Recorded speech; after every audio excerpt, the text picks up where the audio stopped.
What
was what was the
Hello, good morning.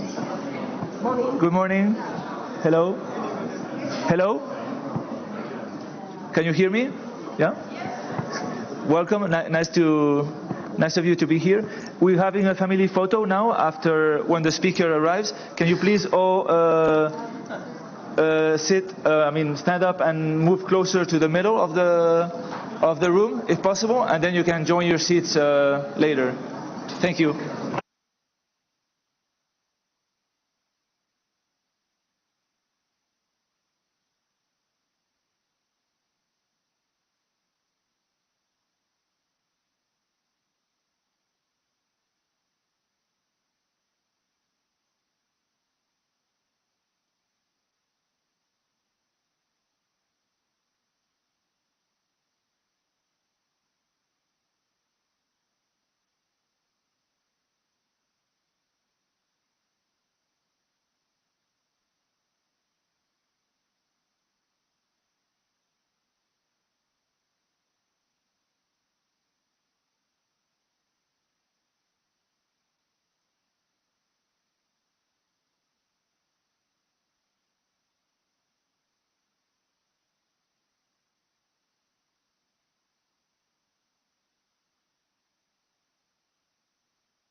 Sorry, hello? Hello? Do you have the headsets for translation? You will have them? Okay. Perfect. Thank you. Good morning. Thank each of you for joining us this morning at this wonderful occasion here in Madrid at the Senate of Spain. We are so honored, Mr. President, for your leadership. Speaker Rayan and his team have done a remarkable job in assembling this great forum. We have around 35 expert presenters that we'll hear from over the course of the next 2 days. And I want to say a special thank you to them, and because they recognize the strategic role that each of you play in your parliaments. You are the policymakers. You are the ones who write the legislation. You're the ones who prioritize funding in your governments. And as such, it's critical that you have access to the most to-date information relative to technologies that are transformational, that are evolving on a daily basis. And so we appreciate the fact that they've come to support you. We have no other agenda. We have no products to sell. But we have a great heart and interest to support your leadership because you play such an important role for the freedom of the world. I'm as well grateful, and I'll introduce him in a few minutes, but Speaker Romualdez, who is joining us from the Philippines. I'm very grateful for the leadership that he played as well at our forum here last January. So, Mr. Speaker, thank you again. We much appreciate you because this assembly would not happen without you and your team. And for that, we're extremely grateful. The floor is yours.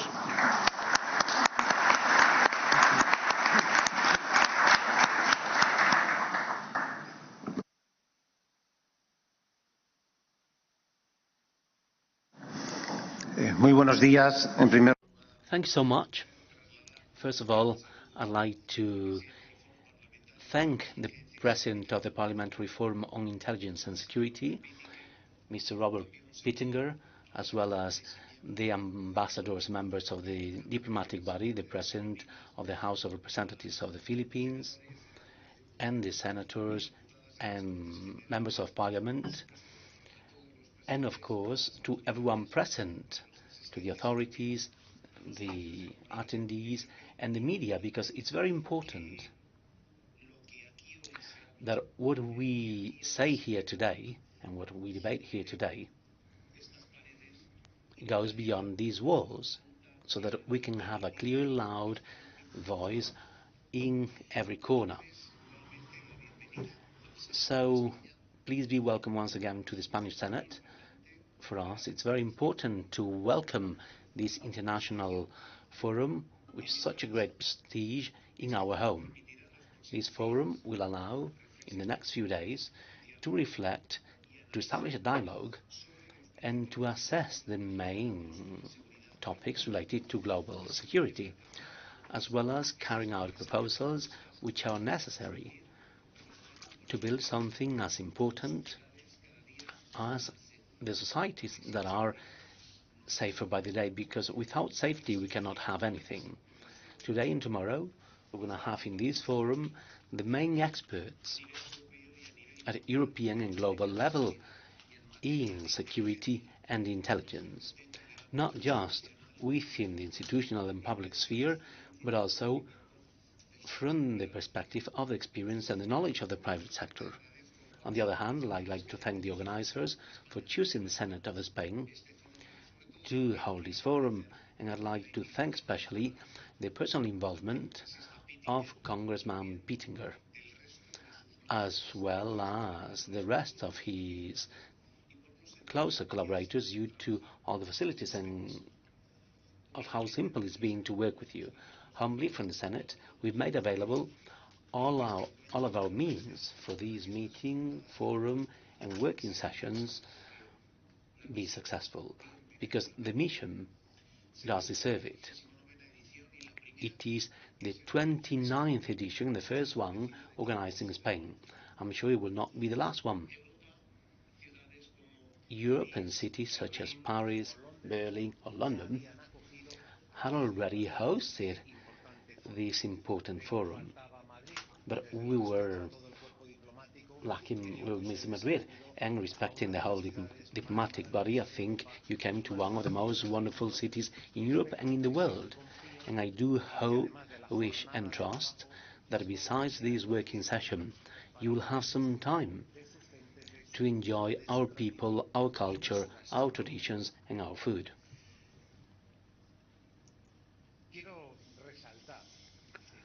I'd like to highlight that Spain is a key country in global security for different reasons. Due to our common past and our connections with different parts of the world, mainly with the American continent, in a very specific manner Latin America and also with North Africa. And of course, it's a geostrategic enclave, and because we belong both to the European Union and NATO. And all that means that Spain is a relevant state in the architecture of international security. Spain is a committed partner at the avant-garde in intelligence and security. And all of you may know that Spain has suffered the consequences of terrorism and of the criminal band ETA, which actually operated for several decades. To that, we had to sadly add the bombings of March 11, 2004, one of the biggest bombings in Europe, where they took the life of more than 190 people and where more than 2 people were hurt. These kind of bombings and attacks meant that the level of demand of the security forces of the state is maximum, and that they're continuously on alert. Likewise, they successfully work to prevent new attacks and crimes against society, which places our state security forces and corps amongst the best in the world when it comes to security, intelligence, and being a reference and an example for many countries.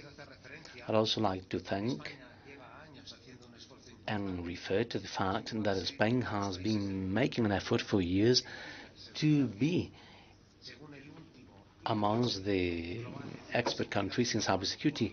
According to the last cybersecurity global index made by the International Telecommunications Union, Spain is one of the most cybersecure countries in the world, even though we have many attacks, and both things are complementary. And in February 2022, the invasion of Ukraine by Russia also forced countries to intensify and adapt their intelligence and security systems. Let's remember that we have a war at the border of the European Union. We cannot forget that for a second. And that threatens our democracies, our freedoms, and our states of law. Russia has not respected national sovereignty or the borders of a European country, like Ukraine. This war takes place with body-to-body confrontations, but also with drone attacks, cyber attacks, critical infrastructures, and other less common techniques, where technology plays an increasingly determining role. We also have other wars and conflicts taking place now in the world that are generating instability and uncertainty in quite a few countries. A war conflict leads surely to a migration process, which is a phenomenon that mafias avail of to traffic people or irregular migrants. And we'll also speak about that because it's an important topic in this forum. On the other hand, we need to pay attention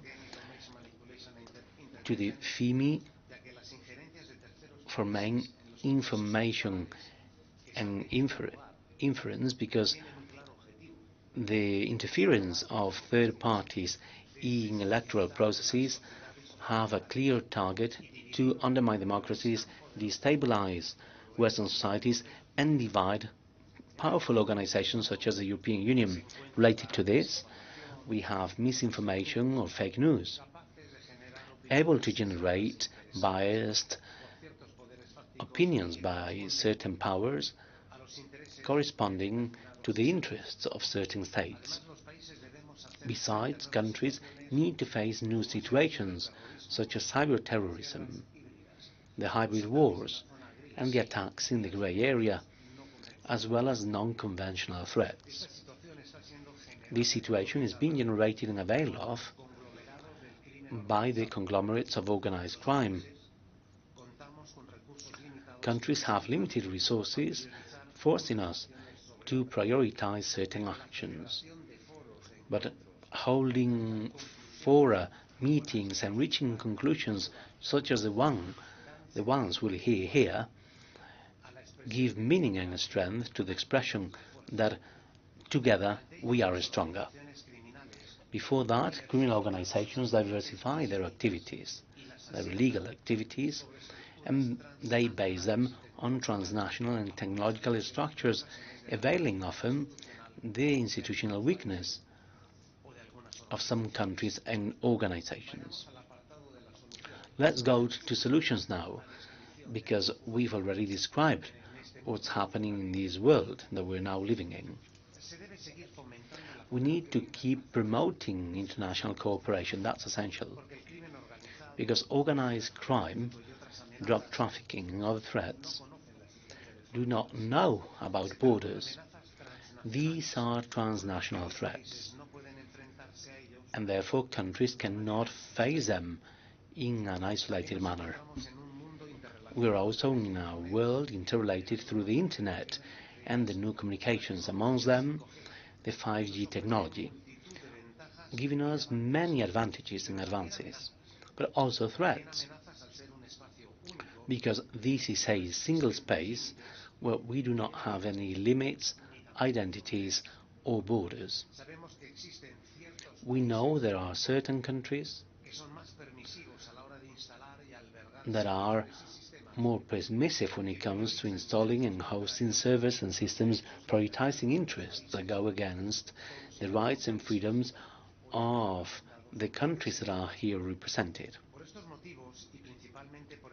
For these reasons, and mainly due to the transnational character of these threats, I suggest promoting in this forum certain measures to reach a much safer and freer world. For example, requesting to increase investment of countries in security, defense and intelligence as a guarantee for the future is also betting on the future, on prosperity and on the welfare of our people, our nation and our families. Promoting collaboration and cooperation between countries is essential, because only by working together will we be able to face the current and future challenges when it comes to global security. To do so, we need to reinforce agreements in multilateral existing organizations, as well as carrying out joint exercises amongst countries and having a fast, effective communication to make things more difficult for mafias and for organizations that grow by the side of crime, and harmonizing legal measures applicable in all countries is also quite necessary. It is to no avail that in an interconnected world, a world of countries passes laws in favor of human rights, if in other countries they allow to freely carry out actions that should be forbidden and that go against the rights and freedoms of people. It's also important to implement cybersecurity plans in countries to prevent attacks against institutions, administrations and or critical infrastructures, as well as having security forces sharing knowledge, information, experience and best practices in these areas. There is obviously much still to be done, but we know which is the path to follow. We also need to improve the joint response capability of these countries in the face of these threats and challenges, and this needs to be a shared mission and target shared by everyone. And in order to improve our effectiveness, we need to do that. And we also need better training of the security forces in the fight against organized crime and other transnational threats against security, as well as creating specific units. I'm about to finish, and out of all this, we have topics we will deal with here at the Senate, thanks to you and the Forum on Intelligence and Security, and we will do so in a broad, extensive and deep manner, because we have 14 panels with more than 35 experts that will delve deeper on topics such as artificial intelligence, cybersecurity, 5G, terrorism, and energy security, as well as cryptocurrencies, illegal financing of funding, and people trafficking, amongst other topics. Because we know criminals are trained and keep working to achieve more sophisticated methods to keep committing crimes. And this fact should motivate institutions and security forces, as well as you as experts, abiding by the relevance of this forum, to keep getting trained and to give effective responses to the challenges we have ahead of us. Therefore, let's keep advancing in democracy, in security, and in defense. And let's keep advancing in defending the rights and freedoms that we currently enjoy. And let's not forget that what we now enjoy, all these rights and freedoms, are here thanks to the sacrifice of the generations that were here before we were. Last, I'd like to invite you to take this forum as a meeting point to promote those actions and measures that are firm, coordinated and transforming in the favor of security and defense of the countries that are in favor of respecting the international system based on rules, rights, freedoms and as stated in the laws. Thank you so much.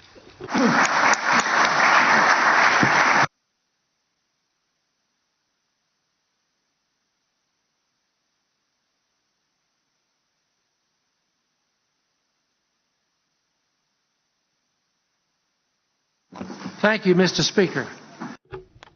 Gracias, estimado. Objectives for our time together the next 2 days. I have the great, real honor to now introduce a dear friend who's become a very close friend over the last year. Speaker Romualdez chaired our forum in Manila in January, and his team just went all out. We had an extraordinary meeting. What was interesting, and as well about that meeting is true as this one, we have hundreds and even thousands of parliamentarians around the globe who are now participating with us via live stream. On our forum in Manila, we had some 2,200 parliamentarians around the globe who joined in for all or a portion of that forum, and that is true with us today. So we welcome those parliamentarians who are joining us from throughout the world. Speaker Romualdez, thank you again. Thank you for the leadership of the Philippines. The Philippines is our most strategic partner, particularly in the South China Sea, where 80% of the world's goods travel through there. We are greatly threatened by adversaries in the region and who would, at their own will, at their own interest, stop and prevent the transport of goods. They recognize this. Their Coast Guard works closely with our military, and I can't tell you how much we appreciate and respect the Philippines for the strong role that they've taken. So the floor is yours, Mr. Speaker. Thank you again for making the time to join us here in Madrid. It is very much appreciated.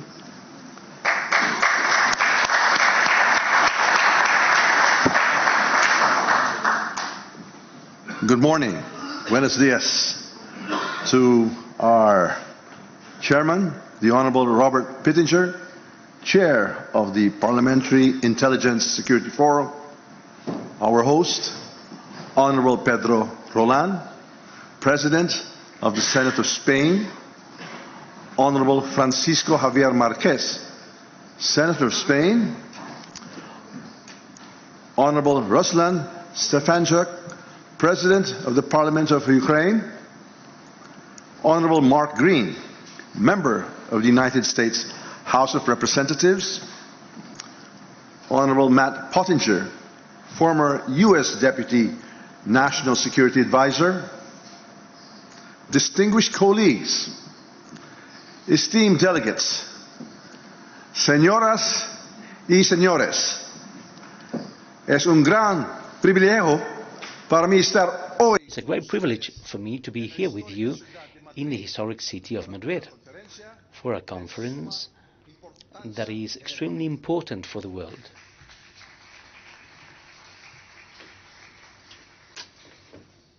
At the time of seismic shifts in geopolitics, technology, and regional security, this forum serves as a critical platform for parliamentarians and experts to share insights, forge cooperation, and reaffirm our shared responsibility to uphold international stability and peace.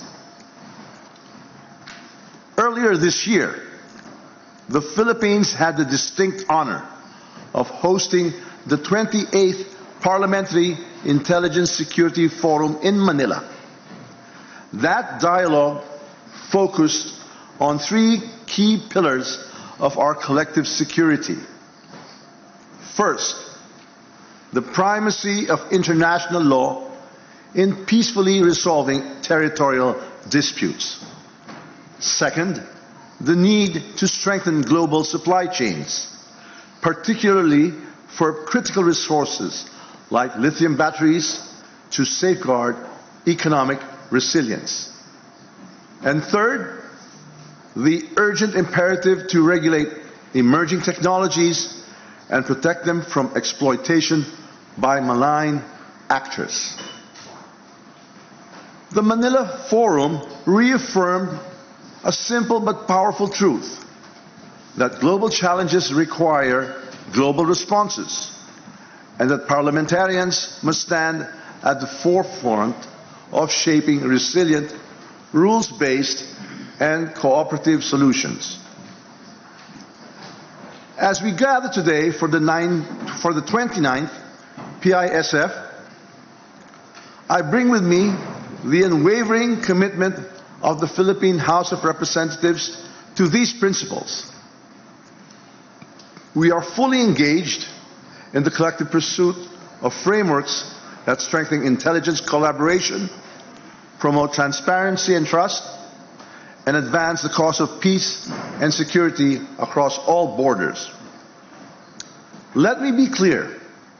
The Philippines remains steadfast in protecting our rights and entitlements in the West Philippine Sea by upholding international law, particularly the 1982 UNCLOS and the 2016 South China Sea Arbitral Award. We categorically reject attempts to undermine our sovereignty, sovereign rights, and jurisdiction through coercion or disinformation. Our approach is anchored on legal clarity, diplomatic dialogue, leveraging partnerships, and the peaceful settlement of all disputes. Ladies and gentlemen, we serve not only as lawmakers, but as standard bearers of the democratic rule of law. In an age when misinformation, cyber attacks, and the technological disruption threaten the very fabric of our societies, the need for vigilance and unity among democracies has never been greater. The threats we face today are multidimensional, ranging from illicit cross-border networks and hybrid warfare to the weaponization of artificial intelligence and cryptocurrencies. These threats test the agility of our institutions, the resilience of our economies, and the wisdom of policy making. The 45th General Assembly of the ASEAN Interparliamentary Assembly, held last October in Vientiane, our Philippine delegation spearheaded a resolution calling for a greater collaboration among ASEAN member states in mainstreaming artificial intelligence aligned with the ASEAN Digital Master Plan. This resolution, now adopted, urges national strategies for responsible AI development and the sharing of knowledge across our region. It is a regional blueprint for digital peace and innovation. Fora, like the PISF, allow us to expand these initiatives globally. Here we are not merely exchanging intelligence, we are building solidarity, mutual understanding, and the legislative muscle to defend freedom and prosperity in this rapidly shifting world. On behalf of the House of Representatives of the Philippines, I extend our sincerest gratitude to Honorable Senate President Pedro Rolan and the Spanish Senate for hosting this milestone gathering.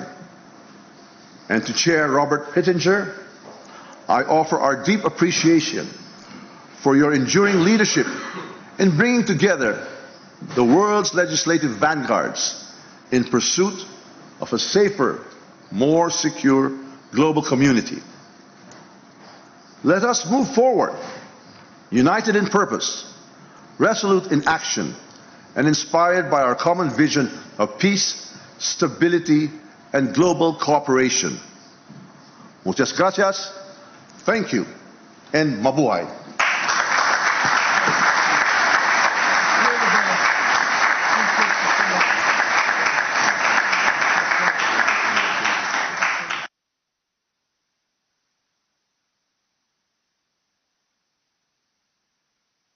Thank you so much, Mr. Speaker. You are an honor to your country. And I deeply appreciate the fact that you took an enormous amount of your time and efforts to join us at this conference. I would now like to introduce a wonderful friend, Senator Javier Marquez. If you would come join us on the dais. The senator has been with us at our previous fora, and he and Victor Gonzalez and others approached me several times about coming to Spain and went to great efforts to make sure that we could have this conference. And, sir, I want to pay tribute and honor to you and welcome you to the dais to make remarks. Thank you.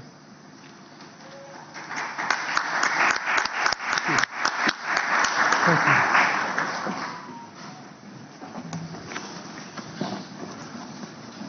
Bueno, autoridades. The authorities, ladies and gentlemen, dear friends, please allow me first of all to break the protocol. I've got a table, a wonderful table behind, but please allow me to salute you first, because you are the most important for the forum. It's always in the other side what's the most important, the people that have taken the time to come from very far away, many of you, and you've been so kind enough to come to Madrid and to support and to share your thoughts, ideas, reflections, doubts, and concerns. So first, I'd like to thank you all for the effort you've done to come to this forum. I would like for my next words to thank the President of the Senate of Spain for being so kind to give us this space to host this forum in such an important building for the history of Spain. I would like to salute the technical team, not only from the Senate, but also the technical team of the forum for all the work they have done to organize these days in a successful way. I would like to thank the President of the Parliament of the Philippines for being kind and having come to accompany us at this forum. And I would like to express my thanks to a very dear friend, Robert. Robert is a wonderful person.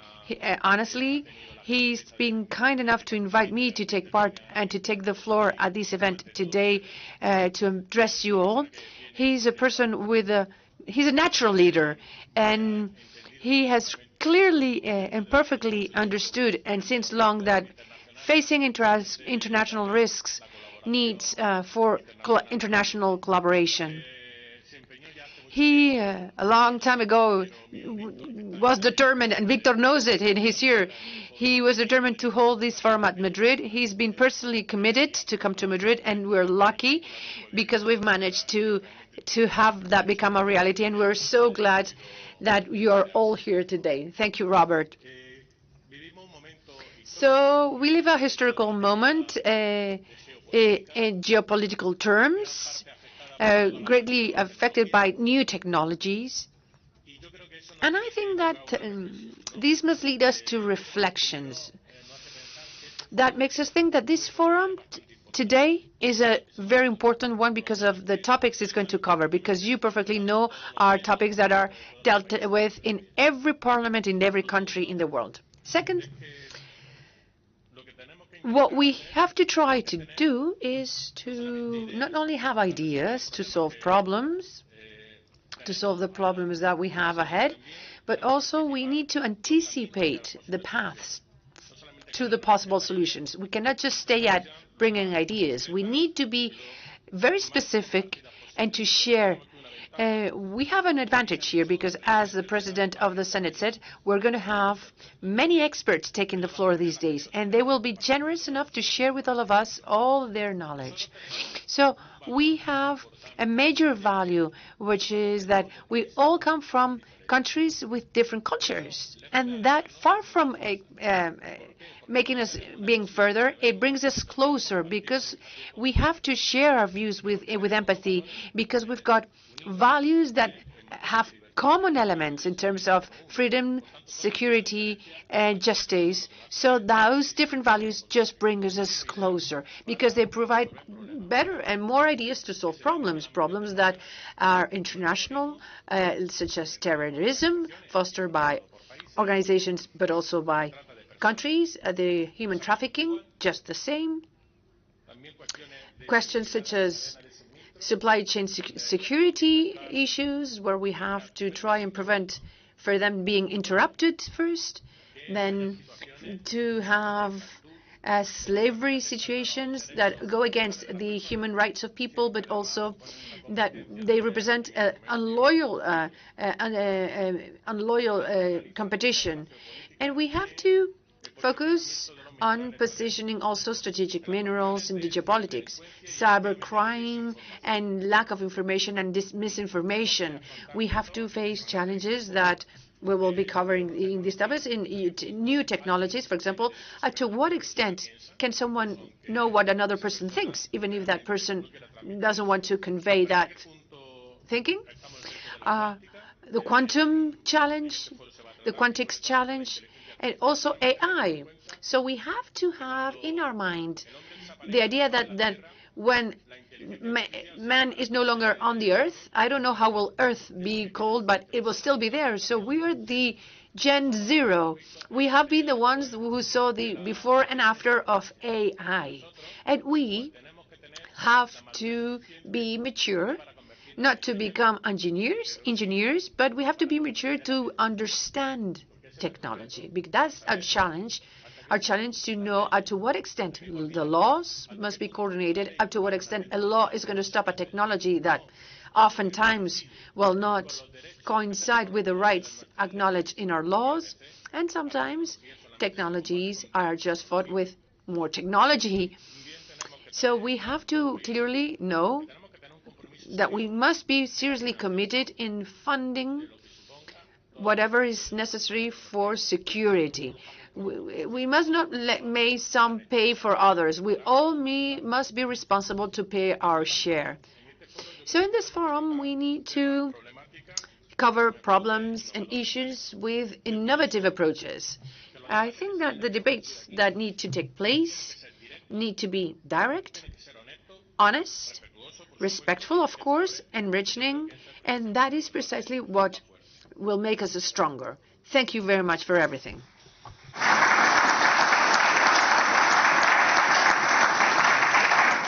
Thank you, Senator Marquez. Your leadership in the Senate behalf of Spain and for all of us is deeply appreciated. I would like now to introduce to you through video a very important message from Matt Pottinger. Matt was the Deputy National Security Advisor in the first Trump administration. He is a remarkable gentleman, lived in China about 30 years, and clearly understands the threats facing the world today. As we look at the scope of the geopolitical aspects, concerns we have from vis-a-vis Russia, Iran, North Korea, China. China clearly is the major challenge that we face. Matt will convey to you in Chairman Xi's own words. You'll see clips of Chairman Xi's statements that he has made to his own Congress of what the intent is for global Chinese Marxist communism. So if you would like to receive a copy of this video, see Lucas and he'll forward it to you. I think you'll find it extremely helpful. So we could proceed with the video from Matt Pottinger. Thank you. May need to dim the lights. It's an honor to be invited to speak to you today. The Parliamentary Intelligence Security Forum has played a pivotal role bringing together parliamentarians and other officials from nearly 100 countries to discuss matters of security and technology that affect us all. I'd like to extend my deepest thanks to my friend, Congressman Rob Pittenger, for your leadership of this forum. The nature of global threats today requires robust cooperation among the countries gathered for this forum. Clear analysis, frank discussion, and forthright collaboration are a prerequisite for successfully confronting global threats. Yet there is one government in particular that, far from helping to solve challenges, is a net contributor to the biggest problems we face. The Chinese Communist Party, which currently rules China, is engaged in activities that endanger our health, prosperity, security, and liberty. Beijing undermined our health with its reckless cover-up of the COVID outbreak in Wuhan in late 2019, seeding a global pandemic that has killed millions. And it threatens even worse to come through its biological warfare programs, which violate its treaty commitments to all nations.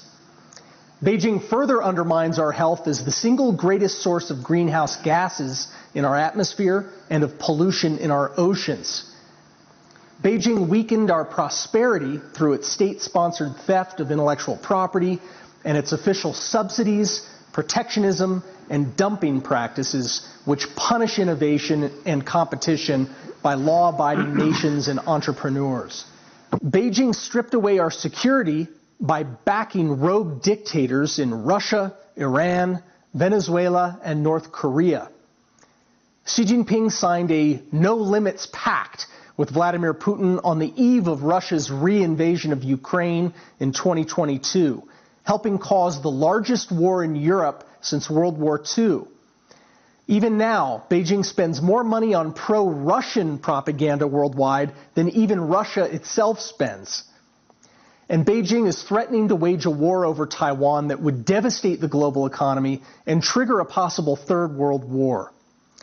Beijing threatens our liberty through its coercive, corrupt, and covert lending activities in the global south, and through its multi-billion-dollar propaganda and influence activities. Through its debt diplomacy and loan sharking, Beijing seeks to co-opt our elites. Through its control and manipulation of social media platforms, such as TikTok and WeChat, Beijing influences ordinary people by the hundreds of millions.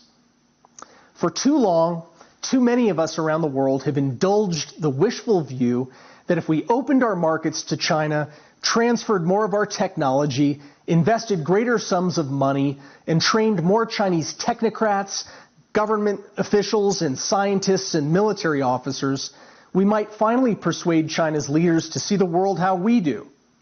We told ourselves that a policy of engagement at any cost would result sooner or later in the liberalization of China's economy, society, and perhaps even its politics. These assumptions were reasonable to make a quarter century ago when the Soviet Union had recently collapsed and democracy was spreading around the globe. But Chinese leaders, we now know, have shown tremendous determination to avoid the fate of the Soviet Union, less by emulating democracies than by exploiting, outmaneuvering, and undermining them. Beijing has been waging a silent Cold War against democracies when we thought such thinking had ended at the close of the 20th century. For some people, it's hard even now to let go of the myths that we've held about China's rulers and their intentions. Sometimes it helps to listen to China's leaders in their own words. Myth number one is that the Chinese Communist Party is communist in name only. 我志愿加入中国共产党。我志愿加入中国共产党。保守党的秘密。保守党的秘密。为共产主义奋斗终生。为共产主义奋斗终生。In a once secret speech to the party's Central Committee, Xi Jinping said, quote, "Facts have repeatedly told us that Marx and Engels' analysis of the basic contradiction of capitalist society is not outdated, nor is the historical materialist view that capitalism will inevitably perish and socialism will inevitably triumph." Myth number two is that Beijing isn't seeking to spread its own autocratic model or upend the liberal international order.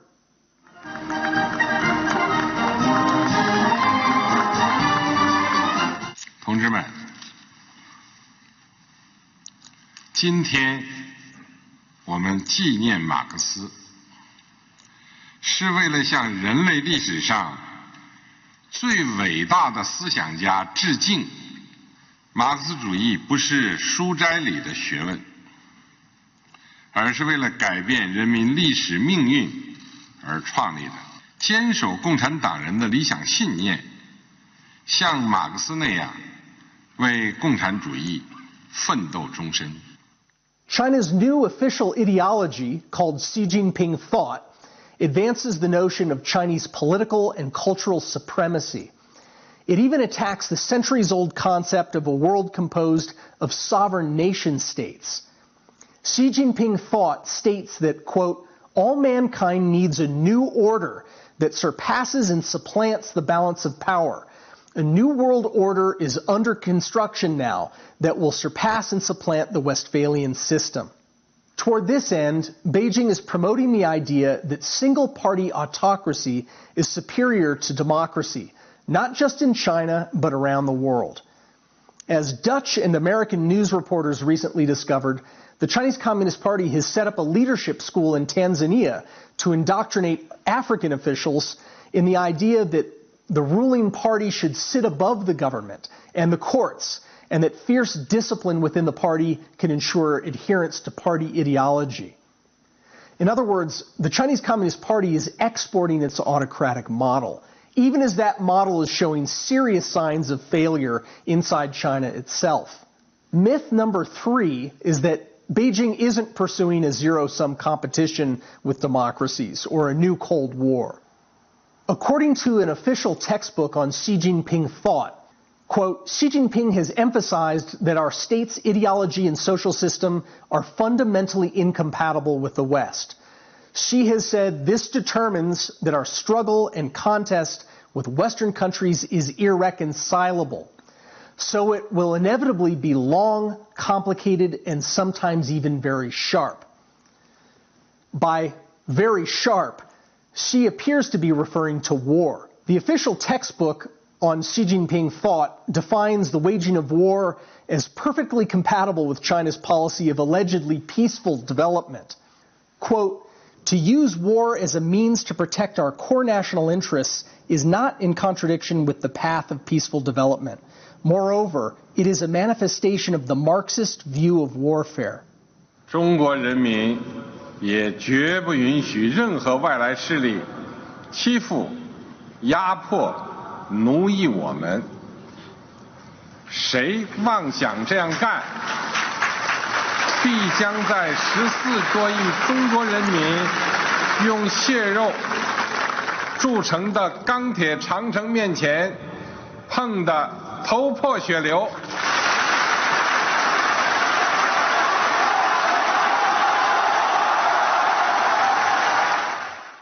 So those are examples of the Chinese Communist Party's real intentions in its own words. For years, Chinese leaders have hidden their true intentions behind the facade of a country eager to join the international system and willing to abide by its norms. Dual messaging, that is, deceptive external propaganda for foreign ears, twinned with authoritative internal guidance for party members, comes naturally to the party. Hence, we have Chinese leaders outwardly urging, quote, peace talks to end Russia's war in Ukraine, while those same leaders secretly connive internally to provide Moscow with lethal arms to lengthen the war. Publicly, Beijing feigns neutrality with calls for respecting the sovereignty of all countries. Behind closed doors, it has described Russia's invasion of Ukraine as, quote, a counterattack, and, quote, the only action that could be taken. Beijing's doublethink is ubiquitous once you learn how to spot it. Concentration camps holding more than 1 million ethnic Uyghurs and other minorities inside China are called, quote, vocational training schools. Beijing's dismantling of the rule of law in Hong Kong and the jailing of local journalists and lawmakers is passed off as, quote, one country, two systems. The use of covert operations to interfere in the elections of Canada and other democracies is disguised as civic engagement and couched in gauzy slogans advocating, quote, a community of common destiny for mankind. Special units of China's premier spy agency, which infiltrate and influence our universities and policymaking circles, are disguised as, quote, think tanks and civil society organizations. In short, China's leaders' most revealing statements are not the ones they make at Davos or at the United Nations. They are the statements they make to their fellow Chinese Communist Party leaders. Here are a few principles I believe are worth bearing in mind throughout this forum and after its conclusion as your governments go about their essential work of safeguarding your sovereignty and the rights of your people. First, speak candidly, publicly, and at the highest possible level to Beijing about its actions that undermine your sovereignty or the sovereignty of other nations. It's important to speak openly and loudly if we are to prevent Xi Jinping from making grave miscalculations. Miscalculations and missteps are common for long-serving dictators, as Vladimir Putin reminds us. Second, impose steep costs on Beijing's actions that harm our countries and our friends. Imposing costs isn't provocative, it is stabilizing. One of the paradoxes of Marxist-Leninist dictatorships is that the more comfortable and more self-confident they are, the more aggressive they become. Gratuitous efforts to flatter and reassure Beijing are likely to be taken as signs of weakness. Third, it would be better to constrain and temper Xi Jinping's ambitions now through robust, coordinated military deterrence and through strict limits on China's access to technology, capital, and data controlled by our countries. That is better than waiting until Xi Jinping has taken fateful and irrevocable steps, such as attacking Taiwan, that would lead to a war between superpowers. Such a war would have severe effects on the security and prosperity of all nations. Putin's war in Ukraine offers constant reminders that deterrence is far preferable to rollback. Fourth, the, quote, main battleground, to borrow Xi Jinping's term, is the Internet. Beijing employs many varieties of information warfare, from united front activities to cognitive warfare to deep fakes. Beijing has invested billions of dollars into these techniques to enhance what Xi Jinping calls discourse power the power to shape perceptions and narratives worldwide, to whitewash China's record, and to disintegrate free people's faith in their fellow citizens and in democracy itself. We must go on the offense and the defense simultaneously. Right now, we are doing neither. Free societies should never traffic in disinformation the way Beijing does. All we need to do is prevent Beijing's platforms from manipulating our discourse at home, while making it easier for Chinese citizens to communicate safely with one another and with the outside world. Banning TikTok and WeChat, as India's government has done, was a prudent step that other governments should consider. Finally, protect the rights of Chinese people living, studying, and working in your countries so they can enjoy the freedoms that so starkly distinguish free nations from the increasingly oppressive atmosphere inside China today. This means standing up against discrimination at home. It also means taking proactive steps inside your borders to expose and counter the Chinese Communist Party's activities to censor, intimidate, and coerce your citizens, and especially people of Chinese descent. We should always distinguish between the Chinese Communist Party on the one hand and China and the Chinese people on the other. I commend all of you who have come to this forum with the mission of understanding global threats and finding solutions to them. I'm hopeful that with more initiatives like the Parliamentary Intelligence Security Forum, we can foster and strengthen our own united front, one of independent and sovereign nations working together to protect our health, our prosperity, our security, and our liberty. Thank you for the honor of speaking with you today.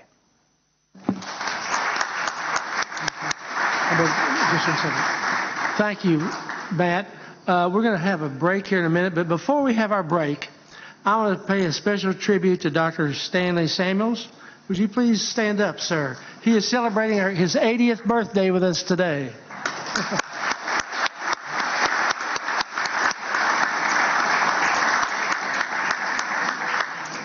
And we'll have a break now. Try to be back by 11:10. This is a machine gun of information. You'll be glad that you heard it all. The next panel is on AI, and you'll see the deep effect it will have. So make sure, try to be on time each of the panels today. You'll be glad you did. Thank you.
Hola, sí, 1, 2, 3, 4, 5, 6, 7, 8, 9, 10. Ok.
If you could please have a seat, we'll begin our next panel. Thank you very much for having a seat. Por favor, siéntese. Ahora.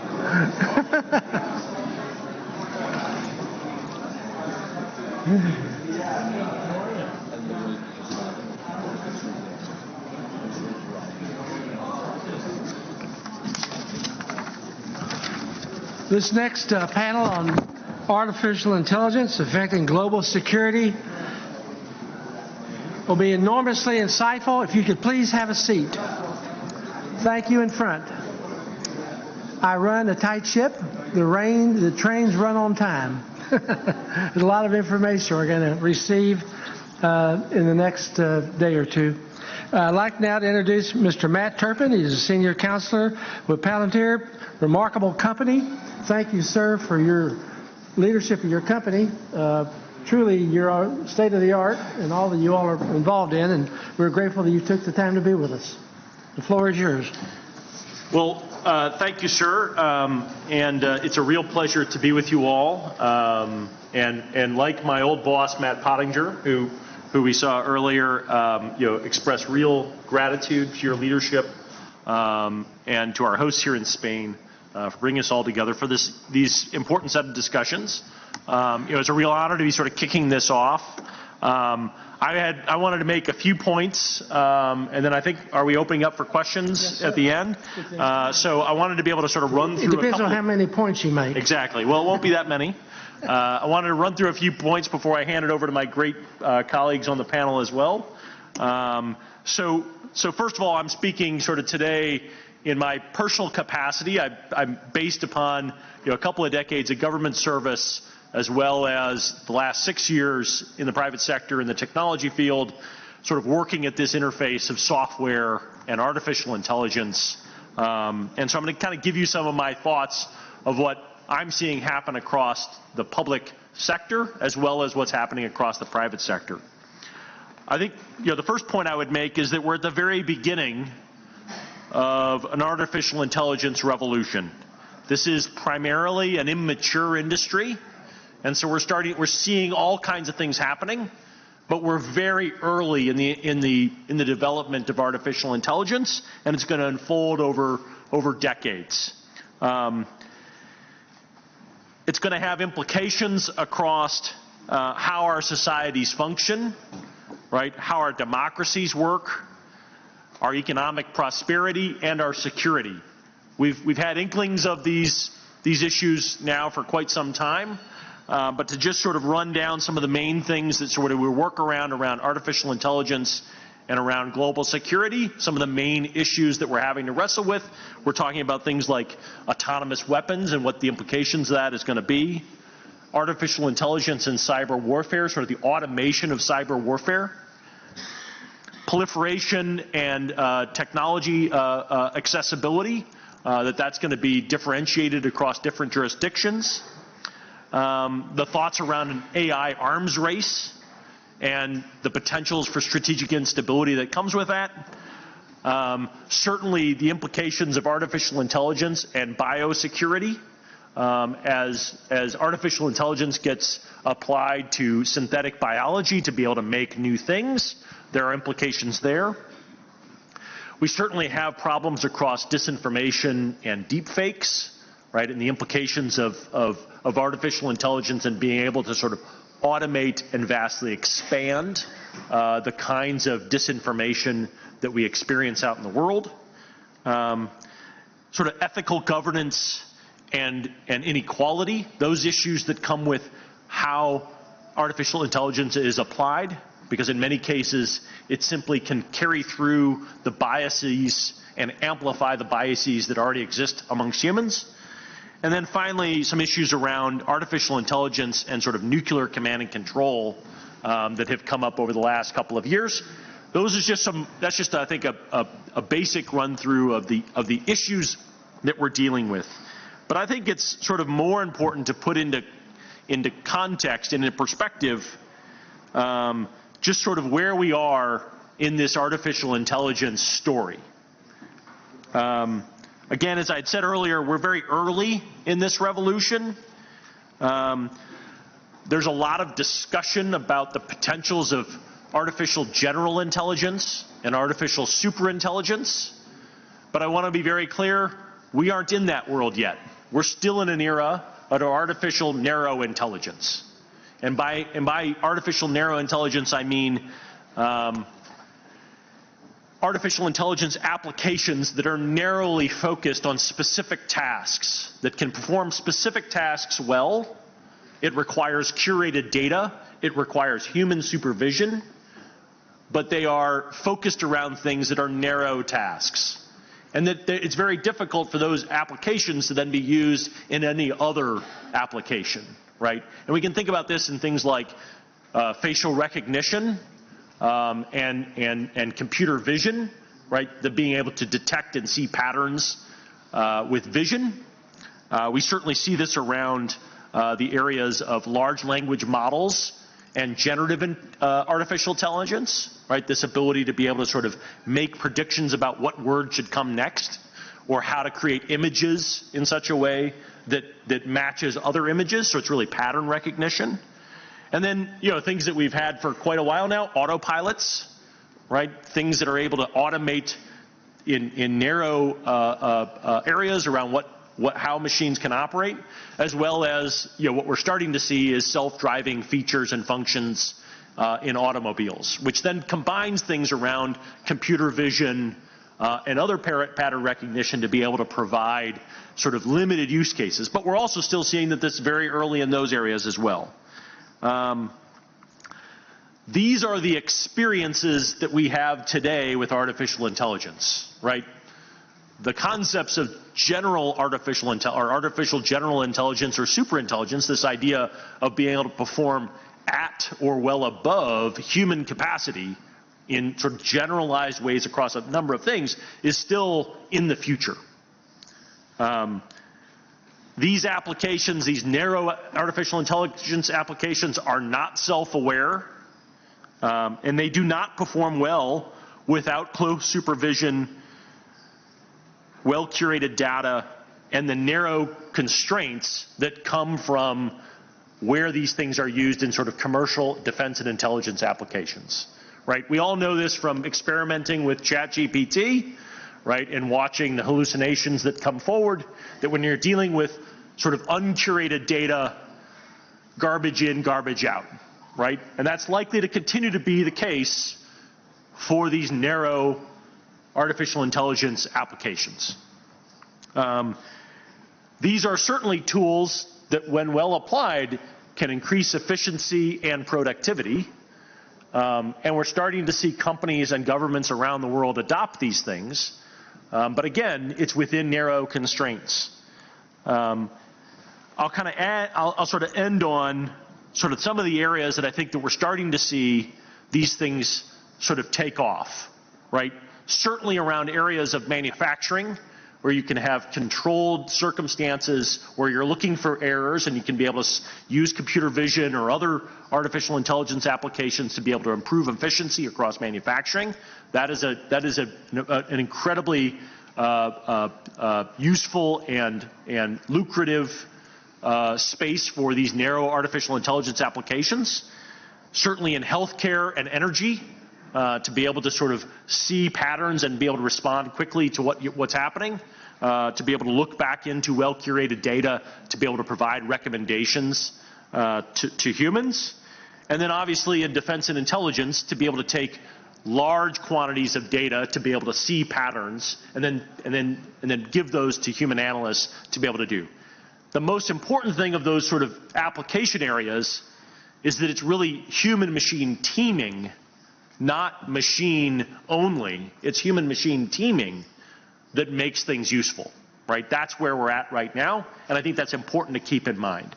In terms of sort of where we are sitting in terms of a global competition over this, certainly between the United States and China, there are efforts to figure out how to use these narrow applications to improve the competitiveness, both from an economic and from a security perspective, of what the two countries do, and be able to field in time. And I think we're watching that bleed across other countries across the world, and that's going to continue to probably be the case. Maybe I'll end here and look forward to your questions and give some time to my colleagues, who I'm sure will provide even better counsel than I did. Thank you very much. Well stated. Now I'd like to ask Mr. Combes Adarulami, Vice President of Global Head of Government Affairs, ServiceNow. Thank you, sir. The floor is yours.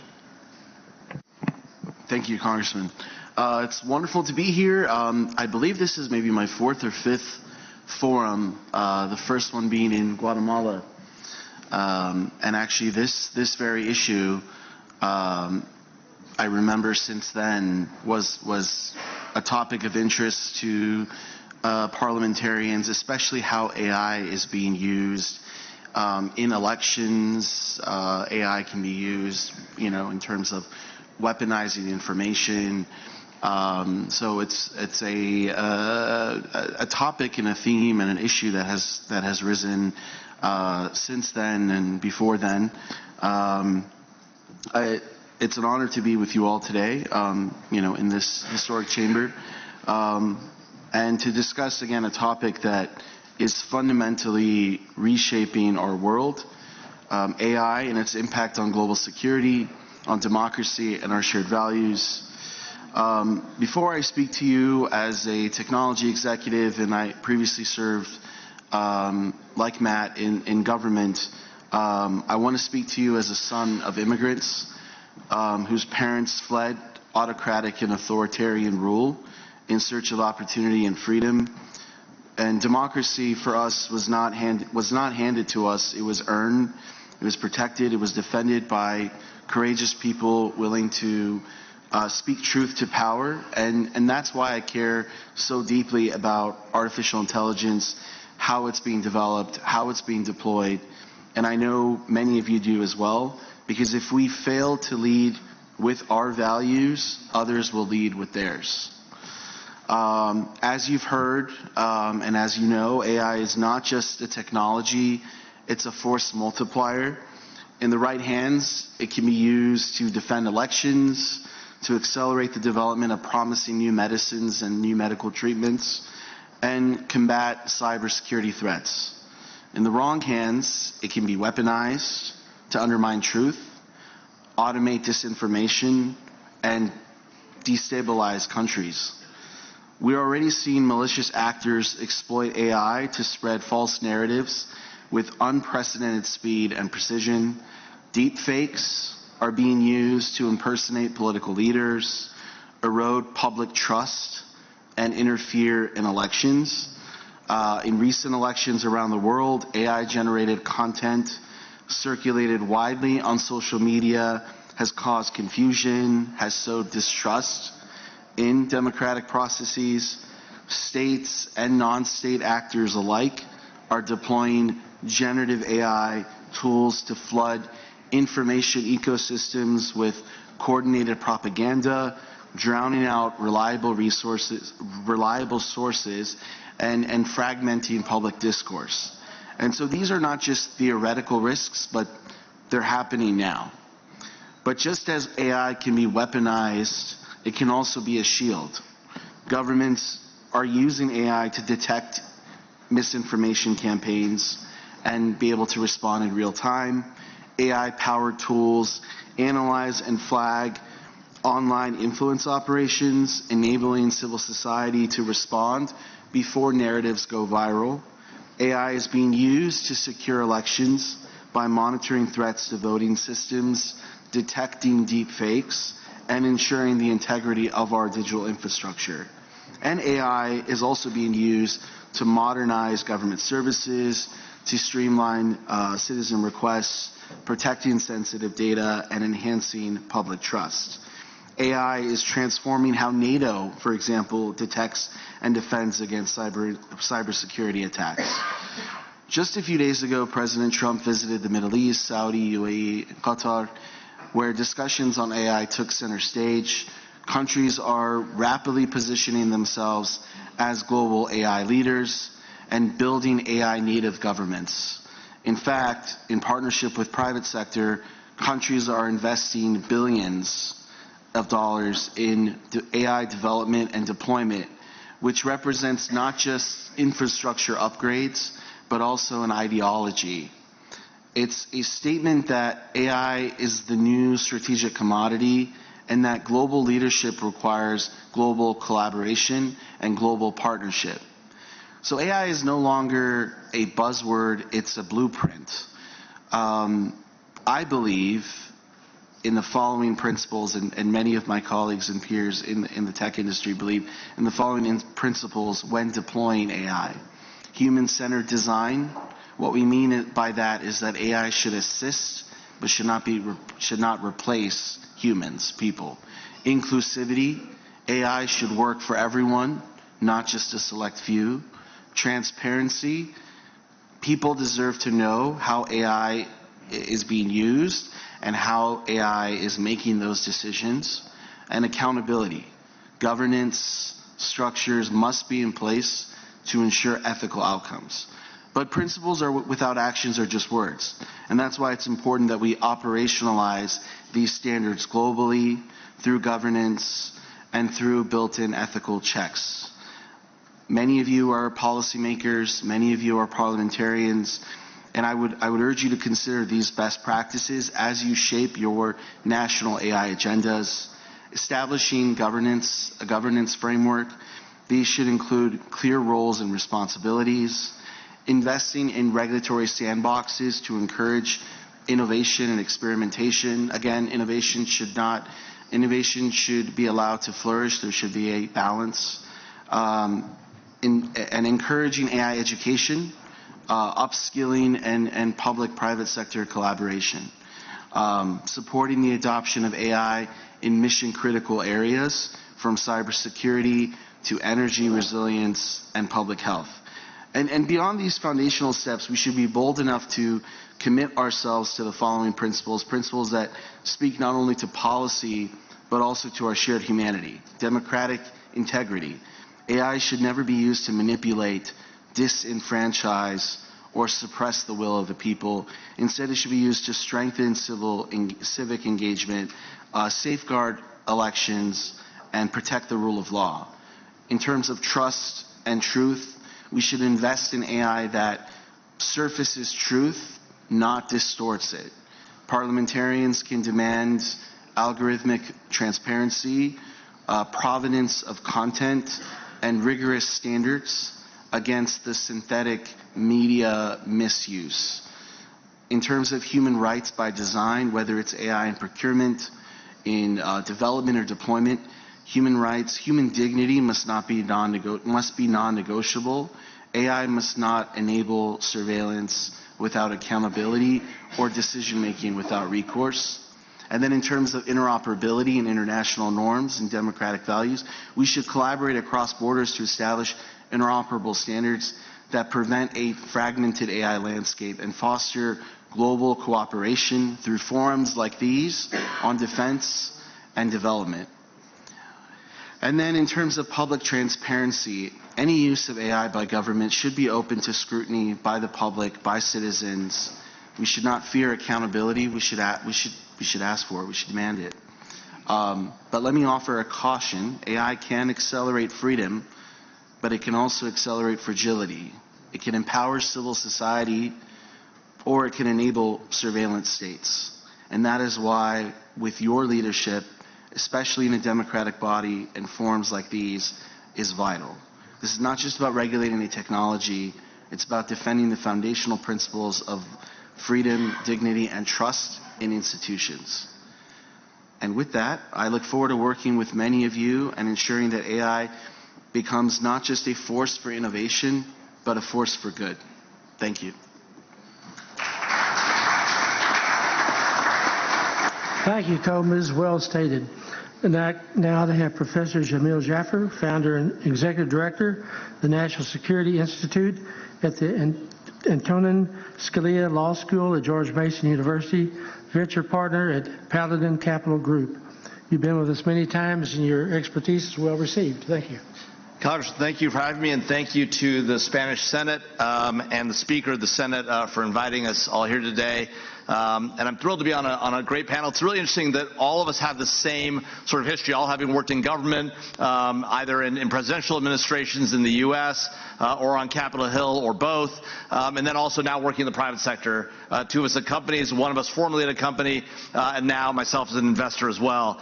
So it's really terrific to be here with you and to be talking with you all about what I think is really going to be the heart of global economic and national security, the AI revolution. AI will be a key driver, in my view, of economic opportunity, a key differentiator when it comes to intelligence collection, analysis, and on the battlefield. And you've already heard today from my colleagues about the risks and opportunities that AI presents. To be sure, there are significant risks, and there are big questions and debates to be had about discrimination, about disinformation, about the use of AI in warfare, and the like. But there are massive opportunities. In my view, AI is a tide that will raise all boats and make people more economically effective, more politically effective, and will be an opportunity for nations around the globe to rise to levels that have been unseen before. Just to give you a sense of the size of the AI market today, in 2020 alone, the AI market was valued at approximately $93 billion. That's 5 years ago. Today, it's worth about $243 billion. By 2030, 5 years from now, it'll be worth $826 billion by one estimate. That is nearly a 10x increase in a single decade. Private investment in AI totals about $150 billion globally last year alone. In a single year, $150 billion of private investment. In generative AI, private investment, the stuff that we've just heard about in the last years, it's really caused this AI revolution to spring into the public eye. Private investment in generative AI from 2021 to 2024 went from $5 billion to $33 billion last year. Nearly 6x improvement. Half of all unicorns, companies that become worth $1 billion, nearly half of them last year were AI companies. That's up from a handful in the teens just back in 2022. So between 2022 and 2024, went from having them in the teens billions of AI companies, billion-dollar AI companies, to nearly half of the billion-dollar companies created in the world last year alone. Gives you a sense of how rapidly things are moving in this domain and how critical it is to economic opportunity. But as we look at these challenges, we also have to realize that the models that are being created, the opportunities that are being created, come in a variety of flavors. They rely inherently on massive amounts of data. They rely on access to compute, which requires access to power. And all of these things are opportunities for your governments, opportunities for your people, and present potential challenges if you don't move towards these things rapidly. Today, of the AI models built around the world, 40 were built in the US, 16 in China, only 3 in Europe, of the key AI models globally. The major builders of AI models are Google, Meta, Microsoft, OpenAI, Carnegie Mellon University, Stanford University, and Tsinghua University in that order. There's not a European company, not an African company, and only one Asian university on that list. That should be a wake-up call to every single parliamentarian in this room. The US and Europe lead on talent and development, but China leads on adoption and data, in part because significant amounts of that data have been stolen from countries and companies around the globe. Now, there are those who say we should treat the AI revolution as a threat, like nuclear weapons and global pandemics. I disagree. There are those who see more opportunity than risk in AI, and I would include myself in that group.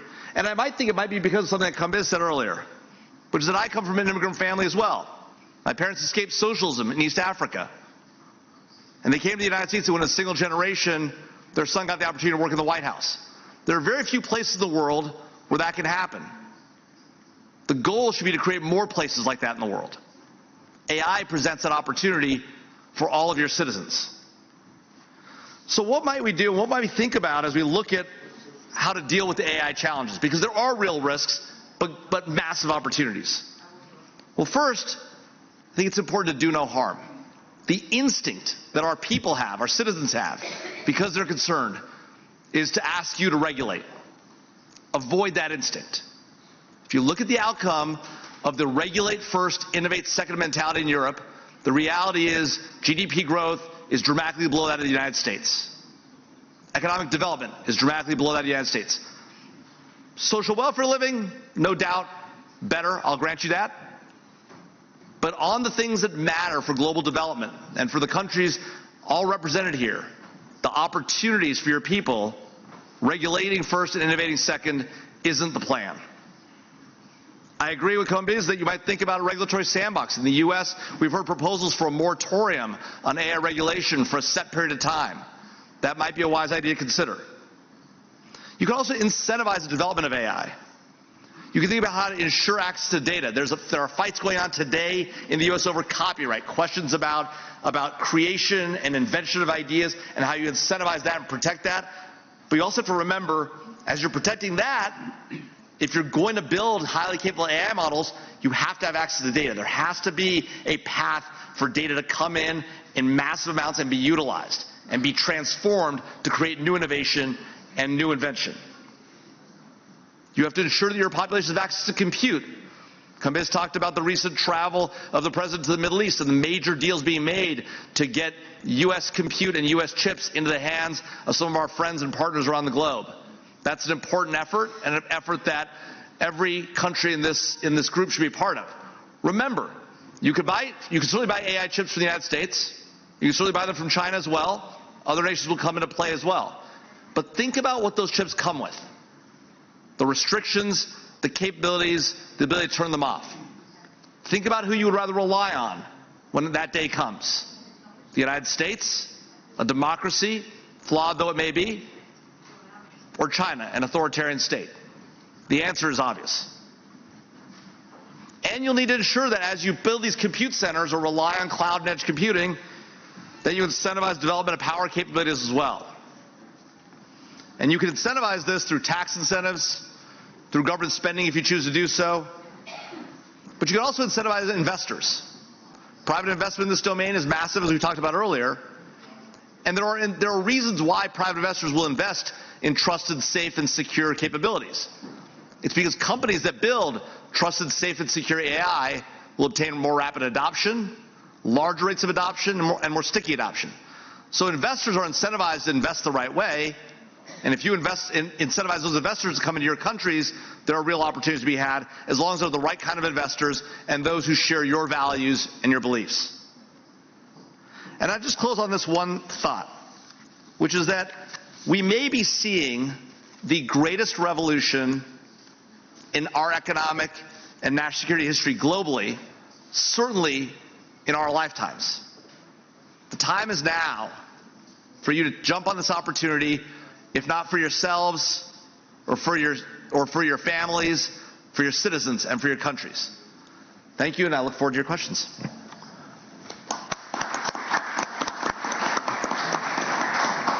Thank you. The floor is open for any questions that you might have. Please introduce yourself and ask your question. Good morning, everyone. I am Representative Geraldine Roman from the Philippine House of Representatives. This question is for Mr. Jamil Jaffer. I am very much interested in what you said, that innovation should come first before regulation. Now, in the Philippines, we have a legal void. We don't have any laws regarding AI. And in fact, we are on the receiving end of AI that comes from Asian superpowers, China, basically. And we have seen how AI is being used to manipulate public opinion, also to destabilize our government. So in our case, we are not innovators in our country. We haven't reached that point. Cannot innovation and regulation start together? To give you an example, when you open the market to AI companies and investors, can we not limit the type of use that this technology can be applied to? Something like that. I'd like to listen what you have to say about regulation and innovation. Thank you. No, thank you for the question, Congressman, and I think it's a very important point. There are types of regulation that might be valuable in this domain. Thinking about where your country and your companies, your innovators buy their technology from, right? Thinking about the capabilities they rely upon, right? That might be a smart way to think about regulation. The places to be cautious about regulation are to think about when you start limiting the access to data you might put in there, or you start limiting the access to the compute you might have, or you start limiting access to the utilization of that AI data, or those AI created outputs, you might then have a result that prevents innovation from happening in those domains. Now you might say to yourself, look, as the European Union has, look, it's so important to us that we protect against harm in certain areas, or we're so worried about discrimination in certain areas that we're going to rate the AI usage in that area as high risk, and we're going to subject it to higher standards. There's nothing wrong with making that decision. The results of that decision, though, oftentimes will be that you tamp down innovation in those domains, the innovation happens elsewhere, and then you can utilize it or not. Europe has operated that way in a variety of regimes, for decades. And Europe has thrived economically relative to the rest of the world. But relative to the United States, when it comes to GDP growth, when it comes to technological innovation, when it comes to creating new capabilities in this domain, for better or for worse, Europe lags significantly behind. And part of that, not all of that, part of that I think turns on this decision to limit how you utilize it. So smart limits are okay. I think you're right to raise that question. But if you step too far in an effort to, with the right mentality, protecting your citizens, ensuring less harm, you can have these significant knock-on effects on innovation, and you just have to make that trade-off. Europe has made a choice, and we've seen the results. Yes, sir. You want to comment? Yeah, I guess my one comment to that is, it might be good to think about what area of regulation this is, right? Rather than defining that as an AI regulation, this is really a media regulation, right? I think many countries control ownership of television stations, right? Radio stations. In many ways, we've created sort of internet media platforms that are, borderless in the way in which they're applied. So it's really not necessarily an artificial intelligence problem. It's about how do media outlets influence and spread disinformation. So I would almost define it that way. And I think we've gotten so caught up in this idea that it's artificial intelligence that it's manipulating and causing disinformation. I think we should be very clear. It's humans that are using artificial intelligence tools across various media outlets to do that, not artificial intelligence. Yes, sir. Can I just follow up? Yes. I do agree that AI has positive uses. And I would also like to comment to what Mr. Turpin said, that in the Philippines, I personally am in the process of crafting a bill that would actually regulate social media platforms. We all value our constitutional right to freedom of speech, and to actually try to regulate content creation per se is something that is not viable and most probably unconstitutional. So we are trying to regulate social media platforms so that they can act as gatekeepers, to keep away the purveyors of fake news, etc. So just in the right direction, I think we are headed. Thank you. Yeah, and if I can also add, I would look at this from, and I think that's the right approach, Congressman, I would look at this from the lens of the activity. So you're not regulating the technology, but you're regulating how the technology is being applied, right? There are regulations on the books now, whether it's, say, in financial services, banking, prohibiting discrimination against those who are applying for loans. AI can be used to discriminate, as we know, and so those regulations are on the books that will prevent that kind of discrimination. But I think what Professor was saying, what others have been saying, is that going in with that regulation first mentality will prevent a lot of those innovations that will actually be again, regulated, because the activities are already regulated. You don't need a whole new regulation on the technology, but rather on those activities. So the riskier those activities are, the more, say, consumer-facing, people-facing, you want to ensure that the consumers, the people are protected, the more regulation. The less riskier the activity, the less regulation. But there's a happy medium, or there's a balance that needs to be. Yeah. Thank you, Comas. We had a question up here. Yes, thank you very much. I'm Senator Titus Corlețan, Chairman of the Foreign Relations Committee of the Romanian Senate. Speak up, please. Following a little bit your comments, it's not a question, it's a comment, but a brief comment. I want to draw your attention to the fact that exactly 1 year ago, in May last year, the Council of Europe, which is the oldest pan-European organization based in Strasbourg, European Court of Human Rights, standards in democracy, rule of law, human rights, adopted the first ever international treaty on artificial intelligence, but not only on artificial intelligence, in relation to what one of the keynote speakers mentioned, the need to protect the human dignity and fundamental human rights. It's an important step forward for a framework regulation. It's not a perfect one. It's not a perfect legal solution. Why? Because before the final adoption by the Committee of Ministers, by the governments of this treaty, us, the Parliamentary Assembly of the Council of Europe, and I saw a number of colleagues which are coming from Lithuania, Azerbaijan, Republic of Moldova, Romania, which are members of the Parliamentary Assembly, we have adopted a positive opinion to support the adoption of the Convention with a number of amendments. And one of the amendments was related to the need to adopt a specific regulation against the abusive use of the artificial intelligence that can alter fundamentally the integrity of the political electoral processes. Fortunately, the Committee of Ministers didn't take on board our amendments for the sake of a speedy procedure. And we saw 9 months later what happened in my country, in Romania, during the presidential elections. So what I'm saying is the fact that there is a step forward. We'll be obliged to update quite fast, in my opinion, with amending protocol of the Framework Convention, and just to signal the fact that this is an open international treaty that can be signed and ratified also by the non-European states if there is a specific interest. Thank you. Thank you for your comment. Yes, sir. Yes, I come from Kenya, in Africa. The comment that I have in respect of AI is this. It's a new technology, but it is created by people with biasedness.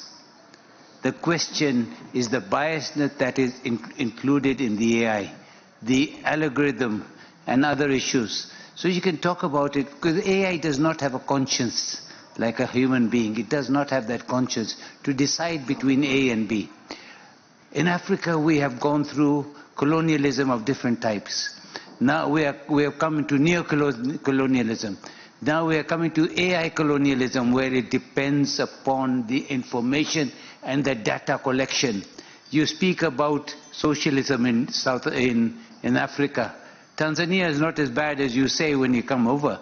The situation that I'm trying to possess is this. We are getting AI colonialism in Africa, whether it's Congo, whether it's South Africa, and other places. We have got these people who are coming that we had somebody called the World Coin. They took our iris, the copy of the iris. Now we don't know what for. They went to go and develop something in the United States. So the classic example that I like to try to suggest to you is regulation, yes, at your level. We wish to understand it at our level. What is the African concept of AI? Because there's nothing new. We were with drums, then we came to communication, then we came to computers, and I remember computers were something that we never knew. When I was a young man, I used to stand outside a call box waiting for a telephone conversation I had arranged 1 week before. So I think things are changing. In Africa, and I speak for Kenya, we think we are on the forefront of AI, but we are not. The situation is this is misused. So that is when you're talking about regulation, we're talking about Western standards. I think what we need to also do is to redesign it to see how we, each country, can regulate its AI according to its own standards. Thank you very much. Thank you very much.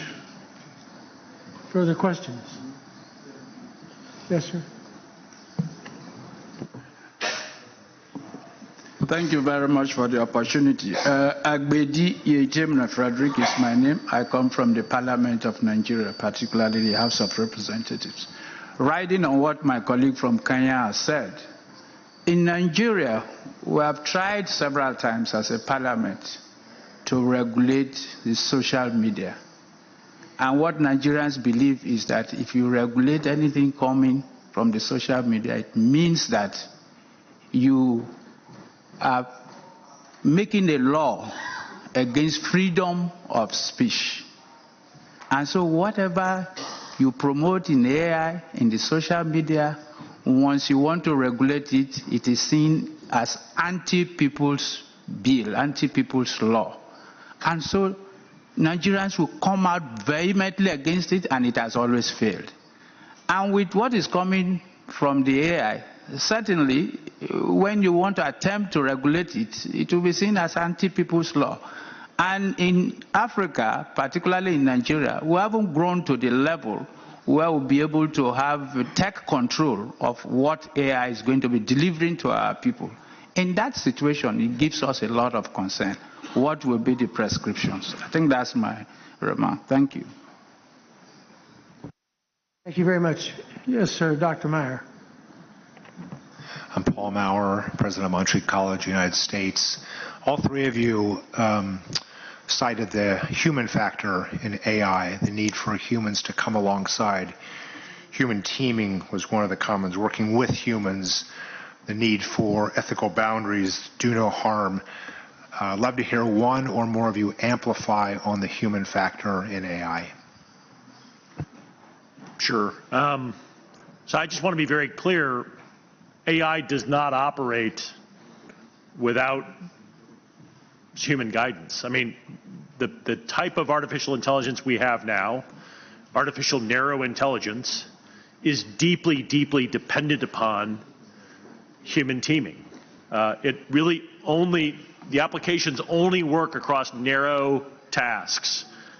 We hear an awful lot about artificial general intelligence or artificial superintelligence, things that are in the future, right, that would operate as a human operates across multiple, that has wide competency across multiple things, can operate sort of in a self-aware and a self-functioning way, but that is simply not what we have today, right? So I want to be very clear.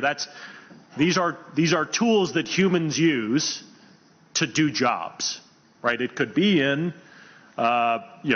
creating and disseminating narratives across social media, but it's also allowing companies to be able to process large amounts of their own data to be able to see faults in manufacturing lines. It's generally the same things. They're tools. It's really a continuation of an information technology revolution that began in the 1980s, right? Artificial intelligence is simply one more piece of that. It's a human tool, not its own thing yet.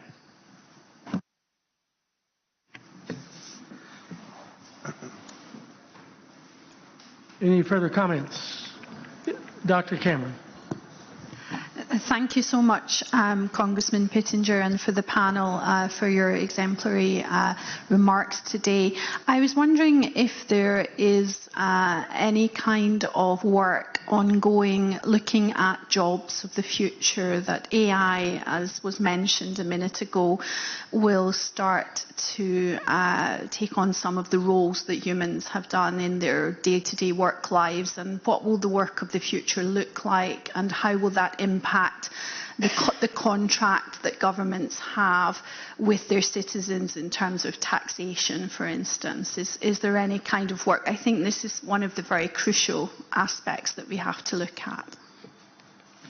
Yeah, I mean, look, we've seen a lot of changes already in the way that humans interact with AI, but also the role that AI plays in the workforce. If you look at a company like Anthropic, that is one of the big AI companies. They have a model called Claude.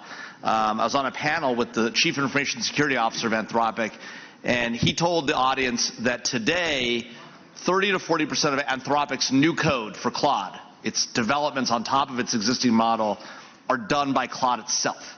The code is actually written by the LLM to improve itself. He said by the end of the year, 30% today, by the end of the year, it'll be upwards of 80%. They have guardrails in place. Anthropic is a company that prides themselves on responsible AI innovation. They have guardrails in place. The guardrails are something like the following. I may not have to get this exactly right, but the way he described it was, if the model improves itself through this coding methodology by more than 1,000x per year in a single 12-month period, the circuit breaker kicks in and they'll stop development. But 999x in 12 months, that's okay. You think about how powerful the models are today. So it gives you a sense of some of the jobs that might shift away. This isn't going to be while there may be major shifts, there will be new opportunities. You've seen already prompt engineers, people who are designing queries for AI tasks, being paid upwards of 6 figures without a college degree. So it's an interesting dynamic. In a lot of ways, there was an initial take that the advent of generative AI and its implications out in the world would be that you'd lose a lot of blue-collar jobs. The reality is actually more likely to have a much more significant impact on white-collar jobs. Now, the upside to that is that as it replaces these sort of white-collar jobs and enables everybody to have access to a legal assistant at their fingertips, right? A coder at their fingertips. It'll also take the people who are good at that stuff and who are innovative and who are creative and incentivize them to do more and have more time and more opportunity. So it'll actually enhance human creativity. I actually think this is, in a lot of ways, the angst about AI and its destruction of the workforce and its impact on blue-collar workers and its impact on creativity, I think is exactly the opposite. And while it's true that you will need to ensure that AI models, in order to develop faster, have access to lots of data, and we, in the U.S., we have this doctrine of fair use when it comes to copyrighted materials, right? There's a debate going on in the U.S. today if whether the use of data for AI models is fair use or not. And my view is if you don't consider the use of data to train an AI model fair use, you're going to kill the baby of AI. You're going to kill the AI innovation. And so you've got to allow it to be fair use. Then the question is, how do you ensure that innovators and creators are incentivized? That's a different, separate matter, right? But I actually think you're going to see more creativity, not less, with the advent of generative AI. And so I think there are really unique opportunities in allowing people to be more creative. So I'm not worried about the jobs of the future. They'll be very different, I think, than the jobs of today. But they'll take advantage of what makes us uniquely human in things that AI simply cannot, and I'm not sure ever we'll be able to do, and replace that creativity and that conscience and the things that we were talking about earlier. And to the earlier gentleman's question about from Kenya about the biases of these models, there's no doubt that the data you train these models on, particularly if it comes from a Western-only corpus, right, is going to give it a certain sensibility. And then if you counsel the model and you instruct the model to apply, say, Enlightenment values, as I heard one company has done, right? That's going to have a certain flavor to it. You're exactly right. But nothing prevents a country in Africa, a university in Africa, multiple universities coming together and developing your own model, trained on African data. You leverage other data from around the globe, but trained on African data, trained on African values, and developing that. China's done it with its models, right? There are challenges in doing that, right? But the advent of generative AI actually allows you to do it faster and faster. And so I think there are real opportunities here that are potentially taken advantage of. Thank you, panelists. Thank you, panelists. Outstanding presentation.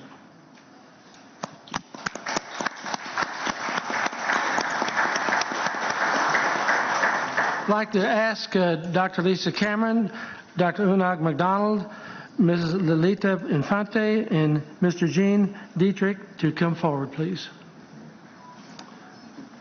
Thank you. Thank you. Thanks a lot. This is great. You're wonderful. We appreciate it. Thank you, man. Terrific. Thanks for enormous efforts in coming here.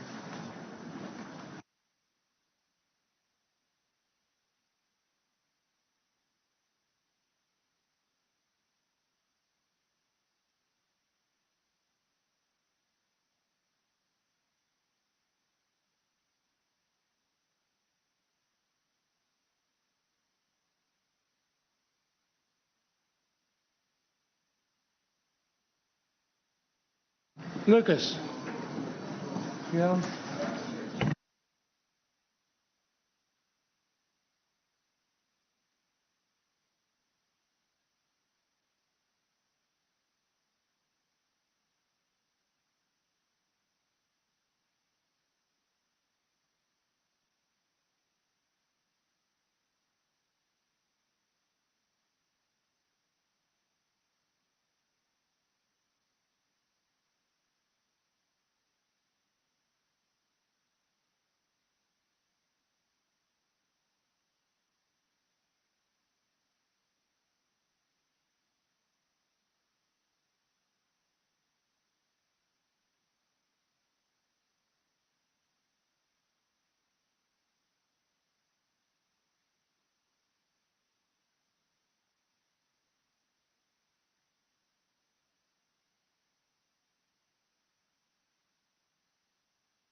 Thank you. I would like to note that joining us today in the forum via live stream are 3,179 diplomats, parliamentarians, government officials from around the globe. So we welcome them and thank you for your joining us for this tremendous briefing by these outstanding experts. We will now go into our session 2. The geopolitical impact of crypto and digital currencies. Dr. Lisa Cameron, who's a former member of the Parliament in the UK. Dr. Una MacDonald, CBE, also former member of Parliament in the UK. Ms. Lolita Infante, CEO, CAT Labs, former DOJ special agent. And Mr. John Dietrich, board member of VNX Stablecoins. Dr. Cameron, the floor is yours. Many thanks, Congressman Pittenger, and it's a deep pleasure to be here with you all for this very important forum. I feel that the contributions we've had already have been excellent and also naturally flow into some of the work that we're going to speak about next on digital currencies. When I joined the Parliament in 2015, I didn't have a tech background at all. Actually, I was the very first clinical psychologist ever to be elected to the UK Parliament. I mean, many of my peers said that we definitely needed psychologists in our parliaments, and I agree with that. So it was quite a unique thing for me to be asked in 2021 to chair the cryptocurrency cross-party working group at that time. And that was how I developed my interest. Looking at digital assets, looking at cryptocurrency. I came from a position at the time that my own constituent had lost some money, and he was asking me what's happening, how do I get redress, and what's the state of regulation at that point in the UK. So we did some research into it, and there had been in 2021 no debates in the House of Commons at all on cryptocurrency, digital assets, so it was very new to us all. That said, we also did some research and found that my constituents' experience of losing money from a scam was actually quite commonplace at that time, and therefore clearly we did have to look at regulatory processes for consumer protection. And at that point in time, we had a lot of people in our Parliament, in the House of Commons and in the House of Lords, who were saying, oh, well, the UK is just not going to do cryptocurrency. We won't be doing anything with it at all. It's all a scam, and we're not taking part in any of that. Then we did the research way back then, 2021. Well, everyone was doing it. 4 million of the population were way ahead of the Parliament. Parliament. So we had to go back and say, if you're concerned about this, you really need to, from a perspective of consumer protection, then start to look at regulatory processes. And we've been very impressed with the work that's been done in the EU with the MiCA regulations coming to the forefront, and more laterally as well, the work in the US looking very much at development of stablecoins. But it became apparent this isn't something that we can put back into a box. We need to look at how it's going to impact our day-to-day daily lives, also some of the underpinning technology behind, including the blockchain technology. And as legislators, we moved from a position of having very, very limited knowledge. So my role chairing this group, which Congressman has been very kind in saying I'm an expert. I don't believe I'm an expert in the technology, but I'm an expert now in helping parliaments, I think, including our own, to begin to learn and be educated and understand about technology. So we produced the first report in history in the House of Commons, between the House of Commons and the House of Lords, looking at the UK as a potential hub of digital technology. And then we started to also look at how we could educate the MPs better. We had many, many meetings bringing companies and organisations from all different perspectives, including compliance and security, into the Parliament. And we also started to take the MPs out with the Parliament as well, to meet with the innovators, to meet with the people who are going to develop the technology of the future, and to look at the use cases. And one of the most interesting things that happened was we had some representation from the Deputy Digital Minister from Ukraine round about the time of the conflict starting. And they were informing the Parliament that actually when traditional systems were struggling at that time, they were able to use cryptocurrencies and digital assets to get money to the most vulnerable.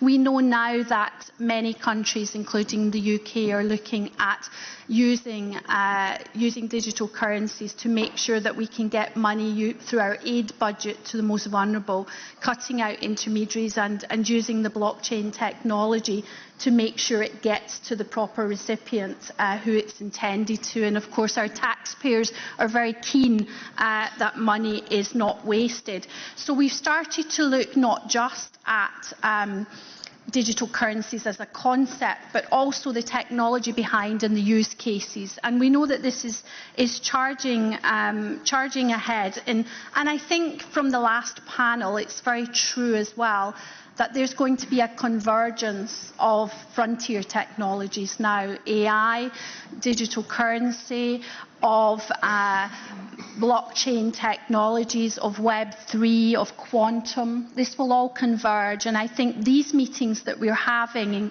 with the forum here are vital now, absolutely vital, Congressman, because we're going to have to develop shared standards and some interoperability standards as well globally, because these technologies are borderless and they're going to be developed at a very rapid pace, something that we've never really seen the pace of before.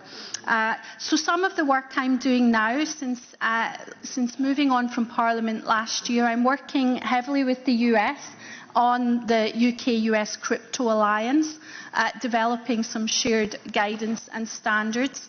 I also have a forum of members of Parliament globally who are interested in digital assets and blockchain technology, and we're taking MPs and legislators to do some training as well. We have some people with us today from the Polkadot Blockchain Academy, and we took some of the UK MPs and members of the House of Lords to the Academy.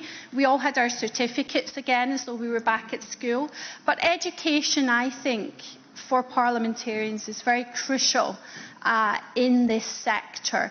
And it's right to say that the regulation should be well formed and it should be based upon best practice and informed practice, and we can only achieve that if we speak together, if we learn together, and if we continue this development together. So I'm very, very happy to be here today to be speaking about some of my work, continuing to educate members of Parliament, legislators and regulators on this emerging digital currency, some of the use cases, and also some of the concerns and issues and regulatory aspects that we must address.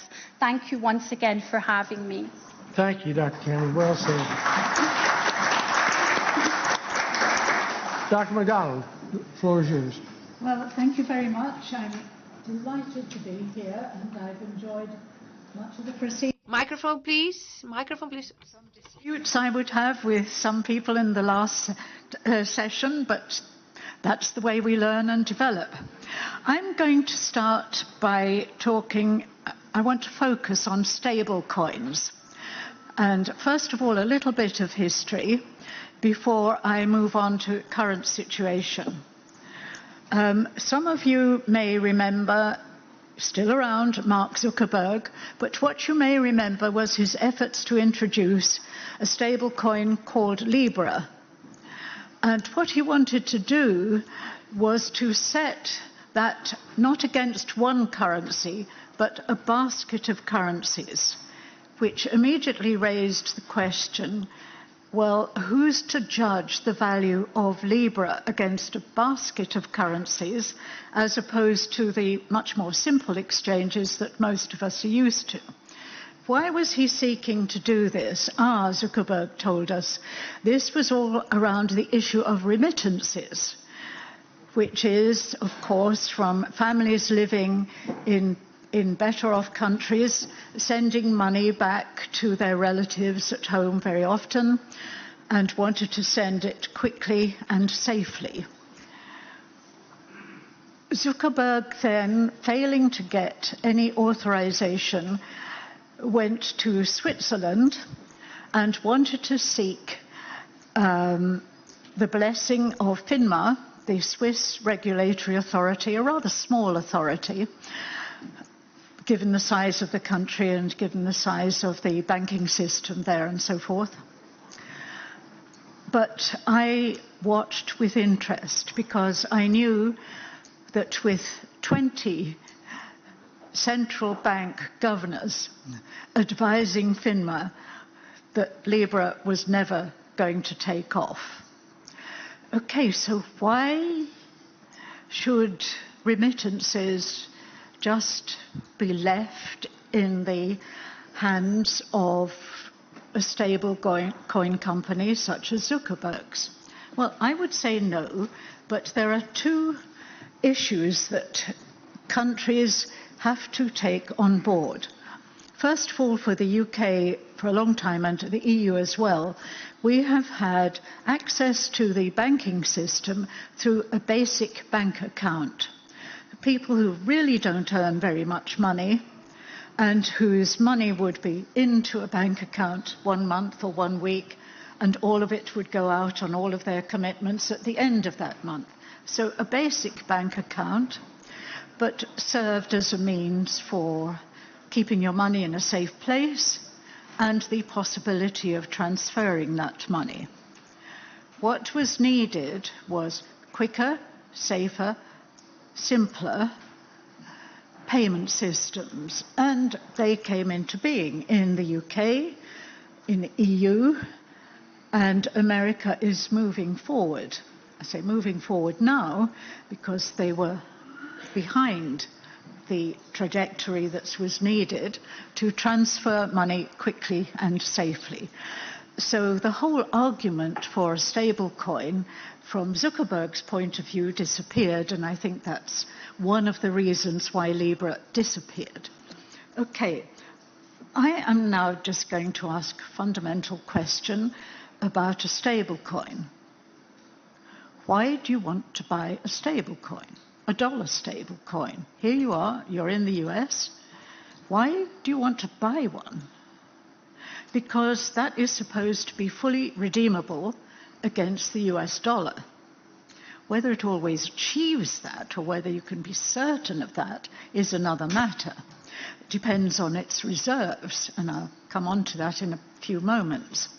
But I just want to make the point that the first step in aiding people who have very little money is to make sure that they do have access to banking for the security of their money, and to make sure that transfers are simple, easy and straightforward for them.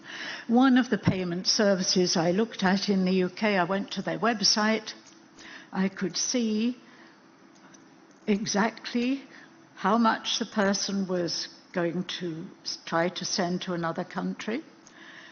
Centrally, I could see the exchange rate, and then I could see exactly how much the person who was sending money from A to B, how much B would get.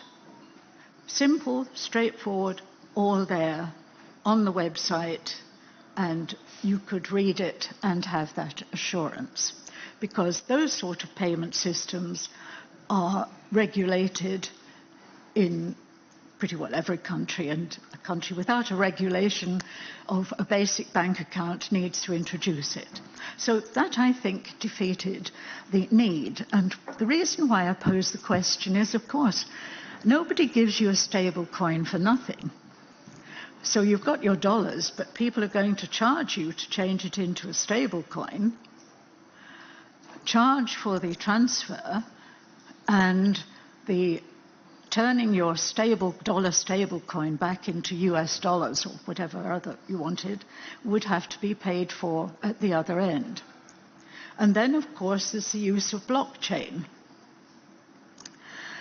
Blockchain is becoming, it was already a slowish method because you had to have what were originally called nodes. Nodes really mean computers. Bitcoin talked about, the introduction of Bitcoin talked about honest nodes. I do not know of any honest or dishonest computers.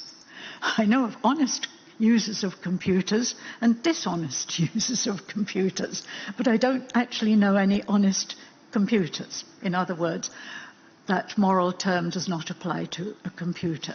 And you would have to wait for the mining, so-called, to take place, a 51% agreement that this transaction should go ahead.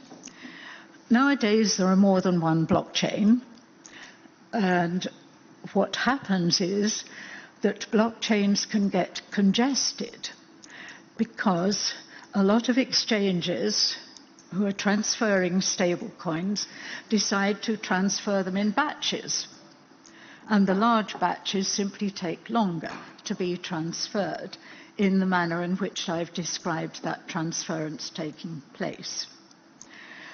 So what are we left with? And I want to talk specifically about Tether now.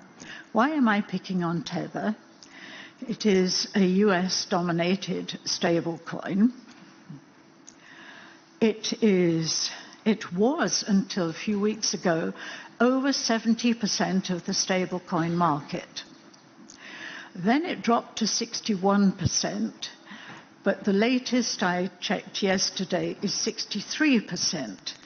So it is still the dominant stablecoin in the market. And when it was over 70%, and it's creeping up again, it's just got another 7% to go before it hits 70% again. In effect, Tether is the only stable coin in the market. And it has a very interesting history. Until very recently, it was located in the British Virgin Islands. It was only registered as a company there.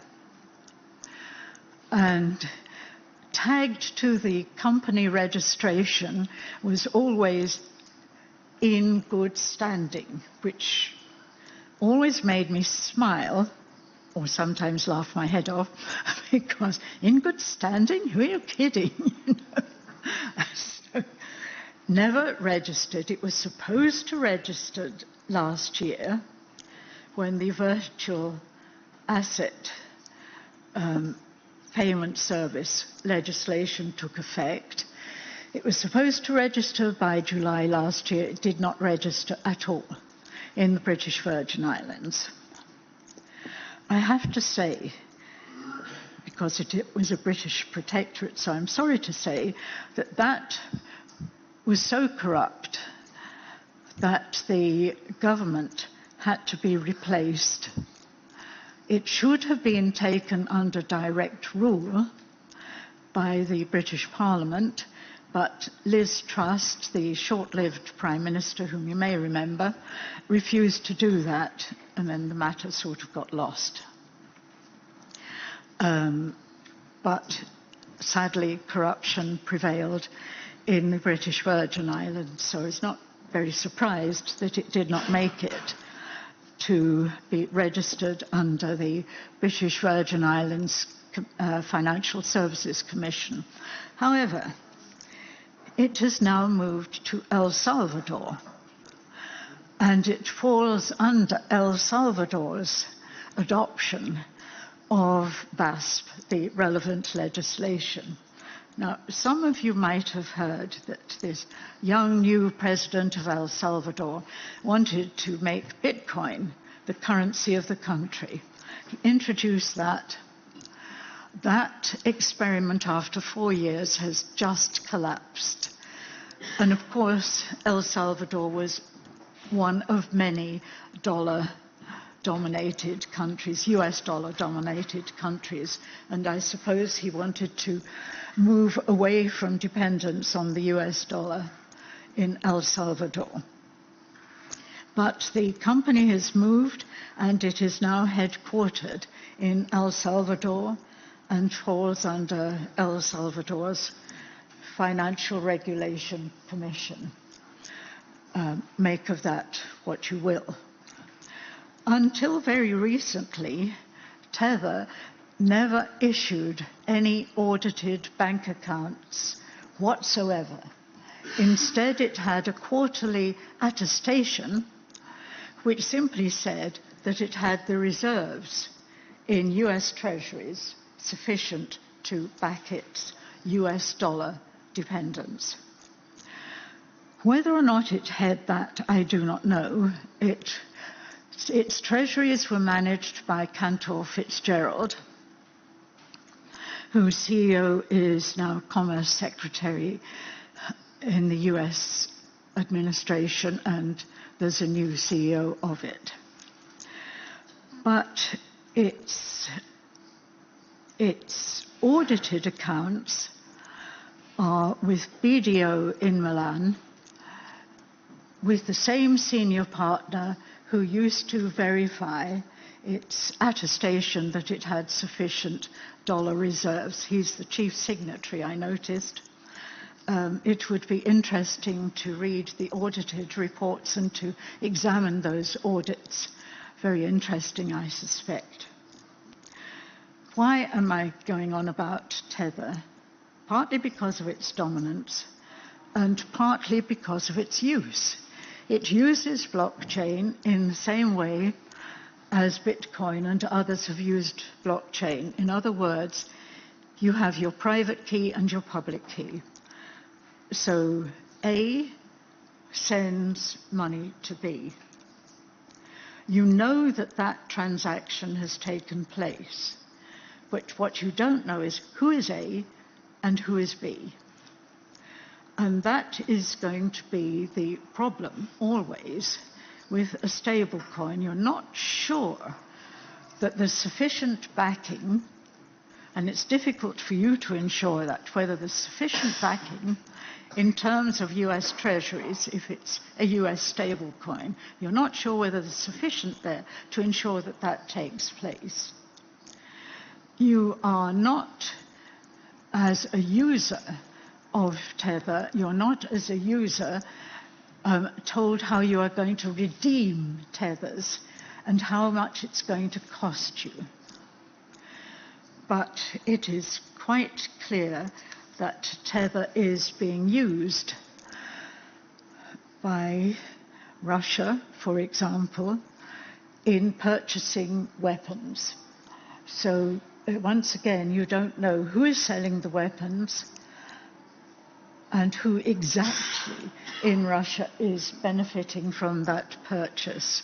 So the problem with stablecoins is their misuse.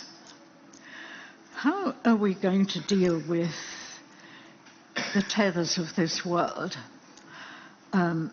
It's changed. It's changed its blockchain. It is now using the blockchain called Tron, T-R-O-N, which is headed up by Justin Sun, who is the owner of that particular blockchain and who apparently resides in Geneva in Switzerland. So that's the blockchain that's being used. They change blockchains. There's more than one in existence because some blockchains are speedier than others because they're not going to be so heavily used. So what can we do about it? You know, I'm thinking about this. And of course, FATFI does already require, under its travel rule, that you should know who A is, who's sending money to B, and how much they're sending. Because, of course, some companies have limits on transactions of their own currencies to other countries. So I think that the best way of dealing with these is to actually make sure that they don't only adopt VASP, but you want to see that the travel rule is really, really enforced. And if you enforce that, then the value of stable coins like Tether will diminish, in my view, because the point is anonymity of the transfer. And if you can undo that anonymity, and coupled with what I suggested earlier, proper basic bank accounts in whatever country has those or can reintroduce them, then banks, who of course a basic bank account is not going to bring them any money, it might actually be a loser for them, but they're properly regulated. They do fail regulations from time to time, but you do give an opportunity for people for safe transfer of goods. Let me just give you another example from someone who was working for me as a builder. And one day I was setting off with a large handbag. And he said to me, "Why are you taking a large handbag?" I said, "Well, why wouldn't I?" El Salvador. If you took a large handbag out with you, that meant that you were carrying a lot of cash. And you would be lucky if you were able to take that cash to wherever you wanted it to be taken. That's what most people in El Salvador had to resort to, carrying cash around, because no banking system was available to them for safe conduct and security of their supply. So let's bear that in mind and really go after stable coins with transparency, which everyone should be obliged to do. Thank you, Dr. McDonald. Well said. Now we'll have Ms. Lolita Infante, CEO, Cat Labs, former DOJ special agent. Thank you. Thank you. She does look like a special agent. I'm very special, yes. Not an agent anymore, though. So Dr. McDonald really set up the stage really well for me to talk about what I was going to talk about, and that is the misuse and abuse of cryptocurrencies and what we can do about it, what is the scale of the problem. However, I'm going to talk more about what we can do about it and less about the scale of the problem in the 15 minutes that I have, because I think it would be really useful for a lot of you to come out with actionable items that you can actually implement in your countries to be able to address the problem.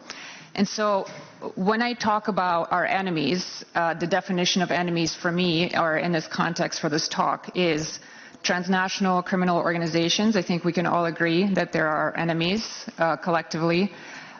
terrorist groups, we can all agree they're our enemies, and adversarial nation states. All of these three groups are using cryptocurrency to enable their operations to scale globally and at a rate unprecedented, faster than ever before. And so what does that mean?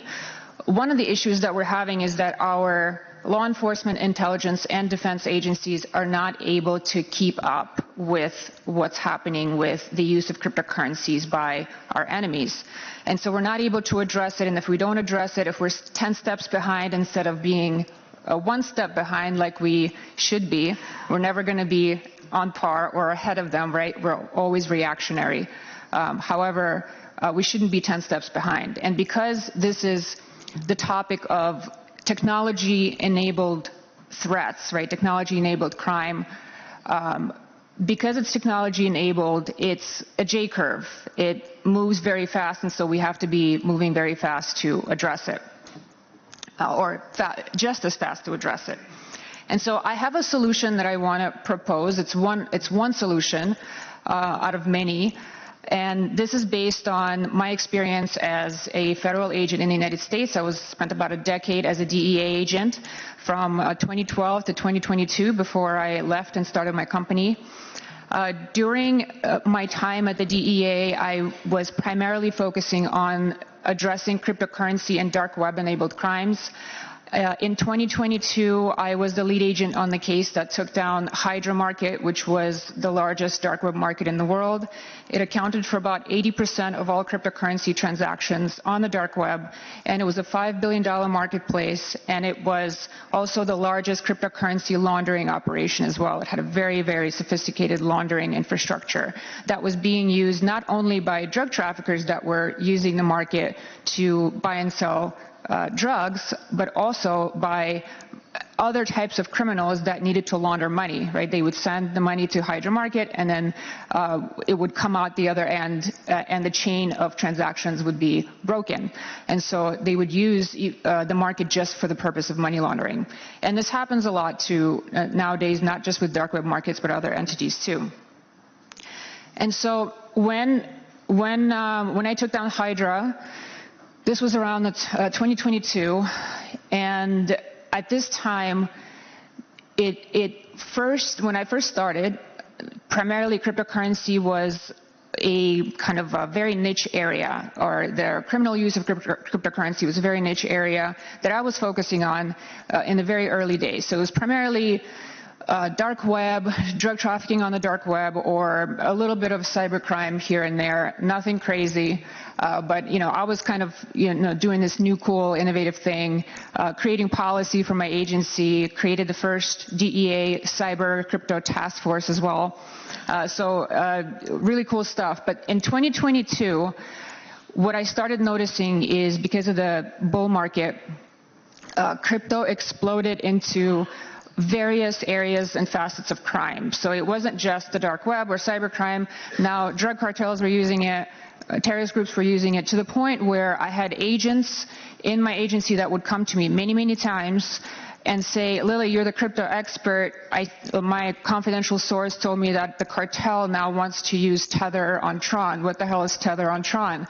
And so I would explain to them what that is. However, I quickly became a bottleneck, and I can't do everybody's cases. I love to help people, obviously, but I'm not, a superwoman to the point where I can do all the cases at DEA, because all these drug cartels, the major ones, were now starting to use crypto, and the agents had no idea what to do with that and how to actually capitalize on that and investigate.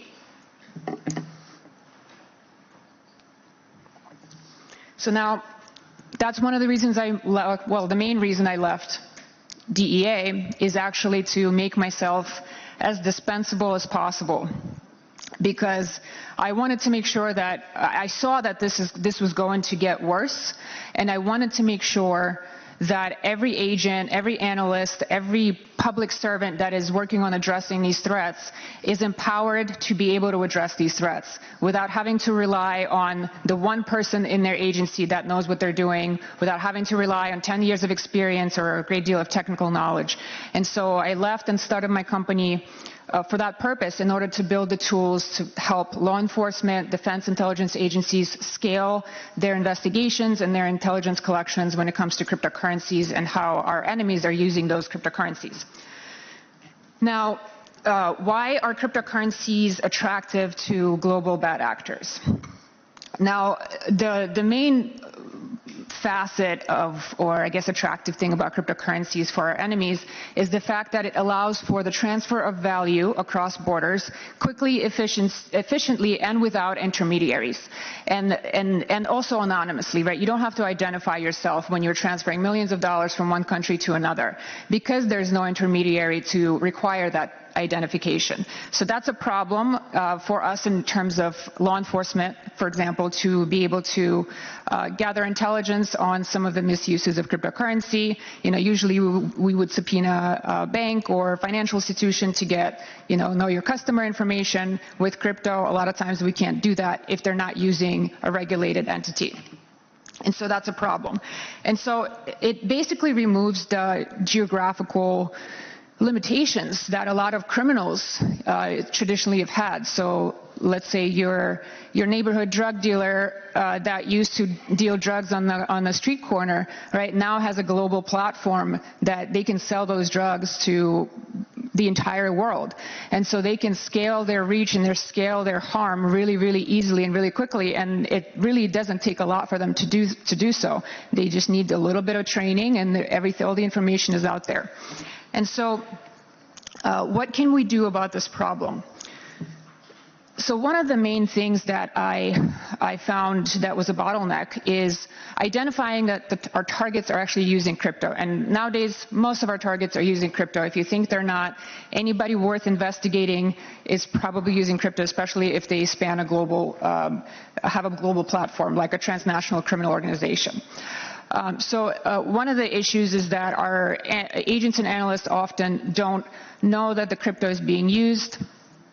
And if they don't know crypto is being used, obviously they can't investigate it, even if they get the blockchain analytics tools or any kind of tools that allow you to investigate cryptocurrency on the blockchain. If you don't know your target is using crypto, you don't have crypto addresses to give to that platform to actually do the investigation. And so when we seized the Hydra servers, for example, we seized multiple petabytes of data. It was over 60 servers that we seized, and we had to manually go through that data to pull out intelligence and evidence of cryptocurrency use and just transactional information, address information, any kind of private keys. We also seized a bunch of money. And also I seized probably around $200 million in my career, and in various cases. And I know how I seize that money. Usually is by triaging data. The data that I collected in my investigations, I knew what kind of data to collect, and usually a lot of that data would contain private keys. And the private keys to cryptocurrency wallets that our targets were using would give me direct access to the money. And so if I seize a phone, if I seize a laptop, if I seize somebody's Google Drive or iCloud, I'm going to have, very, very likely, I'm going to have access to the money because there's going to be private keys in there somewhere. And so that is basically one of the best ways for me to have seized all of those millions as an agent. And so the government definitely had a great return on investment on me, right, on paying my salary and the amount of money I was able to recover for the government. In addition to that, most of my friends and colleagues who used to do these kinds of investigations, and specifically focusing on crypto, also seized millions of dollars, sometimes billions of dollars. As a matter of fact, the largest seizure that happened in the U.S. was $3.6 billion, and it was found by a friend of mine who was an IRS agent at the time, inside a spreadsheet in the form of private keys in crypto, inside a spreadsheet from a search warrant return of a Google Drive. So, and I was doing that all day, every day, just search warrants on Google Drives. I know my target is using Gmail, which a lot of them are, search warrant on Google Drive. I know my target is using iPhone, search warrant on iCloud. You get the pictures, you get those screenshots of seed phrases and private keys, you actually get seizable assets. So now your data is money. This is the first time where your data is money. So what can you do to maximize seizures? Because I wasn't special, and neither were our friends, right? We weren't just like super smart and now we're seizing all these millions. No, it was because we're focusing on crypto, and crypto investigations or crypto-enabled investigations allow us a lot more opportunity to actually find and seize digital assets than ever before. And if you know what you're doing. So in terms of actionable things that we can do or you can do in order to basically make yourself illicit finance, illicit money seizing machine in terms of your law enforcement agencies in your countries is institute policy to make sure that every piece of digital data that's collected by your law enforcement agencies, intel and defense agencies is automatically and as early as possible upon acquisition scanned for digital assets, particularly private keys, right? You need to do that for two reasons. Number one is obviously you want to maximize seizures. You want to disrupt these criminal organizations, take away their money, take away their power. So maximize seizures, but also you want to secure any private keys that may actually live within that data. Because I've been, my friend Chris, who actually found the $3.6 billion, he was at his house looking through that Google Drive for many, many hours. He knew what to look for and what to do with it when he found it. But he was at his house looking at it all by himself, and he didn't have to tell anybody that he found it, and nobody would have known that he found $3.6 billion inside a spreadsheet while at his house, right? No witnesses, no nothing. So it's really important that your agencies know when there are private keys in their data that they collect, and there are a lot of private keys because I've found countless of private keys, seed phrases within various types of data sets that I was collecting. And it's very important that they know how to secure those, that there's a chain of custody policy, there's a custody of evidence policy that's implemented, that there's no point at time where you have an agent or analyst looking at data and they don't know, that, and they're the only ones that have seen cryptocurrency within that data or a private key, and their supervisor has no idea, right? So this, if you come out with anything from this, is make sure you institute a policy to scan all of that data that is money, most likely, to scan all of that data for cryptocurrency, especially for private keys. Thank you very much. Thank you, Lolita. Now we'll hear from Mr. Jean Dietrich, board member of VNX Stablecoins. Thank you so much. Cryptocurrency is a large topic, and I think for the last 10 years, many governments, many members of parliament never wanted to address the topic.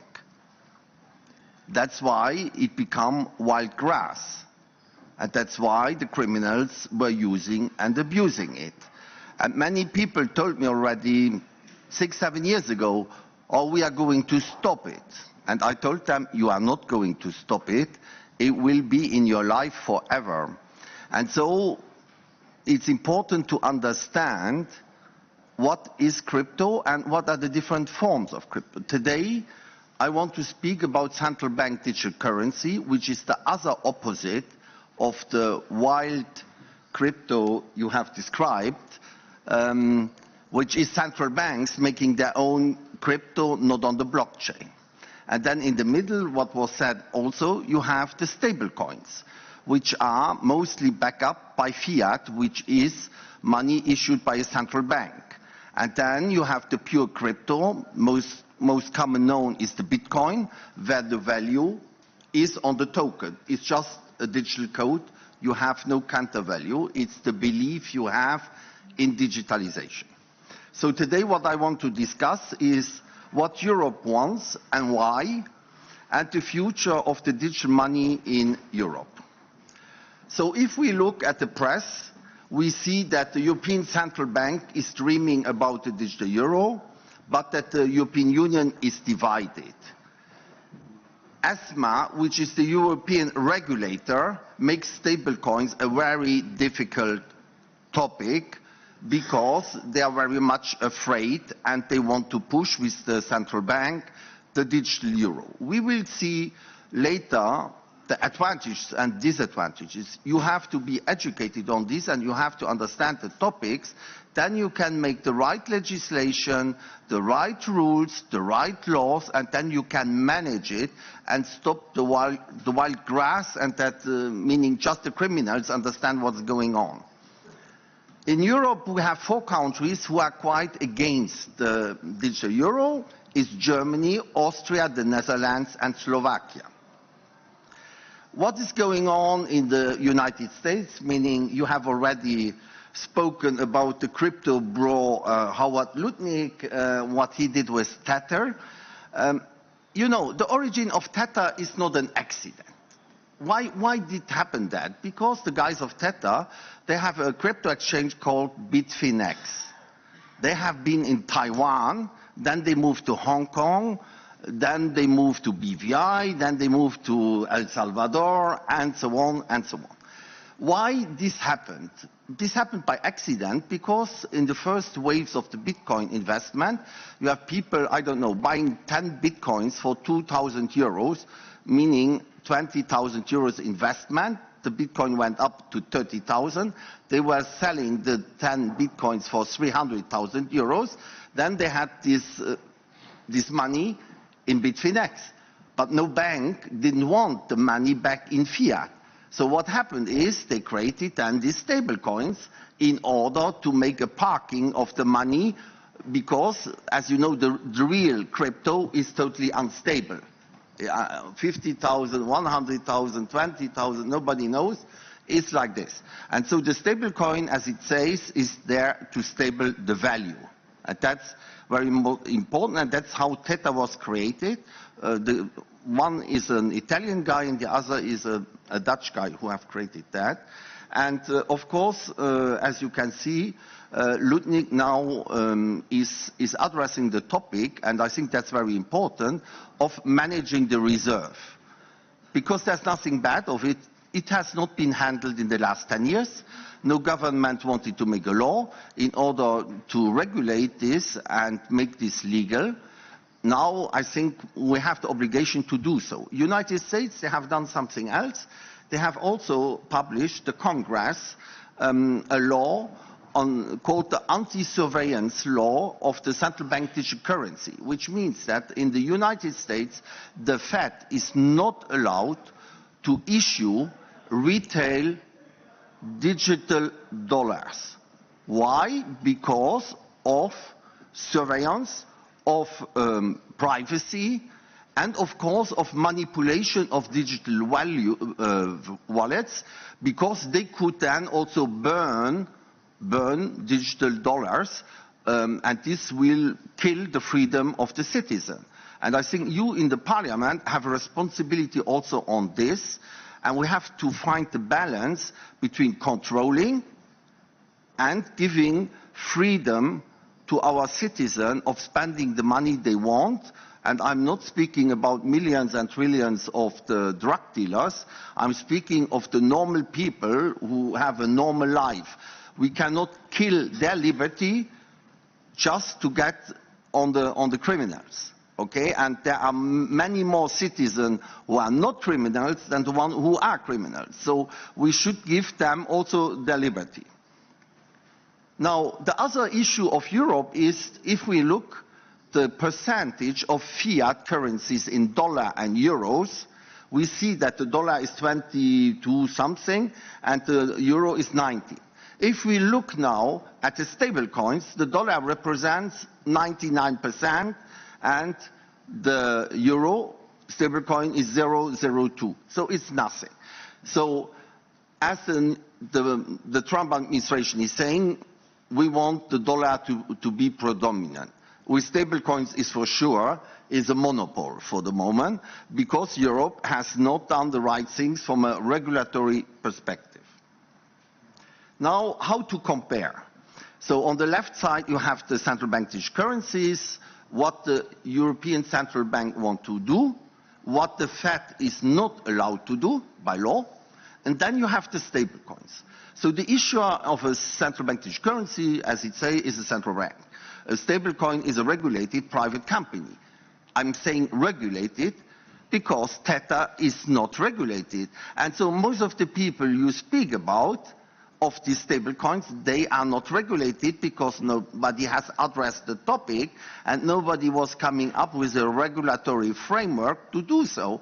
Europe had last year done the first regulatory framework with MiCAR, but now they block us from moving on because they are very slow on delivering the licenses.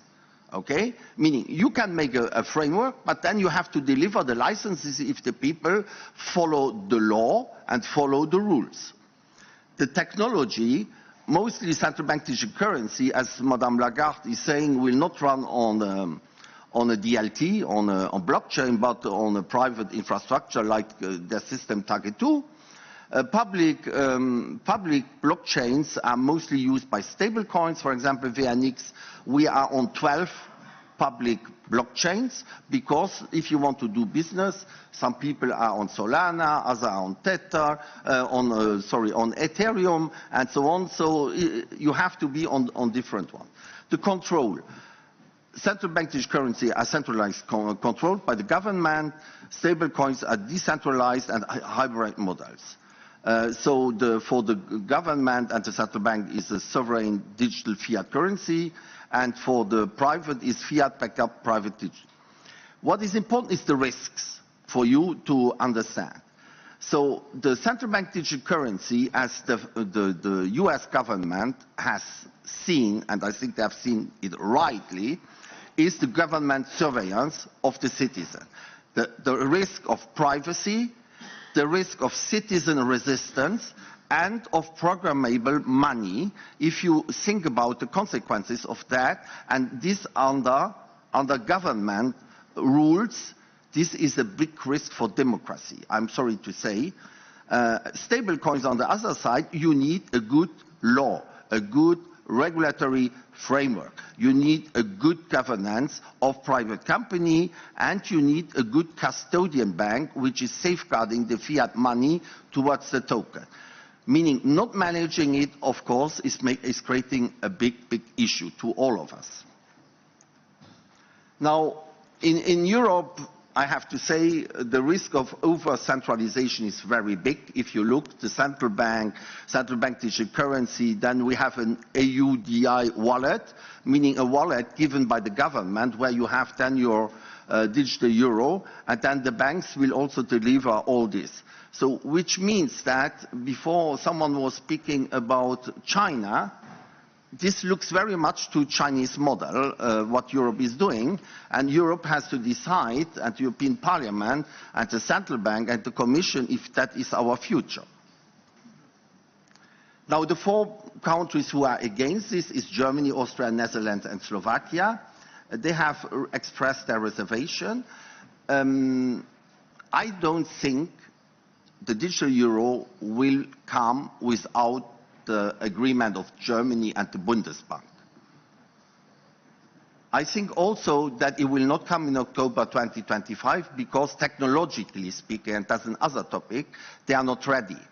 Meaning what the US said is the Fed is not a digital company which is there to dictate how digital money should be technologically issued, run. The market should decide which technology is the best and should have different competitors competing for the best value, for the best technology. A central bank is there to manage monetary politics and not technology, because otherwise you kill also technical innovation if the central bank dictates technology. So I think the US, what they say is regulate, don't substitute, and I think Europe has to think about this also and understand if we have not served in the wrong direction in the last years with our idea of the central bank digital currency.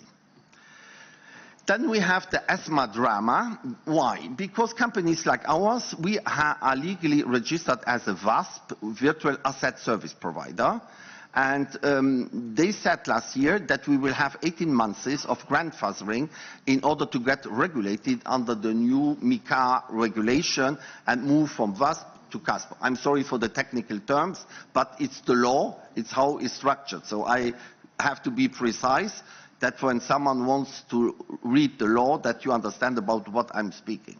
And what they have done now in January, they said, okay, we want to stop Theta, because Theta is not regulated, so we stop everything. Which means that now in Europe, for the moment, they stop everything because they ask a CASP license for stablecoins, and they haven't really given out any license, which means that we are blocked, and normally they should have given at the beginning of the year. We are now in May, June, nothing. So in Luxembourg, for example, there are at least 12 companies blocked by the regulator through ESMA, not getting a license. So, in summary, we don't want the wild grass, we want to handle it with rules. But if you set up the rules, then run the rules in a good way and give a license to us, because otherwise you will again support the criminals, because they run without rules and they make big business, and people like us who want to do it in a legal framework, we are stopped of doing anything. So I think we need the support of all of you. So I think Euro stablecoins need more support because there are no stablecoins, and I think we have to refine a balance between the USD stablecoins and the Euro stablecoins. So our firm, what we do, we are ready. We run in Liechtenstein under the Liechtenstein national framework on gold, on CHF, on euro, and on recently on pounds.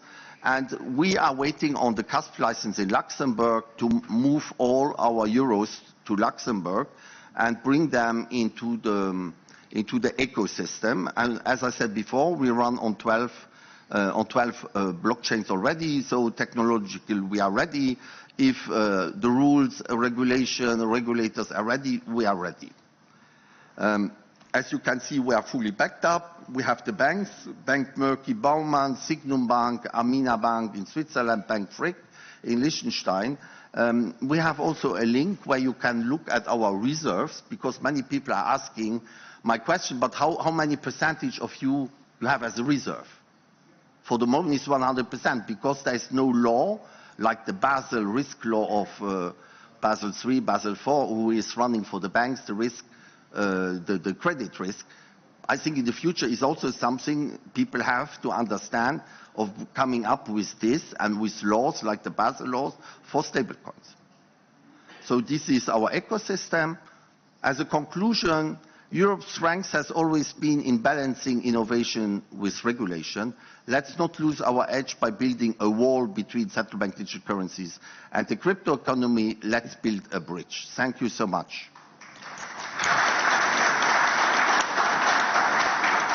Thank you, sir. If there's a brief question, we can handle one. Yes, right over here. Oh, thank you. We'll take two of them. Yeah. You go first, and then Shafiq. Thank you. My name is Kai Gottschalk, financial spokesman of the AfD party in the German parliament. I agree with everything you said here, but I think you've forgotten one thing. Who's controlling the money is a master of money. And I mean, maybe could it be a big reason for people to invest, especially in crypto, while we could observe a high inflation rate during the last years and abuse of a lot of governments of currency that needs, for example, in the time of COVID, and we spend a lot of deficits. The United States also have a problem with a double deficit. That means to be the leading currency in the world means you have a spread between ex and imports, and of course high deficit spending also in the United States, and that maybe could be a reason that the confidence in a lot of currencies, especially in Germany, we are also against right now the digital euro. Many other reasons are responsible for that, but maybe could you state for that? It's for me also our job to create and bring back confidence and trust in currencies. And the political influence on the currency is, in my opinion, too big. Do you agree or do you disagree?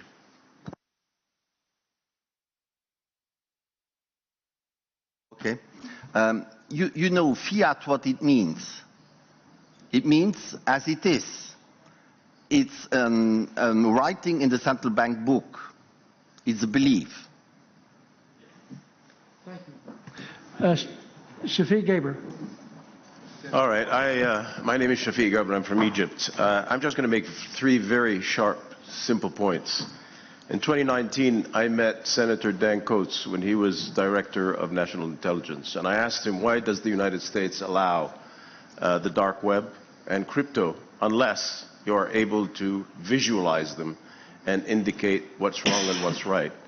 He didn't answer my question, and I can see a smile at the very end here with the special agent. But if I, with Chairman Pittenger, do $1 million deal, not a simple deal, on crypto, governments don't take their VAT, they don't take their tax. So what are we doing? Pushing people to do business, even if it's legitimate business, but avoiding government rules. So that's point number 2. Final point, the US president has already created his own crypto. And he's discussing, and I see another smile, and he's also discussing having reserve currency in crypto. This whole excellent presentation is about global security, but I'm listening to a lot of things, but I see that we're undermining global security with all what's going on rather than the other way around. May I comment on that? 30 seconds. Yep. Very quickly, having a crypto as your reserves for your federal bank. Remember, cryptos only depend on sentiment. To me, I like to call this depending on fairy gold. Just very quickly, that I think it's a very complex issue, this. There are very good actors who we want to enable in the system, and there are also, the issues that have been discussed that obviously have to be addressed. And I think education of members of parliament, understanding and having regulations that work are very, very key. But we had the Children's Parliament come to the UK. Everything is digital. Finance, this is the next stage of finance. It's becoming digital whether we like it or not. And legislators have to get on top of this. Their whole world is digital. We can't push water up a hill, and we're going to have to continue to grapple with it, educate each other and collaborate for the best outcome. Well said, Doctor. I had Leo Campos right now. Thank you, Robert. I have a short question for the Dr. McDonald. I will speak in Spanish if it's okay for you. Thank you. It's easier for me.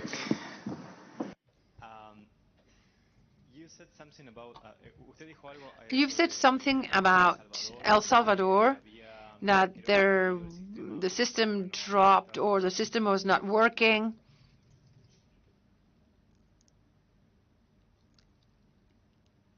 Can you hear the translation?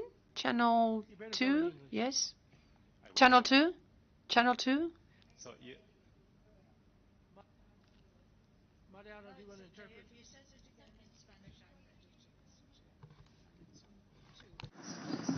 Mariano. Okay, Channel 2, Channel 2, can you hear? Channel 2? You were mentioning something about El Salvador, that the system that the President Bukele tried to implement had failed, did not work.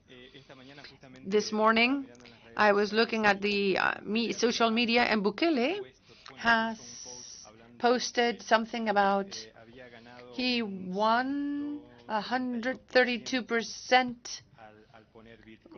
in bitcoins because he invested $291 million to give round figures, and he got a gain of 386 million. What's the parameters that you use that the system has failed in Bukele's system has failed? How come? I can say something. So I have given training to the El Salvador Banking Association, and one of my questions is what's going on with Bitcoin. And they said the banking system is not using the Bitcoin. Why? Because if you have Bitcoins, you have to go to the central bank. They have a central converter. Then it's converted into dollars. And then it's entering the El Salvador banking sector, which is then fully in dollars. So there is an exchange controlling the in and out of the Bitcoins. And is the president and his friends who are controlling this. And so that's, you can see is a success for them or is a failure, but the percentage in El Salvador in the economy is very small. And I think the question was for Dr. McDonald. I'm not sure if you heard. Okay, so basically the question was, what is the measurement that you're basing your assumption or you claim that the Bitcoin experiment has failed in El Salvador? And that there was a post that happened on social media, I think this was this morning, by basically claiming that there's been over a 300% increase in the value of El Salvador's reserves. So what is your assumption? Actually, I saw the announcement by El Salvador that Bitcoin was supposed to be the currency of El Salvador. That total experiment had failed and it was no longer to be El Salvador's currency. So that was the view of the president, not the view of any other commentator. And you have to remember that Bitcoin's, the value of Bitcoin depends only on sentiment. It's what now Bitcoin is high at about $106 per Bitcoin, but who knows what might happen next week. It might drop to $30. It fluctuates and has fluctuated so much that it's not possible to rely on it because it depends solely on sentiment. It is not dependent on the economic performance of the country, which is what, of course, the US dollar, the euro, etc. depend on. So, yeah, I noticed it with interest because I knew the initial experiment hadn't worked very well, partly because merchants did not have the systems in place to exchange, to allow purchases via Bitcoin. That was the initial problem, but ultimately the problem is it depends only on sentiment, and he abandoned that. Thank you. Mariano, did you want to make a comment? Yes, thank you, Robert, and thank you to all the panelists. I think I wanted to make pose a question regarding a comment that Dr. McDonald made on Libra, on the Libra stablecoin. I want to ask you now, with the benefit of hindsight, right? Don't you think we could argue also that Libra offered the West, particularly the United States, a unique chance to shape global norms and infrastructure for digital currencies? Instead of supporting a dollar-backed, privately led but publicly regulated global stablecoin, Western governments chose to shut it down probably out of regulatory fear in a way. And Libra was not perfect, but it was an opening salvo in a coming war for digital monetary dominance. And I wonder whether killing it prematurely may have, ceded the initiative to geopolitical rivals like China that, have gained a lot of ground in the stablecoin business across Asia and Africa and many parts of Latin America as well. Full disclosure, I was the head of the financial intelligence unit of the Libra project, but we had a very strong compliance team led by Stuart Levy, former Assistant Secretary of the Treasury, former General Counsel of HSBC, Sterling Dames, former Chief Compliance Officer of Credit Suisse.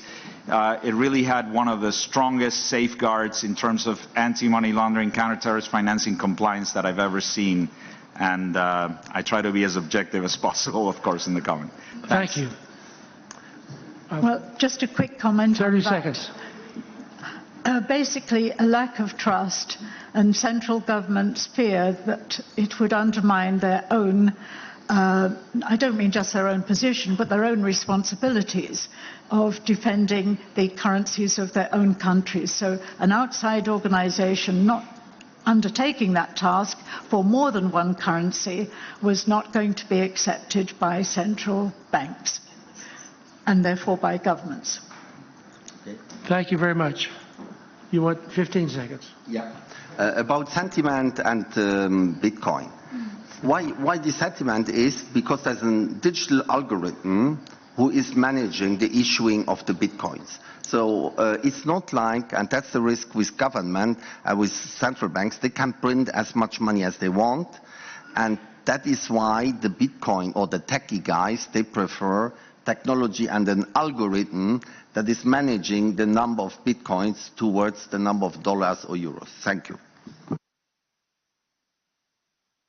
Oh, that's going to be hard but in 10 seconds, because firstly I wanted to say compliments to Rilita that she says $200 million. I think the U.S. government should give some provision to their offices so they don't have to leave the DEA and going to private sector and stay within the prosecutors. And thank you, Jean, for the excellent presentation. I have a question. It's a very simple question because we are facing in Europe prosecution of cash, and then it's always explained like this is used for criminal purposes. But the statistics of the Europol itself says that up to 70% of the criminal transactions are done by very normal banking transfers, just some around 20% in cash, and crypto is around 1 up to 5%, but growing. So how is your perception? What is crypto? How is crypto growing, and how is it going to be in the future? Who'd like to respond? 10 seconds. I can respond rapidly.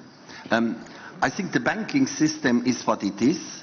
The AML laws are what they are. People with a lot of money can pay a lot of auditors and lawyers to get the right structures, to bundle it in the right way, that it goes through normal legal transactions. And that's why we are there where we are. And I think it's very important also for the people of the Parliament that still, as you say, 80% are in the normal banking transaction, and crypto is probably 1 or 2%. So what she is doing is a great job, but it's very small compared to the global banking system. Thank you. That concludes our... Sorry, so sorry. And also to say that in my understanding, and obviously as has already been described very eloquently, it's not the best if you're a criminal. My understanding is, it's all on the blockchain, so you can trace it with crypto. So in many ways, it's not the best method for that type of financial transaction, if that's your framework of mind. So I feel that, as has been said, it's a very small proportion, and what we need to focus on is getting, because there's always going to be, with all money, there are good actors and bad actors, and we need to have the regulation and the governance in place.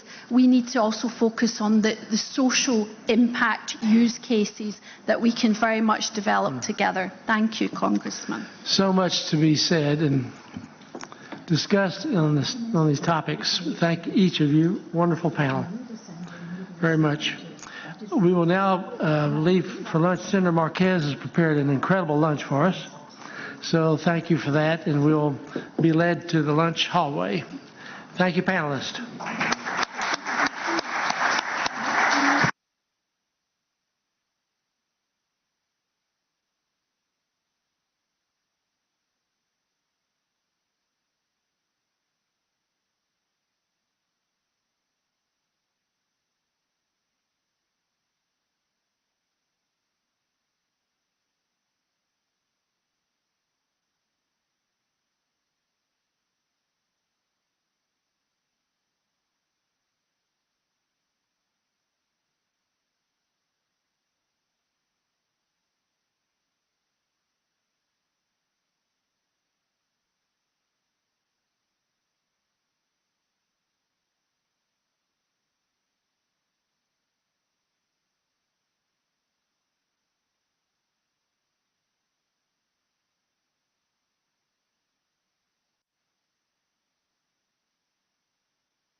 Hola, ¿me oyes, Jorge? Jorge, can you hear me? I hear you. I hear you. Hear. Agir. High low. Power. This is the power in Spanish, people. Hola, 1, 2, 3, 4, 5, 6, 7, 8, 9, 10, 11, 12, haciendo pruebas de idiomas. Sí, ahí va, 1, 2, 3, 4. Jorge, que te cierres, me dice Héctor. Sí, 1, 2, 3, 4, 5, 6. Ábrete. Ábrome, cabina española aquí traduciendo del árabe, el suajili. Pues probablemente se haya quedado guardado ya. Sí, 1, 2, 3, 4. Jorge, necesitamos que te cierres y te abres. Ahora te vuelves a abrir. Ahora estoy abierto. Vale. Pues espera. Vamos para allá.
inglés, taca, taca, taca.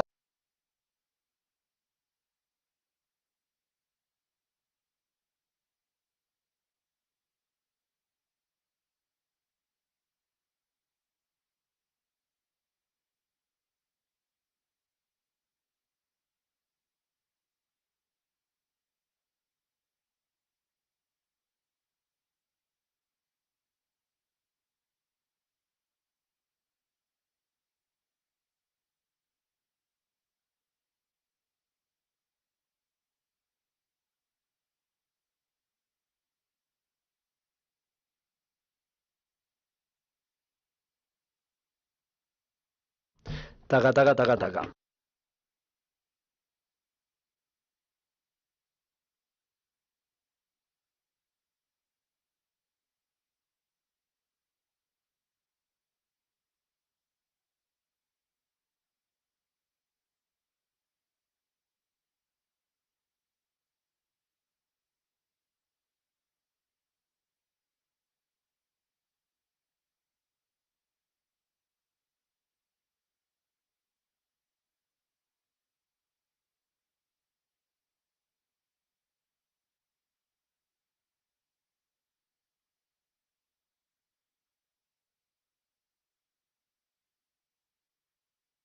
Traduciendo en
Cadic a été espionné pendant plusieurs années par la Chine.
Español, español, ¿Español? español, español. ¿Ha saltado? Mira, porque me salen estos dos. Porque ahora está en inglés, inglés. Ah. Porque hemos tenido que volver a reiniciar la No, pero... sesión. Ah, sí, es verdad. ¿Ahí está en inglés? Sí. Vale.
Vale, ya está.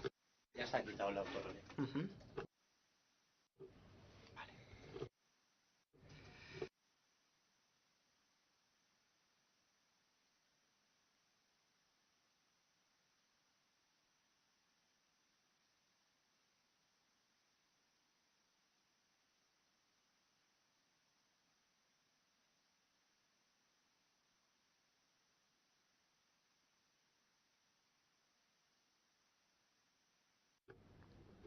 No, no, ya no lo está haciendo el autorrelé. Es que entiendo que vosotros autorrelé no queréis, ¿no?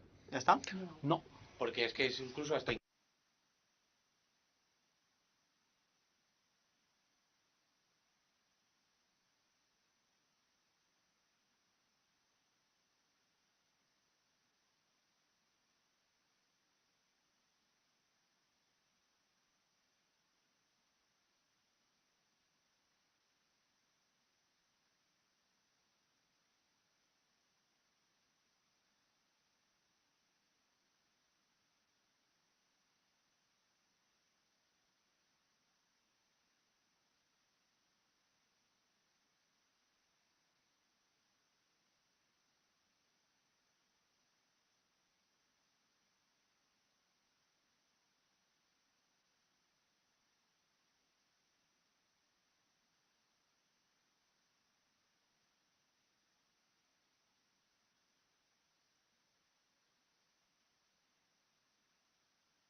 Good afternoon. Hope everyone had a good lunch. It was absolutely wonderful. It shames me with the terrible sandwiches we serve in Washington. I'll have to step up what we serve. It's shamed me into good food. Shafiq Gaber, always good to have you back. Always good to see you, Shafiq. You look a lot better when Gigi's with you.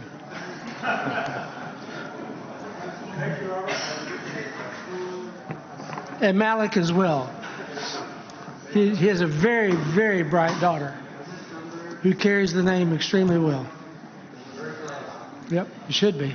Well, ladies and gentlemen, thank you for returning. I hope you had just the right amount of wine. I stuck to lemonade. But I now have the great pleasure of introducing the Honorable Alejo Campos, Regional Director of Crime Stoppers, Americas and the Caribbean. We're dealing with illicit finance and foreign investments, navigating the threats in the globalized economy. And I will say I have worked with Alejo for the last decade and have been down there many times. He's been decorated, I believe, by every country in the Americas as a remarkable individual and greatly respected by our own customs agents for the work that he does. And for security, we're going to co-host a briefing for customs agents in July, and who are very critically part. Before I get started, though, they found a diamond. Now, don't everybody come running. On the floor. So if anybody lost a diamond, it's on my baby finger. Come see me, and we'll offer a nice price. We'll do business. Now, I don't know whose this is, but we want to get it back to him. Sounds like illicit finance. Alejo Campos, the floor is yours. Thank you. Thank you, Robert, and thank you for the invitation again, and thank you for your leadership and friendship in the last decade. I will be speaking in Spanish for all of you. Lo siento. I apologize, but I'll speak in Spanish. The speaker says. How can I pass the slides? I've been asked to speak about illicit financing, illicit economies in the world. Let me see, how can I just pass the slides?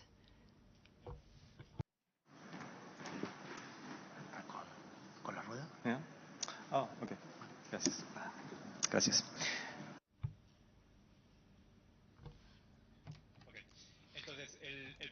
So the first point I'd like to share is try and define what an illicit economy is.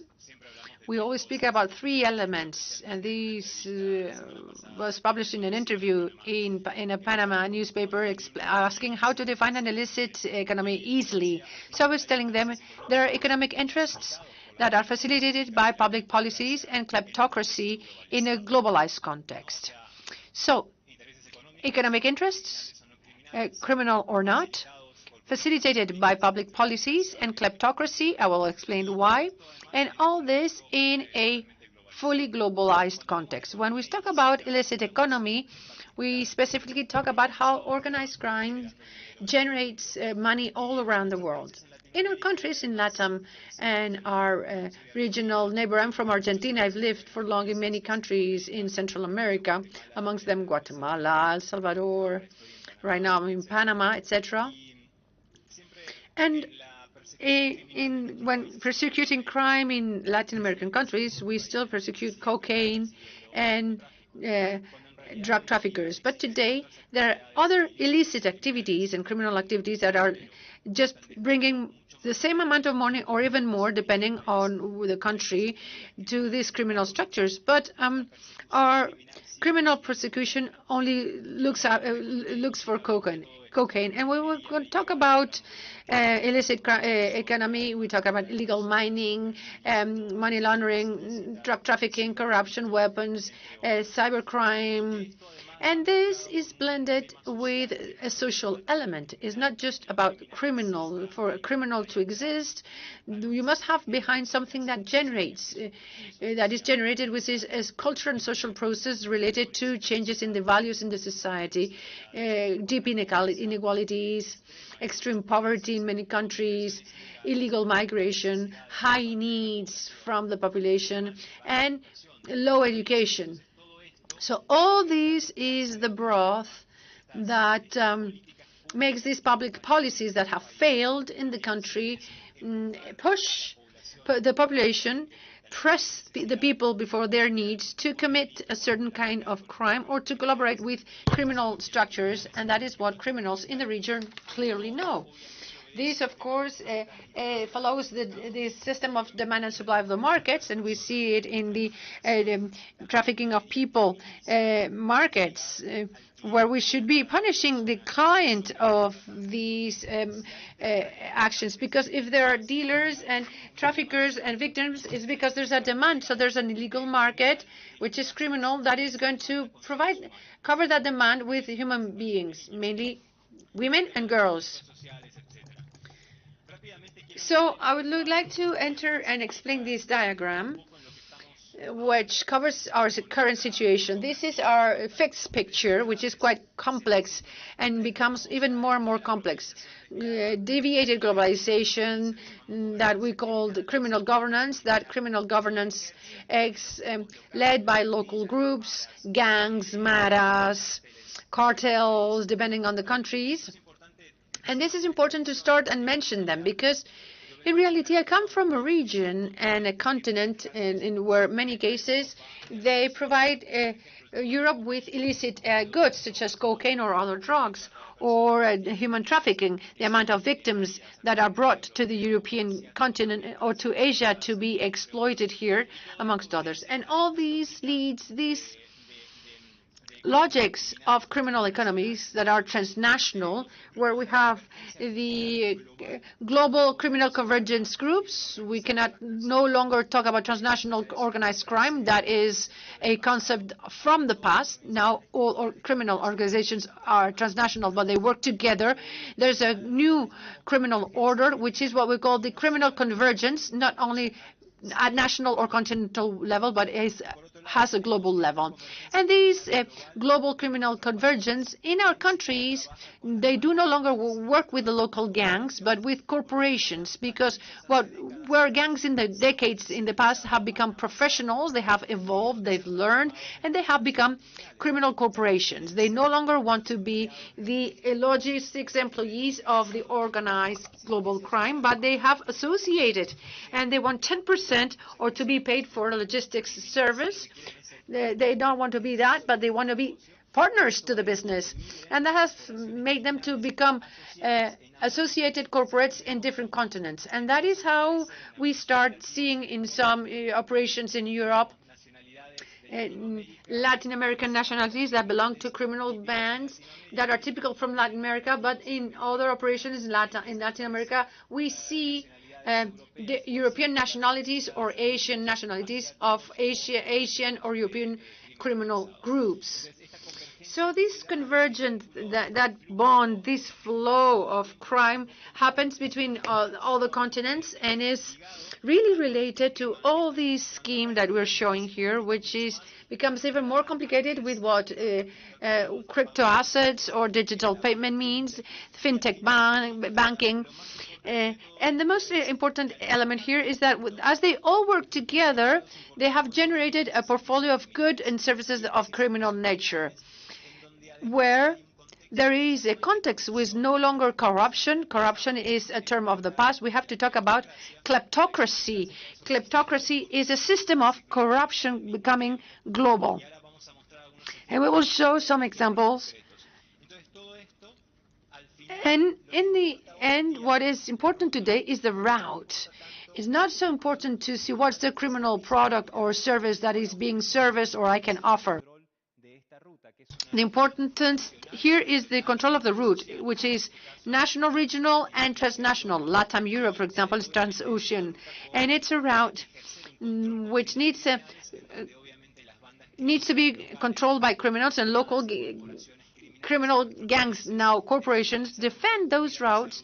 They take care of those routes, and that's their best asset, because as they're all working together, they can all put their criminal products on the table, but the most important thing we have to pay attention to is the route.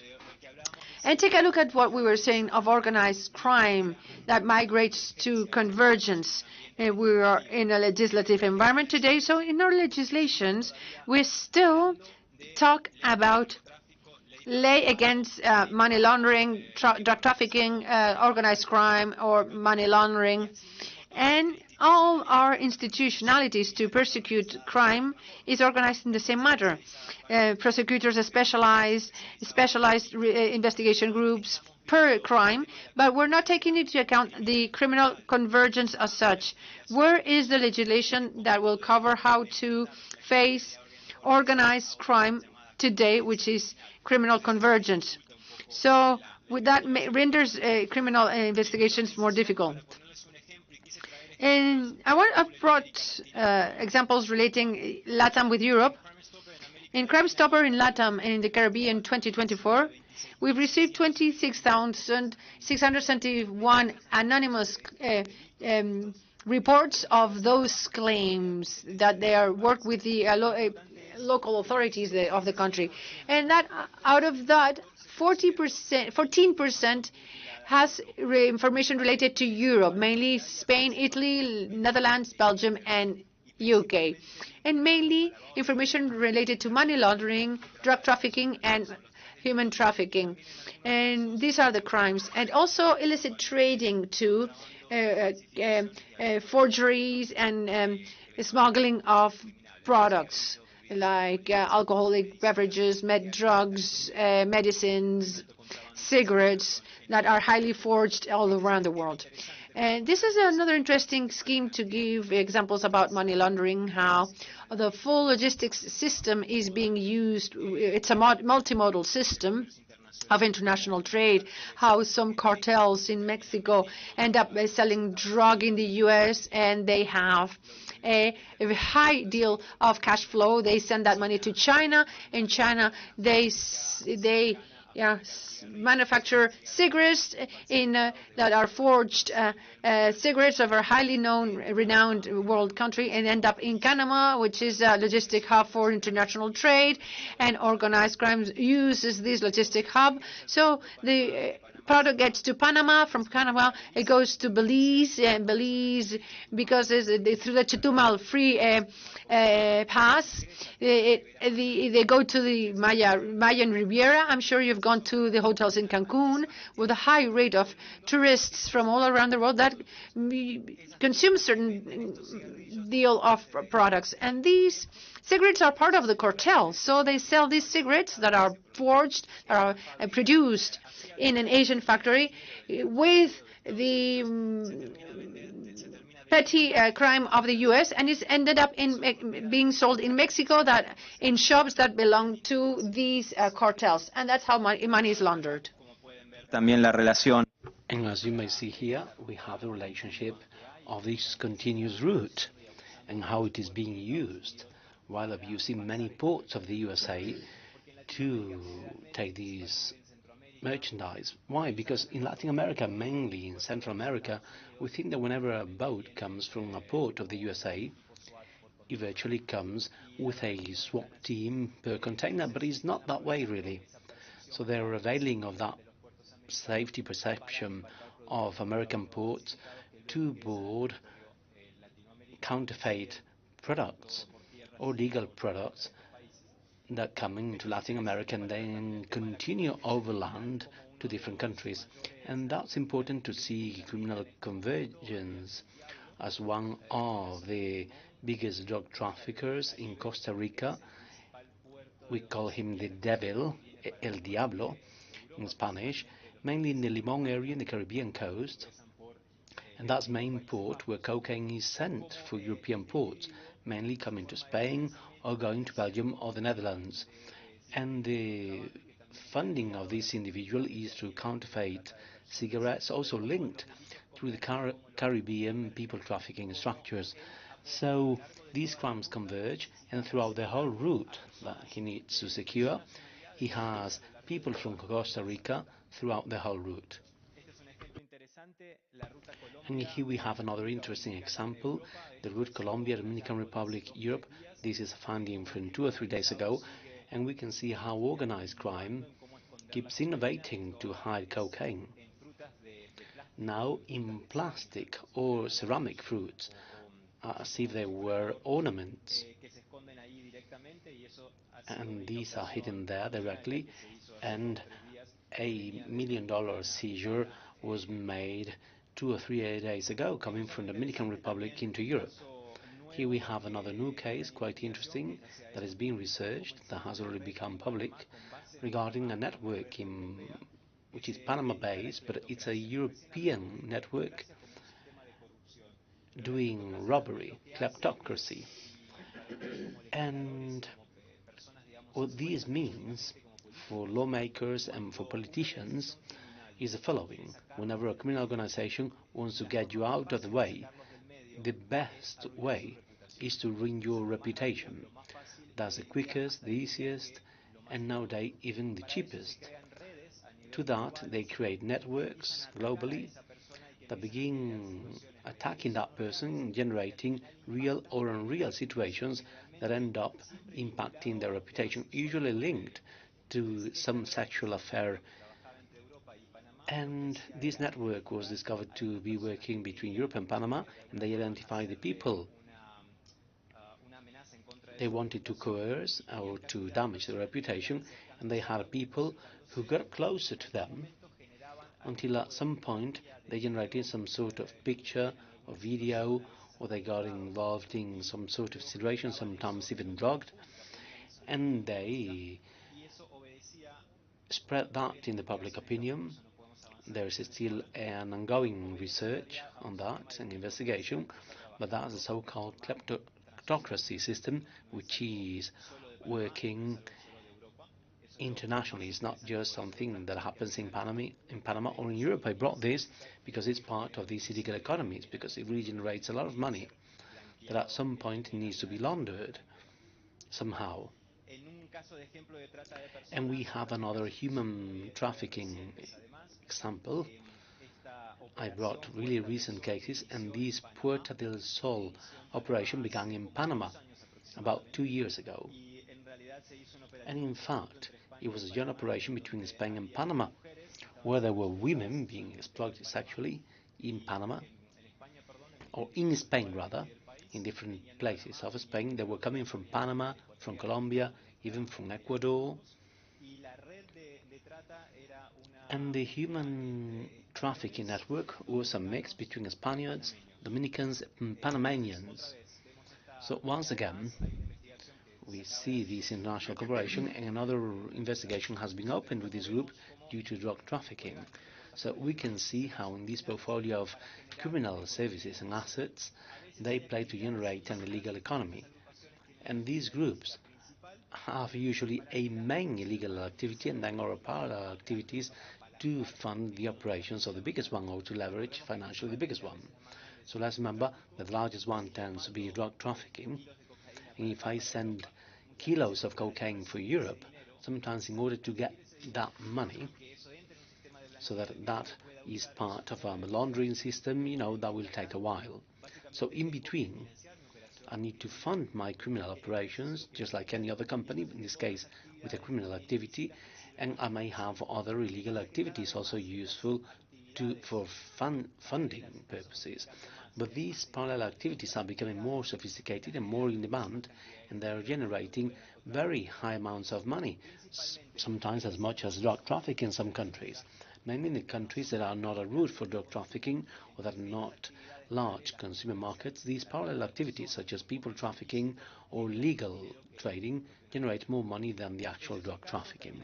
So that's the case. Here we have another police case, and the Spanish police released 19 Latin American women subject to sexual exploitation, and here we have the nationalities. And below we have another case, and I'd like to mention something here because we're really concerned with human trafficking, the rest of our criminal products, but here we're talking about the lives of human beings, mainly women and girls. So we should just not overlook the statistics. They're not just a mere number. When 19 women are saved, these are 19 lives after all. And something funny happened while I was walking to my hotel, and I saw women through a video, and I mean, people were offering women with through a video on a phone, saying that they were good, cheap, and beautiful. So we can just naturalize those facts of human trafficking. And this is one of the latest examples.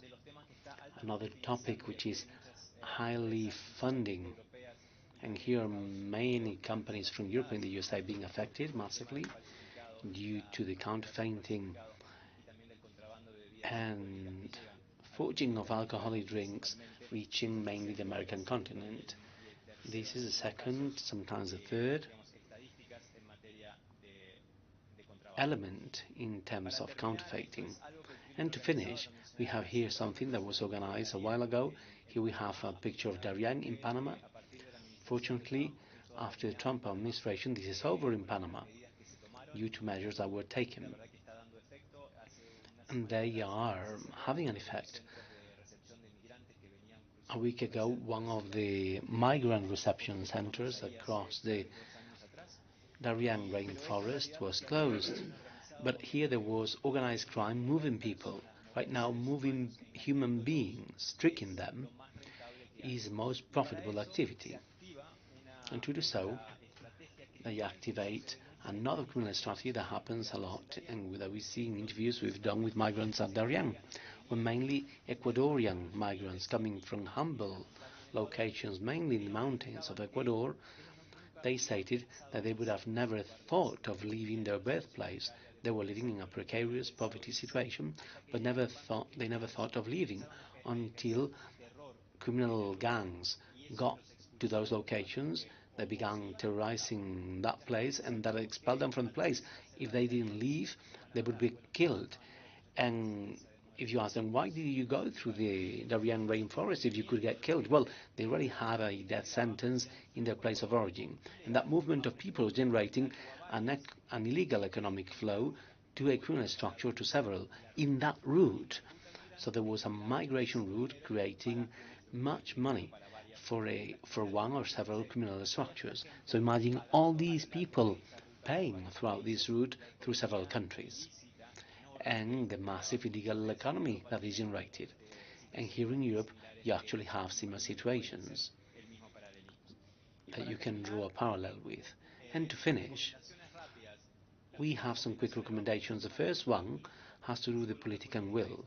Without it, we cannot change this.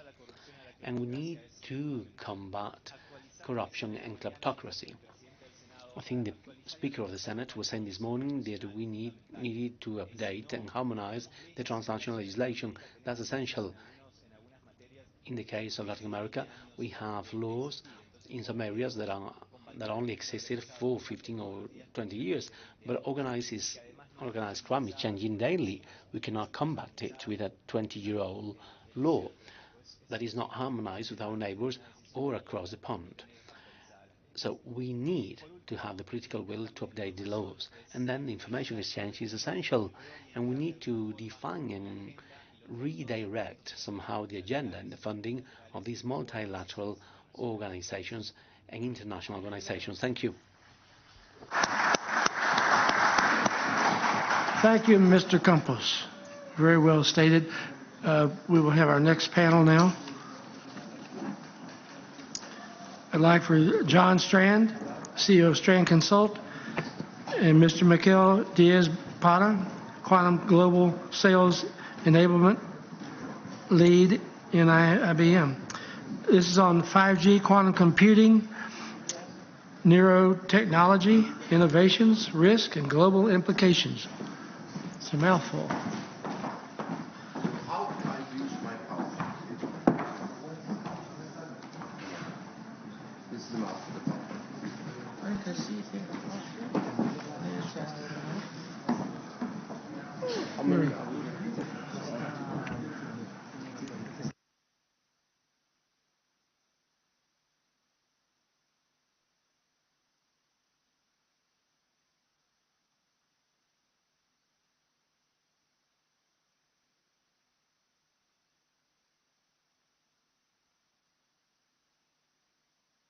Mr. Strand, the floor is yours. Thank you very much. How many are we on the panel? We have 2. Is that correct? Yes. Yeah, but we're... Here we are. Thank you very much, Mr. Pittenger. Thank you for the invitation. It's always a pleasure coming here. My name is John Strand. I'm coming from Denmark. I'm a specialist in telecom regulation, cybersecurity, and how to build a sustainable digital society which is basically built on infrastructure from trusted vendors. Today I want to present some of the research we have done over the last years, and I have some brand new research with me today. I think it's very important to understand we're moving into a new world where it's a digital society. Everything is connected today. Everything is online. In the past, someone came and measured how much heat we've been using our house. Now you do it remotely. It's connected. The same with the power consumption. In the past, someone was writing down how much energy we've been using. Today, it's automatically reported back to our energy company, and they can send us an invoice every month. The cars is connected. If you have a serious crash in your car, it's called 911 or 112, depends on where you live in the world. And it tells we have a serious car crash, etc. The stupid city is dead. In the future, smart cities. So we go from this more intelligent. And the question is, how do we build these cities? On top of that, we also have AI coming in. And some months ago, a lot of hassle was around DeepSeek. And I will just tell you, DeepSeek is not as impressive as people want to say it. But for China, it's important to say we can do it just as good as the Americans. And right now, where China is under deep pressure, they do a lot of telling us that they are much better than we are, despite the fact that they're very dependent on our technology. The reality is, if you install DeepSeek on your phone, you say yes to that it get access to your contact details, the pictures on your phones and all those things, and you just want to ask a search engine about something and get an answer. Why should you have access to all this information? They have your digital ID, all those information. And in the conditions for DeepSeek, it says, we take care of your data. We store them on safe servers in mainland China. And I just want to say thank you, but no thank you. I don't want to send my data to mainland China. Electric cars are connected nowadays. They collect a lot of data. They're sending information back to the car manufacturers. In China, there's a law that the information from the electric cars should not only go back to the manufacturer, but also to the government. The Chinese government says this is because we want to improve road safety, and if we get information from all the electric vehicles in China, we can do much better regulation and improve road safety and so on. I call the Chinese car spies on wheels. And that's a tough statement. It's a very tough statement. But in Norway, there's a bunch of people which have created what they call Project Lion Cage. This is super cybersecurity people, some guys which are expert in network technology and all those things. And they've basically been monetizing, finding out which kind of data do Chinese electric vehicles which are driving on the roads in Norway sending during the night, during the day. And trust me, you can find it on LinkedIn. If you search on the Project Lion Cage, you will find information that these cars are sending tons of information back to China. So tell me, why should an electric car in Norway, in the middle of the night, take data they take from the car and send it back to China? In electric vehicles, there's microphones, there's cameras, there's a lot of things. The amount of information they can collect is unbelievable. We're in Spain. Not a long time ago, the power went out in Spain and Portugal. Giant power failure. And to be honest, there have not been any reasonable, serious explanation of what's going on. There's still an investigation. We don't know about someone shut it off, or it was a coincidence that the power went off in the main part of Spain and Portugal, not in Gibraltar, but that the power went out here. It was seriously. I called it a wake-up call because one thing is that we lose the power and we get it back during the next 24 hours. But what if our telecommunication networks falls apart?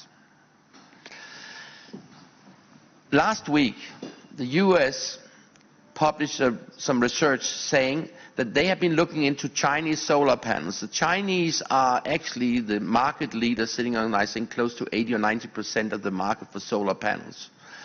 And they have been looking into these solar panels and found out that they have some modems in it which was not on the specification. So a solar panel have a modem in it, wireless modem, so it can update software and send information back to those who own and run the solar parks.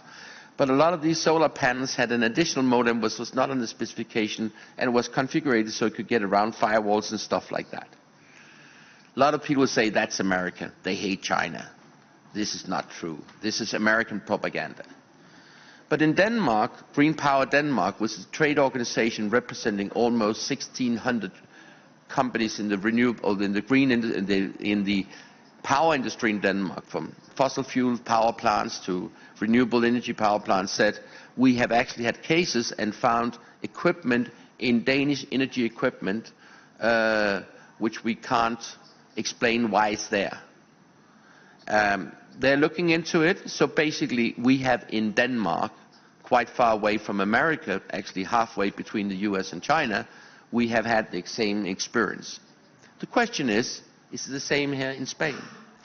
If you look at Spain, basically 15% of electricity generation is coming from solar panels. That was in 2023 and expanded a lot since. So what's interesting is that is there someone which is capable to shut off the renewable energy industry in Spain? Big questions, I don't know.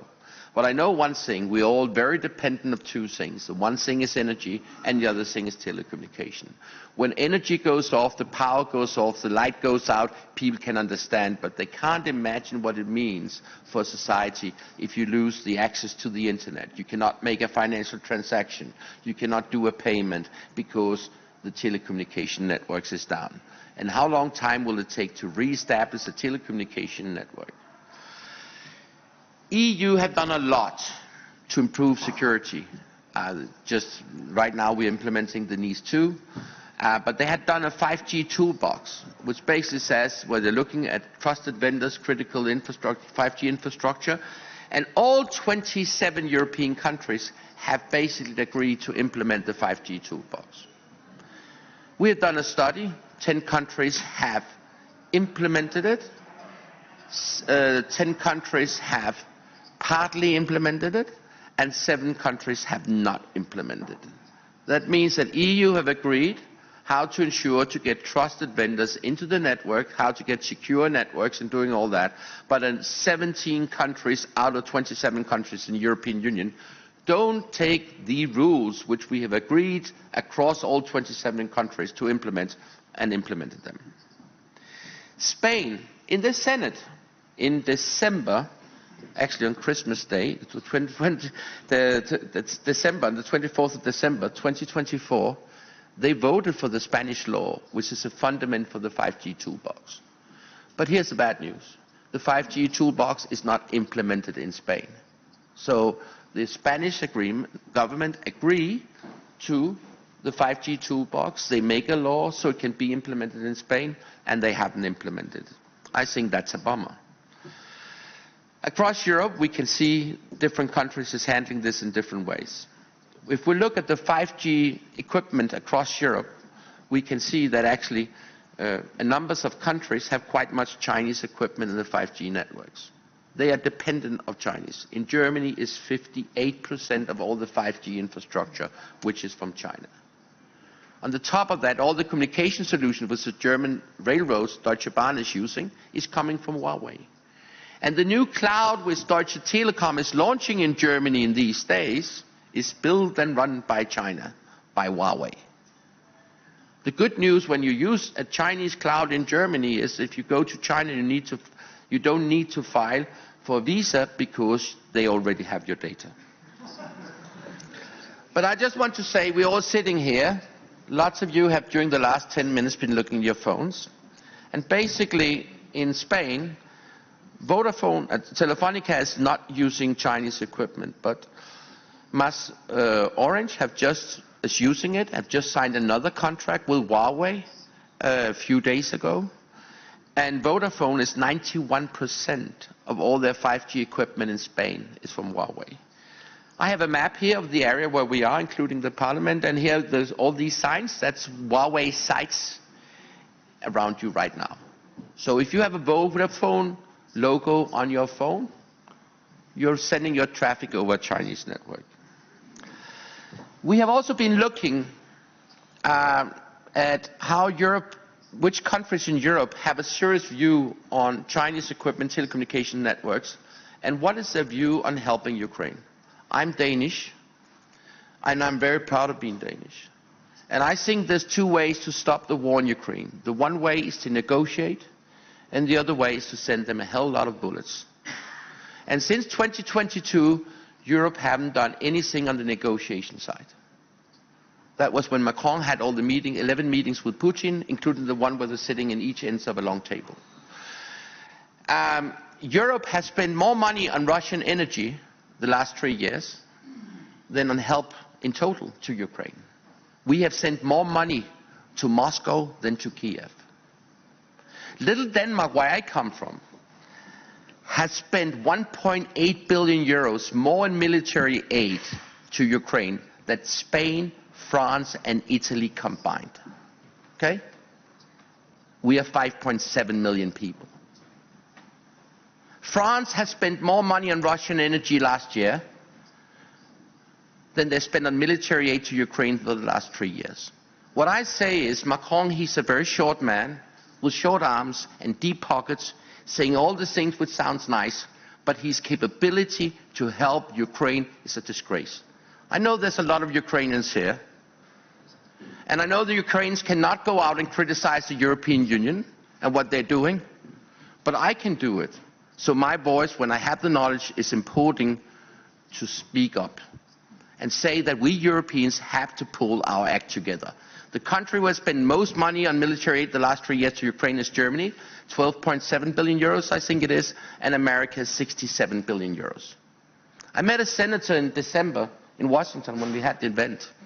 He was from a state in the Middle West. He said, can you tell me how I tell my voters that we're going to help Ukraine if the European countries don't want to do it, don't want to pay, don't want to do an effort? That's a reality.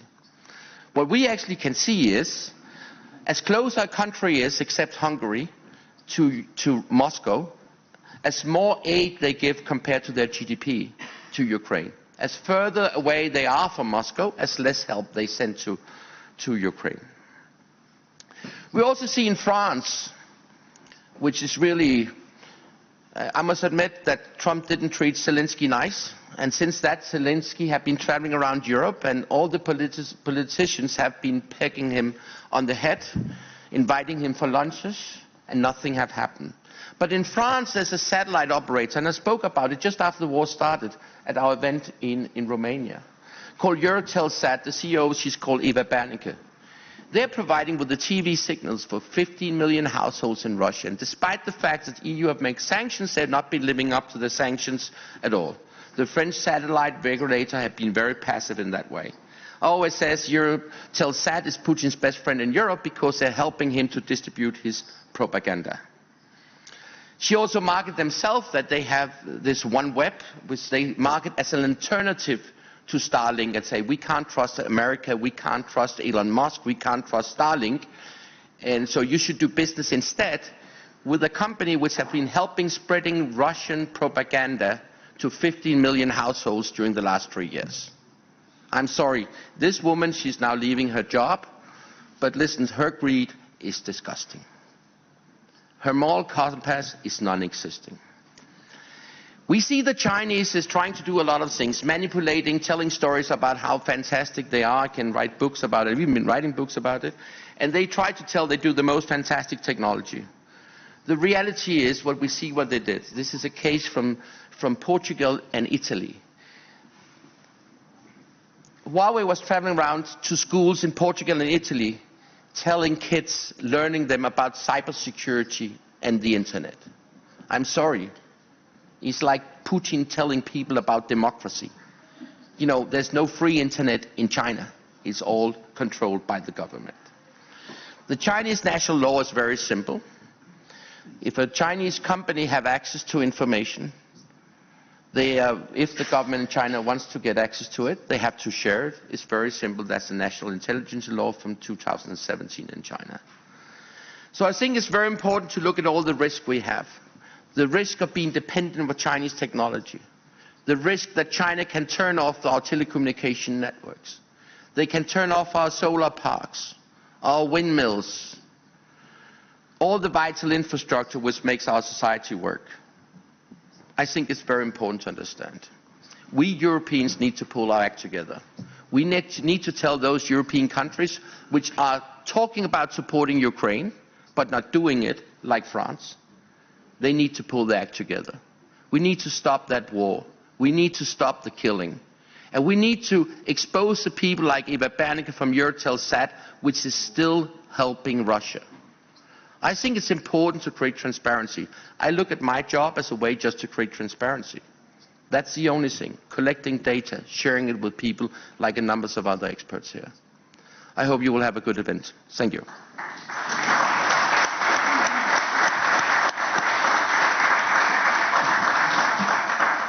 Excellent, John. Very, very clear.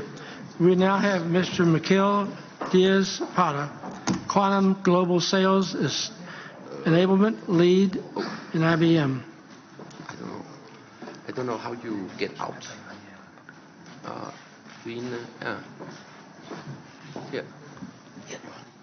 Thank you.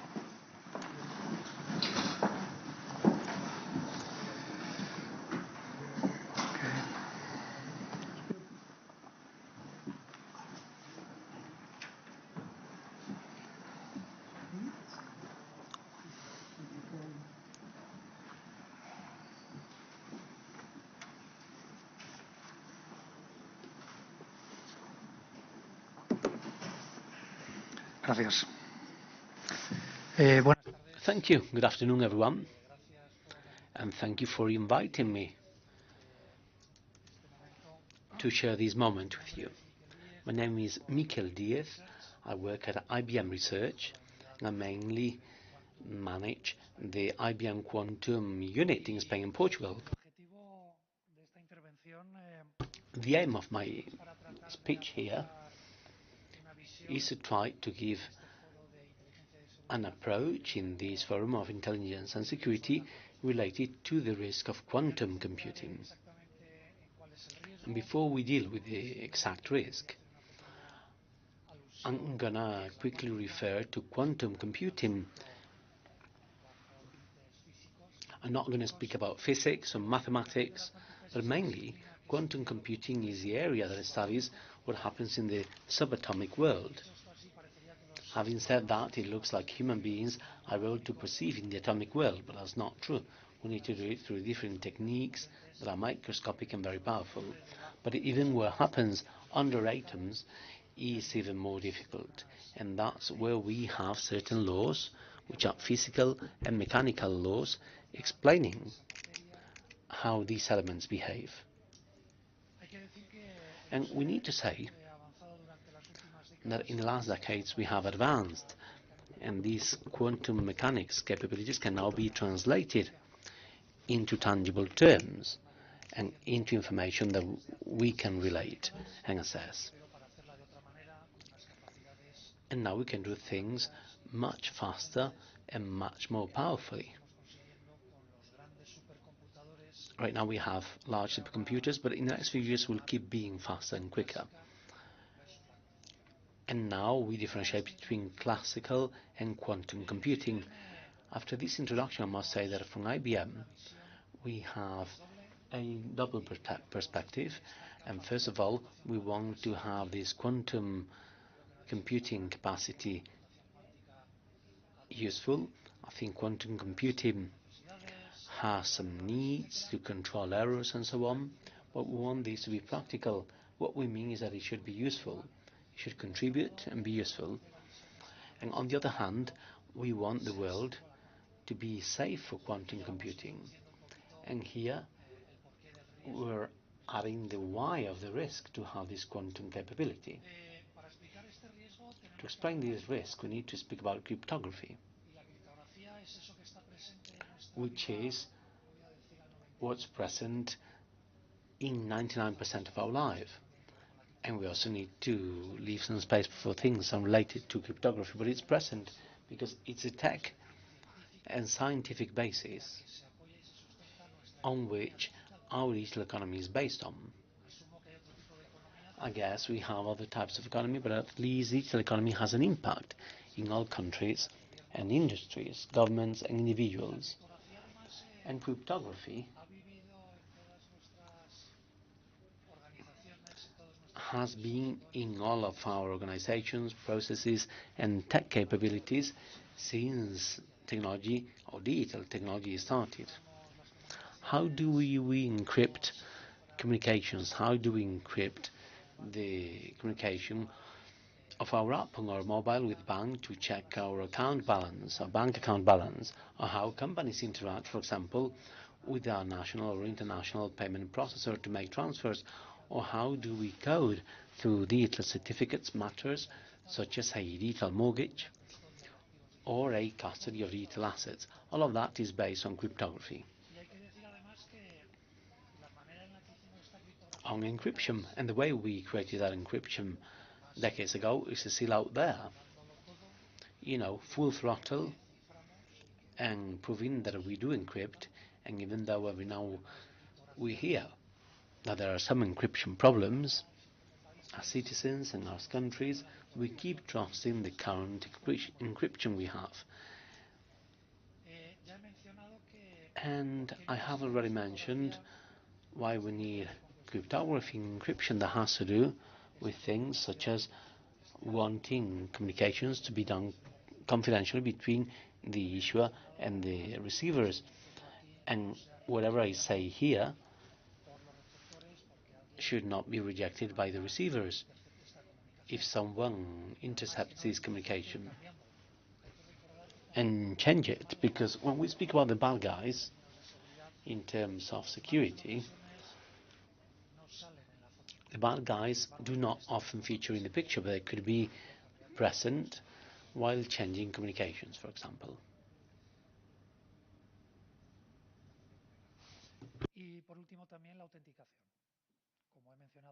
And last, we have authentication.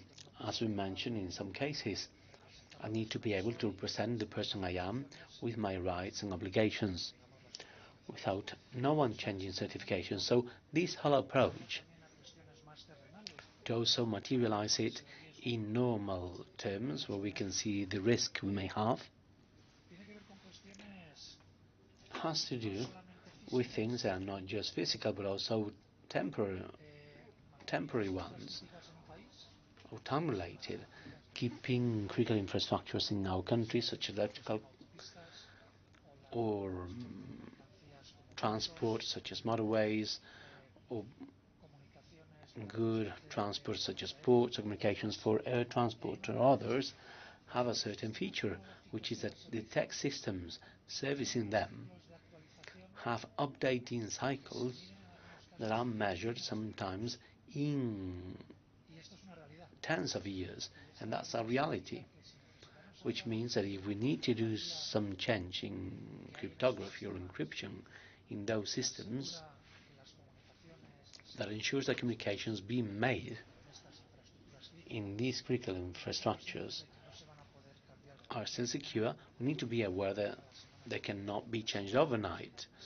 or in a week, or in a month, or in a year. The updating cycles may take many years, and you can see some cases here. So that leads us to a certain alert and pragmatism situation. And if we need to do something, we need to know when to start, because we will not finish as quickly as we might think. And here's where we begin seeing the risk of quantum computing in its facet of processing information. Quantum computing can process information, create algorithms for many applications.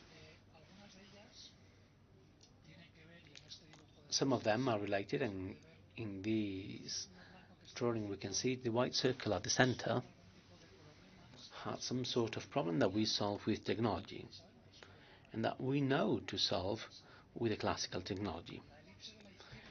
The ellipse on the left, more pinkish, has to do with hard problems, and like it or not, we might not be able to solve them, and we have many problems daily in our digital economy that we are not able to solve. And what we do is an approach to that, and we just live with it, and it doesn't seem to be bad. But then the blue ellipse on the left shows problems that cannot be solved but could have had a better approach with quantum computing, allowing us to have a different modeling, for example, for the financial sector, or simulations for new drugs, or to discover new materials, or to even improve batteries and to improve the energy grid. So different elements that we are certain will help. Apart from that, they will also help to do factoring. I know I said I was not going to speak about technical or physical details, but factoring and the prime numbers is the basis of current cryptography. In fact, current cryptography with factoring means that the key we use publicly for a communication is to be validated at both ends with private keys. And the way in which we use cryptography has been in the following way. The public key is traveling, is known, and may be intercepted, and needs to break down into single prime factors or numbers that need to coincide so that the issuer and the receiver have that private key to authenticate the public key. And this is a mathematical operation, and when we look at it in terms of breaking down number 21 into prime numbers, it's very clear that's 7 and 3, because multiplying 7 times 3 we get the key. But when we think that a key should have 619 digits, then it will be much more difficult to get the two prime factors allowing us to have communication. So someone may say, could we have these prime numbers of a key of 617 digits? Well, yes, but we need about an extremely powerful computer working for millions of years continuously to calculate all the likely prime numbers of these key code with 617 digits. It looks like we don't have a problem, but we do have a problem, because this guy in 1994 designed an algorithm that is theoretically contrasted, validated, and checked, where he said that if we had the ability to make operations with quantum computers with the right capacity, these keys that make up the basis of the current cryptography could be blown and hacked. And someone said, well, the next question then is, do we already have that capacity?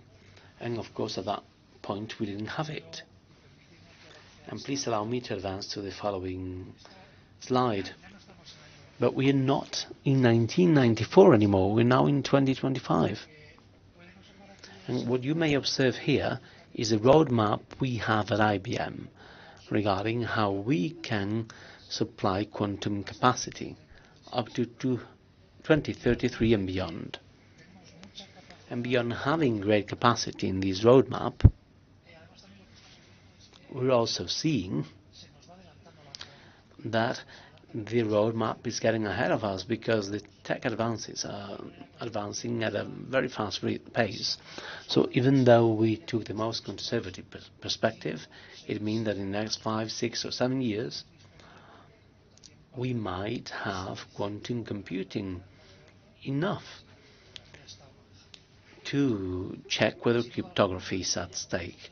No doubt a company such as ours, who's always worked in all continents and with all public institutions, has a clear ethical decalogue of how to use this, and we oversee that this is not used for these type of matters. But the person who was here before me has already highlighted that there are other capacities in other parts of the world where it's not clear what's there. Therefore, being the good guys, we need to trigger the alarm, to think and be ready for the bad guys. Because there is an interesting narrative here that we're already seeing around the world, which is that the bad guys are already seizing information illegally. And we don't know whether they're encrypting it, but they are capturing it. And what we see is a scenario where they capture information related to assets whose life cycle may be decades. So we have the threat that someone could get this information now, wait to have enough quantum capacity and try to encrypt it later, or even forge identities with the hacking of digital certificates when that capacity exists. So it doesn't look like it may be too appropriate to wait until that happens. We should, and then wait to have the capacity and trust that there would not be capacity yet, and then it will not happen. It doesn't look too appropriate. I'd just like to explain that there are many countries and governments around the world who have been working for years, and this is the American organization working, amongst other standards, on how to obtain new cryptographic components that are quantum resistant. And we've been working on this for nearly a decade. At IBM we have developed 3 of the first cryptographic algorithms which are resistant to quantum computing, and we're now developing the new versions of these algorithms.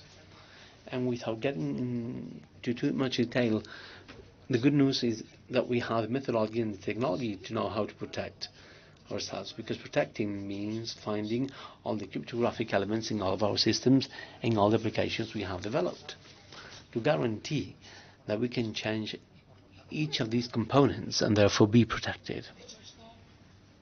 Having said this, as I was saying, there are many initiatives globally, and we have them in Europe and in different countries. And we have a European director, which is NIS2, approaching this specifically, and if I'm not mistaken, it is being transposed as a directive to different states. And it's an interesting call to see how we can approach this. And last, if you allow me, we have a series of activities that we consider, with the experience we have of working in all continents with different public or private organizations, that essentially have to do with the need to know which cryptographic components we have in different scenarios and situations. That needs to be done in a coordinated way. It doesn't make any sense, for example, that 2 Spanish banks protect their security when in order to make payments they need to go through a national payment provider or processor. It doesn't make sense. Or it doesn't make sense to protect the telco operators that my colleague mentioned, but regarding the individual organizations, we're not able to be protected. So we need to have joint scenarios. And we need to support these kind of approaches, such as NIS2. I am aware that we'll need to take into account all the rights and obligations, all the rights and duties of each state, but we need to do it. And we need not just to look at the software components, which is something pertaining to freaks and techies, but in all applications and business processes where cryptographies are being used to validate that things are safe. And we also need to adopt the approach that this is going to get here, and it's a threat we need to think about, just like we think of other state threats. We often hear about having a quantum code and replacing it, but a quantum code is getting a number that is even more difficult to make more complex. But if that goes to communication channels that are unsecure, then we haven't advanced much. And last, we need to work with an international perspective, because we are not an isolated state, even though globalization has taught us that there are certain matters that we need to improve. But it kind of looks like we're going to keep working globally. So these are the recommendations. Thank you so much, everyone. Thank you, gentlemen. Next panel, we Appreciate it. If you have questions, we'd like you to reserve those questions till our open discussion time at the end. We're 17 minutes past our time, so thank you very much. And we'll have our next panel now, session 5 on cybersecurity again. Senator Jose Antonio Monago Terraza, Senator Olivia Kedek, member of the French Senate, Dr. Paul Maurer, President of Monterey College, Dr. Varun Suthra, Director of International Relations at KIIT University. Please come up.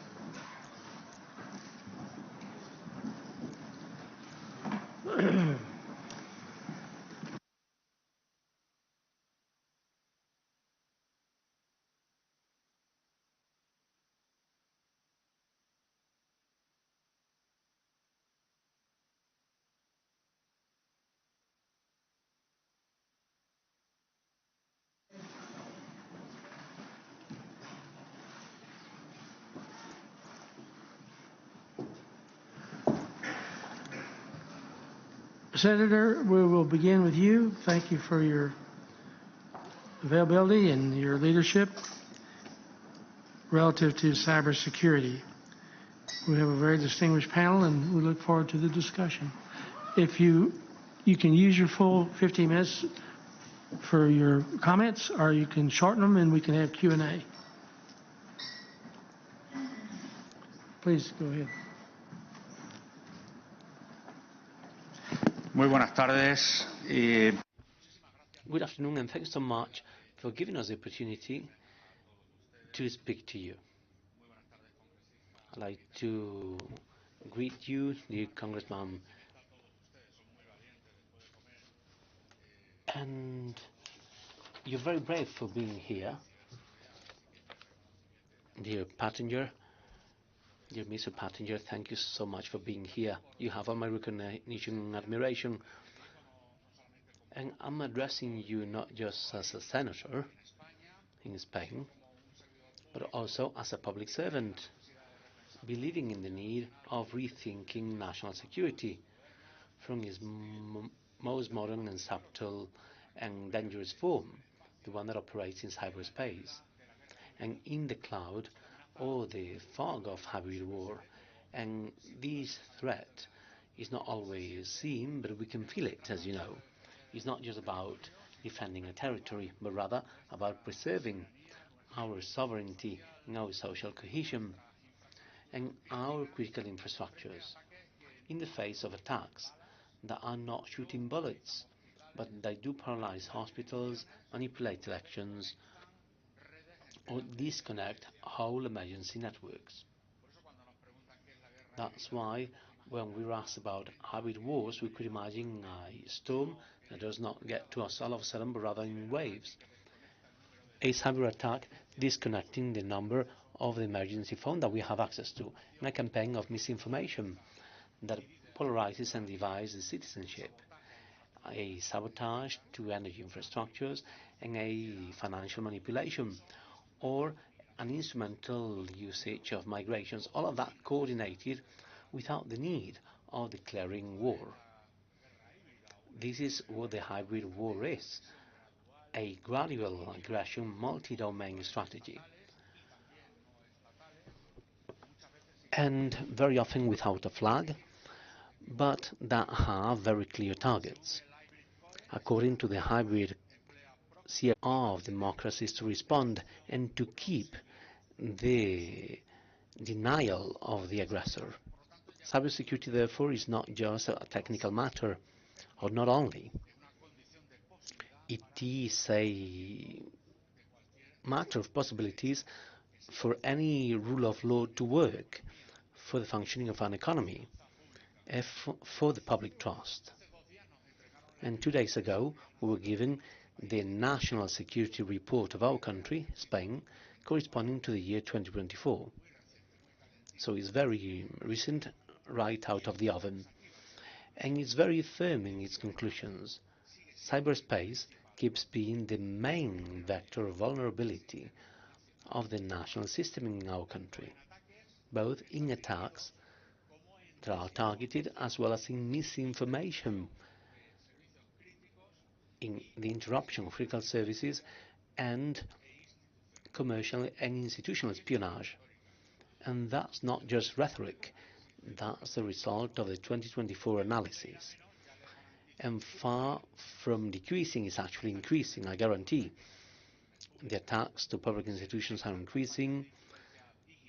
Digital influencing campaigns are detected, orchestrated from third-party countries, and the response systems of our critical infrastructures are put to the test. All that, as the CR directive of the European Union warns, points to a domino effect risk where a failure in a node may affect the whole interconnected system. And today, if you connect or if you control cyberspace, you control the narrative, logistics, the economic flow, and cybersecurity. That's why some stakeholders or countries such as China, Russia, Iran, or North Korea have turned this domain into a strategic priority. For example, the Volt Tyson group linked to the Chinese state has been identified infiltrating Western critical infrastructures with living off the land techniques. And Russia combines misinformation, as we know well in this country, with sabotage and cyber attacks to support their agenda in Ukraine and destabilizing NATO. And Iran is launching digital propaganda operations to divide the allies. And North Korea operates with state cyber criminals specializing in ransomware and in stealing crypto assets. And all of that is orchestrated with a rationale that we need to equal, which is the doctrinal intelligence of cyberspace as a strategic dimension of defense. We're now facing also risks that may be invisible, but that are about to change anything and everything. Artificial intelligence that we have already spoken about is now being used to launch cyber attacks that may be quicker or more difficult to detect, to create massive misinformation, appearing to be a reality, and to automate offensive decisions. But it may also protect us, anticipating anomalies, reinforcing early detection, and optimizing responses. In Spain, we have an investigation committee at the Spanish Parliament, the Congress and the Senate to assess the threats in cyberspace in the area of artificial intelligence and quantum computing, to make a risk and recommendation report with recommendations of improvement where we have top-level experts. Recently, we have had Mikkel, the former speaker, and we learn a lot, but we don't disclose or divulge what we say, because many other people want to learn about this, not necessarily for good, but rather for the opposite. Quantum computers in bad hands can break our current systems in the future, and living with a response to our infrastructures and our state secrets. And the US NIS has started a transition towards post-quantum transcription, and the EU has to accelerate too. And for facing these threats, we cannot just blind servers. We have to blind a systemic resilience. The core model developed by the European Commission and a hybrid core are a key guide. Resilience is not just resisting, it's adapting, anticipating, and swift recovery, involving three spaces such as the governmental, social, and essential services, operating at local, national level, but also at international level. And it articulates four strategic principles: synchronization, sustainability, solidarity, subsidiarity, integrated in every security planning. And our role needs to be more than just being informal or informed viewers. We need to be responsible actors, each one within their own scopes. We have to legislate, us legislators, with a future view, demanding security from the design of digital products, critical infrastructures, and connected environments. Probably we will have to update our legal criminal code to act in this event with harsher penalties for the criminals. We have to supervise the real implementation of national and European strategies with a control that needs to be parliamentary, transparent. It must also promote, as today, we must promote public and private cooperation frameworks where innovation of technology and legal protection will go hand in hand and will feed back one another, and guaranteeing that this sustainable investment prevents cybersecurity from being the first thing to be cut off spending in difficult economic times. We almost always talk truthfully, with rigors, with pedagogy, because the first firewall of a democracy is a well-informed citizenship. But allow me to make a personal comment here. Oftentimes, we're asked, why don't we tell about everything? Why don't we make each threat public or every fail public? And the reply must be a simple one. Because out there, there's a lot of people looking at each one of our words to see which are our vulnerabilities. So we cannot explain everything we know, but we must clearly say that we're not just standing still, we're not blind, and that we are acting because we're not alone. Spain is part of our country is part of the Euro-Atlantic Alliance of digital security, and as a senator, I can confirm that we're firmly involved and confirmed and convinced. And let me just finish by saying that cybersecurity is not a department, it's a policy of state. And what's at stake is not the good functioning of a system, but the sovereignty, the truth, social cohesion, freedom of speech. It's democracy, and we must act before it is too late. Because this war, which is taking place in the shadow, won't wait for us to agree. That's why we're all here together, gathered, to say loud and clearly that national security is defended in the cloud, in the code, in the invisible infrastructure that support our modern lives. And defending it is not an option. It's a responsibility that we have to face to all the state powers. I won't take more time. Thank you for your attention, and thank you, Crown Congressman, for this invitation. Thank you. Thank you, sir. Very well stated. Senator Olivier Cadic, from member of the French Senate. Please, sir.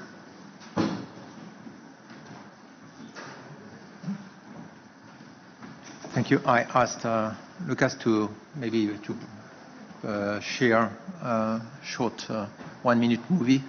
To start, Luca.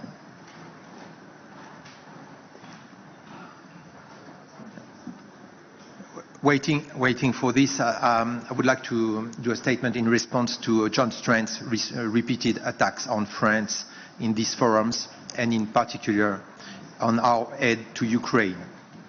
France provides high-performance equipment such as Caesar's guns, which are considered among NATO's best mobile jewelry systems.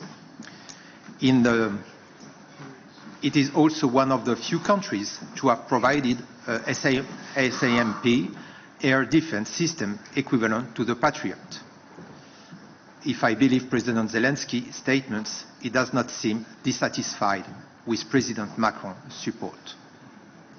And I could add, France is the unique country in Europe who spent a lot of money to get a nuclear system.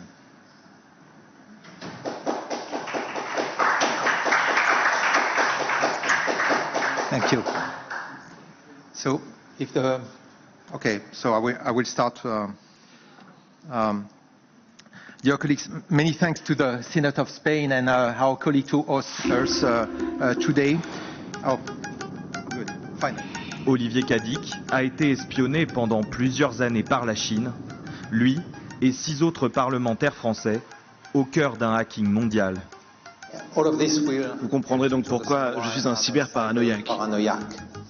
Quand vous cliquez sur le mail, il y a 5 images qui téléchargent des chevaux de Troie. Vous pouvez collecter des éléments à fin de chantage pour que finalement quelqu'un ne prenne pas la décision, ne vote pas ou soit absent d'une manière qui va tout à fait vous arranger, par exemple. On nous attaque.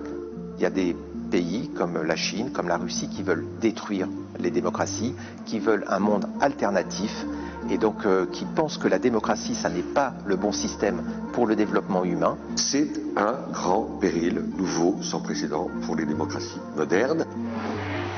Sénat en action, c'est sur Public Sénat. Thank you. Welcome in our new life, members of dear colleagues. And so yes, I'm one of the 16 parliamentarians from 15 different countries who were targeted by APT 31. All of these parliamentarians were members of IPAC, the Interparliamentary Alliance on China. And I would like to thank the FBI and the Department of Justice for their work and for notifying us. This is clearly a cyber warfare attack perpetrated by a 2.0 dictatorship. So welcome to this new hybrid warfare, new world. Robert, thank you for bringing us together regularly among the world to exchange and better understand the threats to our security.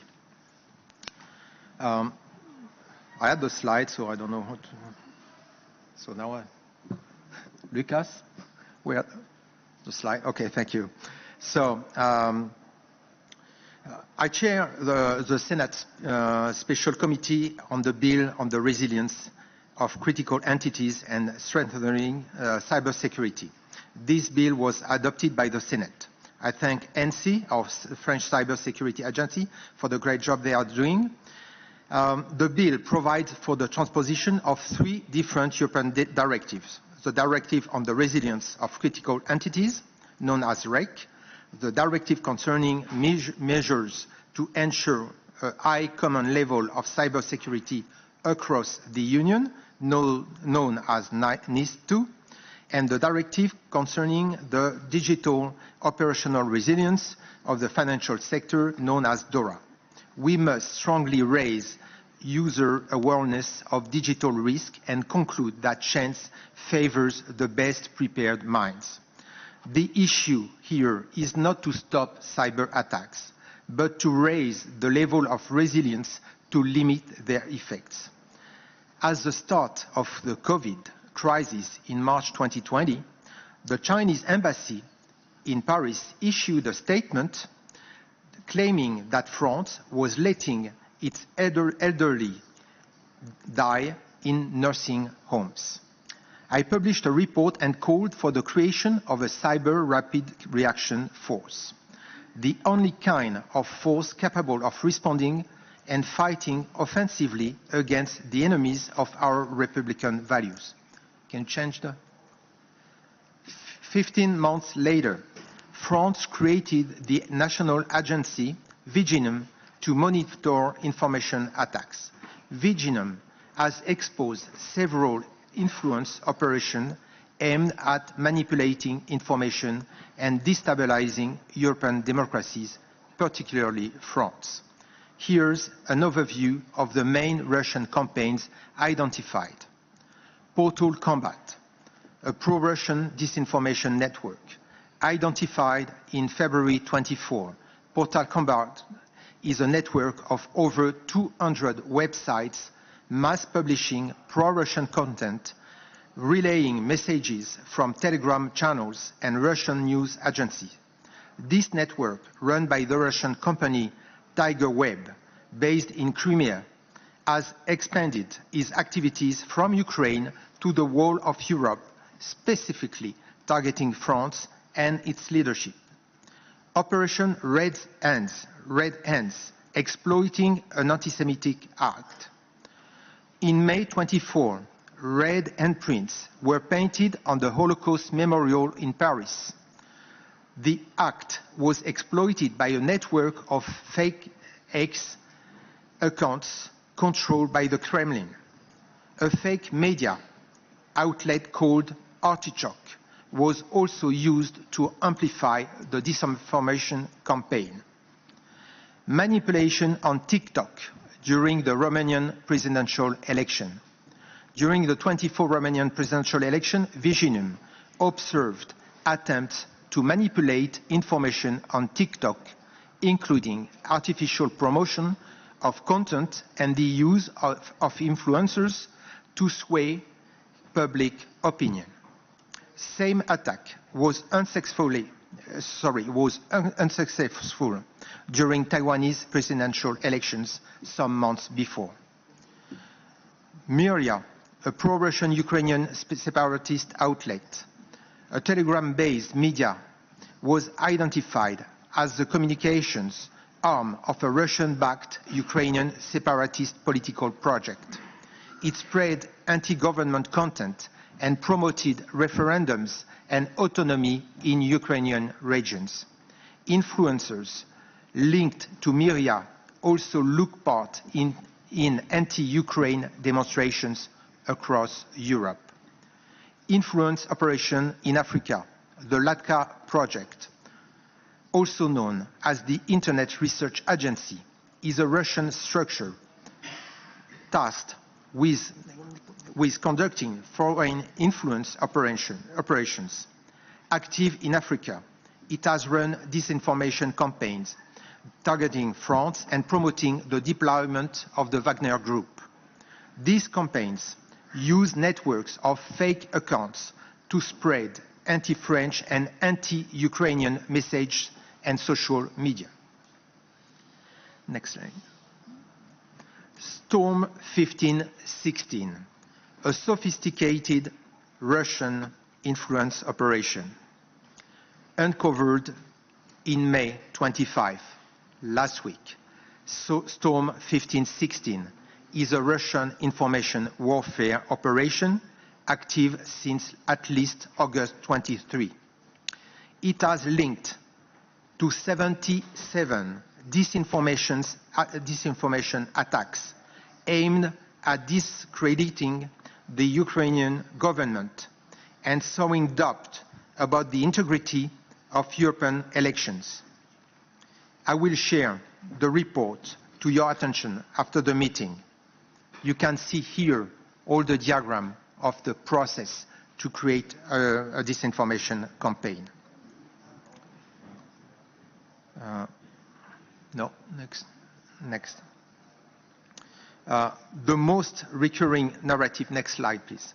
Most recurring narrative accused President Zelensky and his entourage of embezzling Western aid to buy luxury assets abroad, allegedly preparing to flee a Ukraine portrayed as the brink of a defeat. 14 separate narratives claimed, for instance, that Zelensky and his circle has bought $75 million yacht, a casino in Cyprus, a hotel in French Alps, Sting's villa in Tuscany, a house in Saint Barthélemy, in the Caribbean, Joseph Goebbels' former residence, a luxury car, and even Hitler's eagle nest. In France, a fake website imitating the Together coalition offered a fictional €100 Macron bonus in exchange for votes.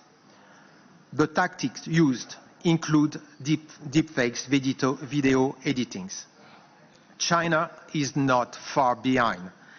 Next, please. The night after the Paris 24 opening ceremony, 3 districts of Paris experienced a 10-minute power outage. The story was picked up by a Chinese media outlet. Over 4 million TikTok accounts relayed the information, some claiming that only the Sacré-Cœur remained light. Digital information manipulation campaigns have become a powerful tool to destabilize democracies. We aim to better prepare individuals and societies. Viginum has issued a guide for business ahead of the Paris Olympics. when it comes to information threats, companies and economic actors may face several major tactics. Digital raids. This aims to create and amplify a public backlash on controversial issues. Incitement to real-world actions. Online campaigns may call for protest or encourage vandalism. Identity theft. Malicious actors may impersonate a company, its spokespeople or leaders to spread false information designed to damage its reputation among key opinion makers. Viginum has warned economic actors about the following risk: reputational risk, economic risk, targeting financial interest, including stock price drop. The disinformation campaign surrounding the release of DeepSeek illustrate these threats well. Using a mix of amplified strategic communication, obscure benchmarking, and the geopolitical exploitation of technological success, the launch of DeepSeek R1 on January 27 sent shockwaves through global markets. NVIDIA lost around 17% of its value in a single day, nearly 593 billion in market capitalization. Other tech giants, Microsoft, Alphabet, Google, experience major losses. 2 months after launch, DeepSeek has lost more than 20 million users, over a third of its initial base. Despite the initial crash caused by DeepSeek's arrival, tech stocks have shown resilience, with NVIDIA bouncing back with a 43% increase over the year. There is no cannon that can destroy a lie. A cyber war has been waged against democracies for years. Russia is a storm. China is a climate change. Chinese President Xi delivered a speech in Moscow on May 9th, openly declaring his opposition to the West. Xi and Putin signed a joint declaration to deepen their comprehensive strategic partnership. I used to work in innovation. I used to tell people, your present is my past. Democracies must stop to be in reaction and regain the initiative. As the Paris Cyber Week past June, I called for the creation of a cyber deterrence force. There must be a strong partnership between democracies and also between governments and private companies. In Washington, people at Google told me, Russia is bigger than Ukraine. On the internet, Google is bigger than Russia. Amazon Web Service provided its worth by helping Ukraine stay resilient at the start of the Russian invasion. Public-private collaboration among democracies must become the norm, as it is in nuclear matters, beginning with transparency and mutual sharing of vulnerabilities.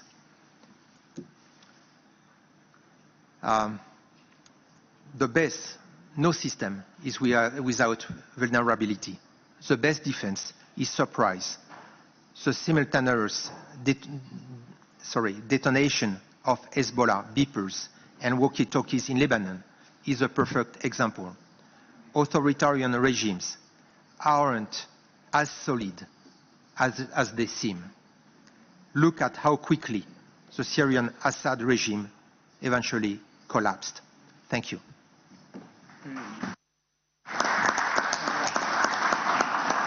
Thank you, Senator Koenig.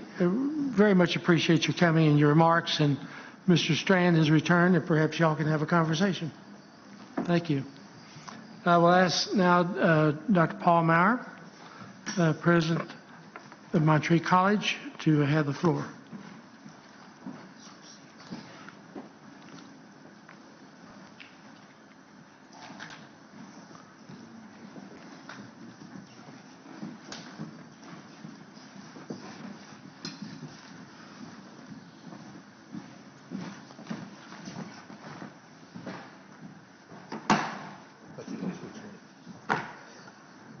He doesn't look very French.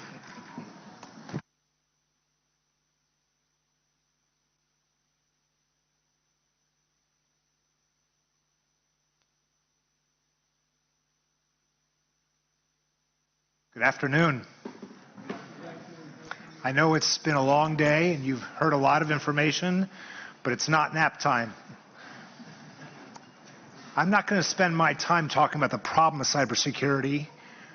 You know a lot about the problem of cybersecurity. I'm going to talk about one part of the solution to the cybersecurity problem that we all face. My two colleagues who have just spoken before me have both referred to cybersecurity as a war. It is a war. It's also a forever war. The cybersecurity war is not going anywhere. It is the economic and security threat of our time, and if you think back to the conversations we've had all day today, one of the threads that we've heard through cryptocurrency and artificial intelligence is cybercrime. Cybercrime is expected to be a $10 trillion problem globally this year. Just 2 years ago, it was $6 trillion, and we have a lot of work to do to catch up to the bad guys, because the bad guys are way ahead of the good guys at a global level. And I'm from the United States. I'm Paul Maurer. I'm president of Monterey College. We're one of the leading educational institutions in the United States in cyber education and workforce development. What I want to talk to you today about is not the technical factors of cybersecurity, but the human factor. Monterey College developed a value proposition some years ago that goes something like this. The problem of cybersecurity is not principally a technical problem. It is principally a human problem. And therefore, the solution to the cybersecurity problem is principally a human solution, not a technical solution. We do not believe that artificial intelligence will solve the cybersecurity problem. If your cyber leaders and cyber frontline operators are not people of character and ethics, if they don't do things the right way, your technology won't matter very much. When we began to narrate this value proposition to our federal government, to the White House, to the National Security Agency, the National Security Agency of the United States took notice. I got a call a few years ago from Lynn Clark, the former chief, now former chief, of the Center for Education, Innovation, and Outreach at our National Security Agency. The NSA in the United States is at the leading tip of the spear in terms of responsibility for cyber warfare and protecting our country's interests. She asked me if we at Monterey College would develop a curriculum for the schools that they designate as centers of academic excellence. In the United States, our federal government has taken the lead in educating the cyber workforce through the colleges and universities in the country. And they do so by being essentially the accrediting body, the accreditors. I don't know what accrediting looks like in your countries, but we have a peer review system in the United States where peers review peers, and that's the accrediting system. And the federal government does not actually run the higher educational system in the United States. But in the case of cybersecurity, the NSA took the leadership, which I think is very wise and very good because it impacts all things in the United States and because it's a war.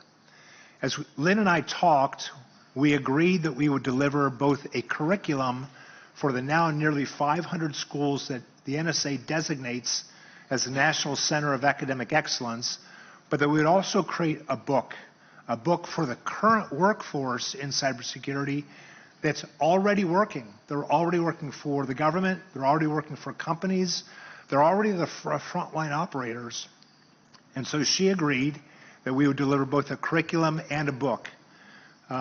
She asked that, and the purpose of that curriculum and book it was very simple. It's to create a ethical framework for the cybersecurity students and professionals in their high-stakes, high-pressure decision-making. In other words, in the world of cybersecurity, there is no universally accepted set of guidelines for ethical decision-making. And she saw the need for it, called us, and we agreed to try to provide that for them. She asked me to put together a national blue ribbon advisory council which we did. They have provided input and wisdom along the way. I have a co-author for the book. His name is Ed Scotus. Ed is a cybersecurity expert, one of the finest cyber experts in the United States. I am not a cyber expert. I'm a college president. I knew nothing about cybersecurity 11 years ago when I started in the college presidency, but it's become our most important major. It's what we're known for nationally, and it's our second largest program at the college. But I knew I needed cyber expertise, and Mr. Scotus works for the federal government in certain post-mortem cases. He's doing post-breach analysis with the federal government on the largest breaches in the United States, and he's done that for about 20 years. The product that we produced, a book called The Code of Honor, Embracing Ethics in Cybersecurity. And we had ordered a copy of that book to be given to each one of you at this forum, and we've been working for days to actually get that shipment to arrive here. I don't know if it will arrive by the close of the session tomorrow, but we're working furiously to get those here so you can take a copy of those home with you. Why the code? Why do we need the book, and why do we need the code? The code is an oath. It's an oath that we ask our students and workers to say, we abide by this as a code of ethical standards for how we do our jobs. Well, the reason why is because the greatest modernizations in the most essential fields through history have recognized the need for a universally adopted code of ethics. Medicine has the Hippocratic Oath. That's 2,000 years old. Law has legal ethics, also thousands of years old. Warfare has the Geneva Conventions. These are what civilized nations do. The Geneva Conventions are based on just war theory that goes back 2,000 years. We know that these oaths are voluntary and they're imperfect. They're voluntary and they're imperfect. However, civilized nations around the world for millennia, hundreds of years and millennia, have recognized these oaths as essential elements to how we conduct business in the civilized world. In cybersecurity, the economic and security threat of our time, there is no such widely adopted code or oath. We believe that the magnitude of cybersecurity is on par with the magnitude of medicine, law, and warfare. Cybersecurity also requires trust. And trust requires character. If you have your bank account at a local bank, there are cyber professionals who are guarding your money at your bank. They have the keys to your financial kingdom. You must trust them. If you cannot trust them and they have the keys to your kingdom, that spells trouble for you. It spells trouble for your citizens. And so we think that's an obvious understanding that may not be true in a lot of other sectors of society, but we think it's obvious in the world of cybersecurity. So here's the code, the oath. And I'm just going to read it, and you can follow along with me. I solemnly swear to uphold to the best of my ability and judgment in all my professional duties, personal practices, and future endeavors the tenets of this pledge. I will treat all people with dignity and respect. I will seek the best interests of others. I will strive to recognize, take ownership, and appropriately communicate my mistakes and exercise patience towards those who make errors. I will be honest and trustworthy and above reproach in my actions and communications. I will not be a lone wolf, but will instead work collaboratively with my peers and superiors. I will endeavor to exercise patience, wisdom, and self-control in all situations. I will not steal and will do everything within my power to prevent theft in all of its forms. And finally, I will protect and respect the privacy of others. I'm not going to get into the details of how Ed and I came up with these 8. At one point it was 10, then it was 12, then it was 6. We combined. We wrestled for 6 months to come up with this. It's not perfect. You may have a different version of this. And again, like any oath or any code through history, you can pick it apart. You can pick apart the Hippocratic Oath. You can pick apart the Geneva Conventions. You can do that, and yet we needed something that we thought a broad array of people in the United States and across the world could agree upon. Our students at Montreat College sign this oath, this code, as a condition of graduation from our college. We are encouraging all the colleges in the United States to do this similarly with their students. And the NSA has made the teaching of ethics in cybersecurity a requirement now. It's not an optional course. It's a requirement, and this is the tool that they've given them. Let's apply the code for just one case scenario. Ransomware. We face an explosion of the devastation of ransomware attacks on a regular basis. This, of course, is where the cyber hackers will seize your computer systems. They will lock you and all of your employees or your government officials out of the system, and they will demand money in order to give you back your system. Attackers are getting more brazen. Industries, it's across all industries now, hospitals, schools, government, manufacturing. So here's a scenario. There's a mid-sized medical device engineering company. Ransomware shuts down its production capacity. Their systems are exploited through a third-party IT service provider. Many different medical device companies, including the competition, use this IT provider. So what's the big deal? The big deal is that your cyber professionals in your country have a lot of decisions to make in a very short period of time. They are very high-stakes decisions. The room gets very, very tense, and they have to answer a bunch of questions really fast, and they need guidance on how to do it. So here are a few of the questions on a ransomware attack. Is it reasonable to try to hack back and neutralize the attacker? Big question. Does the organization have a responsibility to alert the IT provider through whom which the attack came? Should the organization warn its competitors of the attack? If you're tracking with this, you can very easily understand that the Chief Information Security Officer, the Chief Information Officer are going to be wrestling with these decisions. Whether they say them out loud or not, they're thinking these things as they determine how they're going to respond.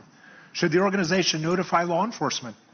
What if the attacker demands that they not involve law enforcement? Do they call law enforcement or not? Should the organization pay the ransom? I will tell you, in the United States, again, I don't know what your situation is in your country. A lot of ransoms get paid in the United States, and there's so many ransomware attacks now that companies, organizations, governments are left on their own, not knowing how to deal with this. For this scenario, consider the implications of the principles of the code. I will treat all people with dignity and respect. I will be honest, trustworthy, and above reproach in my actions and communications. I will not be a lone wolf, but will instead work collaboratively with my peers and superiors. So many of these attacks, a person will not want to tell anybody, but instead work on it on their own. That's the wrong decision. It's a bad decision. I will endeavor to exercise patience really hard in a moment of crisis. Wisdom, also really hard in a moment of crisis. And self-control. Hitting back is the easy thing to do. Maybe or maybe not, it's the right thing to do. So in conclusion, in the U.S., the National Security Agency has made the teaching of ethics a requirement for the nearly 500 schools that they have designated as centers of academic excellence. This book is the teaching tool for those 500 schools, the best of the best in the United States. The free governments of the world are responsible to educate and train the next generation of cyber professionals. You are leaders. This is a room filled with leaders and a room filled with people who have authority. If you believe that cybersecurity is a war, a forever war, that you are fighting, you are helping to lead the resistance against the cyber war. And so I don't know whether you have taken the lead, your governments have taken the lead in educating the next generation of cyber professionals. If not, I encourage you to consider that. I don't know whether you are open to a teaching tool that teaches them an ethical framework for how to make the decisions, to give guidance. If so, this is the tool that I've just presented is not just for the United States, it's for the world. It's for all of you. If you want this tool, it's yours for the taking. Again, I had a copy for you. It's lost somewhere. It's somewhere in the neighborhood. I don't know where it is. It's somewhere nearby. But we do have a way for you to get it, and I'll show you that in a second. We believe that ethics must be taught to create a trustworthy and wise workforce in the war against cybersecurity. If you'd like to order a copy, you can order it with a left QR code. If you want to examine and think about the code itself, you can download it on the right QR code. I'll leave these up for you for just a moment. I hope that you can, and if your country is using your educational system, we would be open to a Zoom call, a visit, be happy to talk to presidents of your universities, presidents of your university systems, chancellors, the leaders of your country's educational system, because the cyber war will not be fought by the military alone. It will be fought through the educational systems of your country, and we stand by, happy to help. Thank you for your attention. Thank you, Dr. Maurer. Very good insight. And now we have Dr. Varun Suthra from India. Your floor is yours. Thank you very much, Honorable Congressman Robert Pittenger. So, honorable delegates, my greetings from India. And in India, we believe in a philosophy, one world, one family. We grew up with this, and we have a word for this in our language, Sanskrit, which calls Vasudev Kutumbakam. So why I am starting with this is, we believe if not even all, at least 50% of nations start believing in one world, one family, when we live like family, when we behave like family, most of the problems are solved. Because we don't harm family. We don't cheat family. There is no trust deficit in families. That's how we believe. For example, I congratulate Congressman Pittenger for creating this wonderful platform. And I'm here, I think, for the 6th time, of course, speaking for the first time, but I believe feeling like family. When I come here, a lot of similar faces, friends, and the forum, the purpose of the forum starts right from the dinner table, yesterday reception.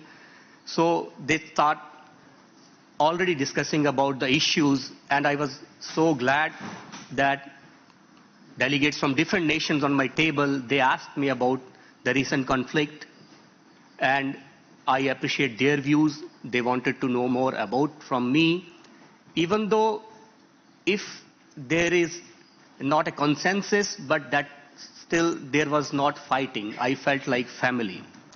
So now my previous colleagues, especially professor from the university, gave us a wonderful approach towards a good solution. We believe in this. We believe in ethical practices in India, and we called it dharma.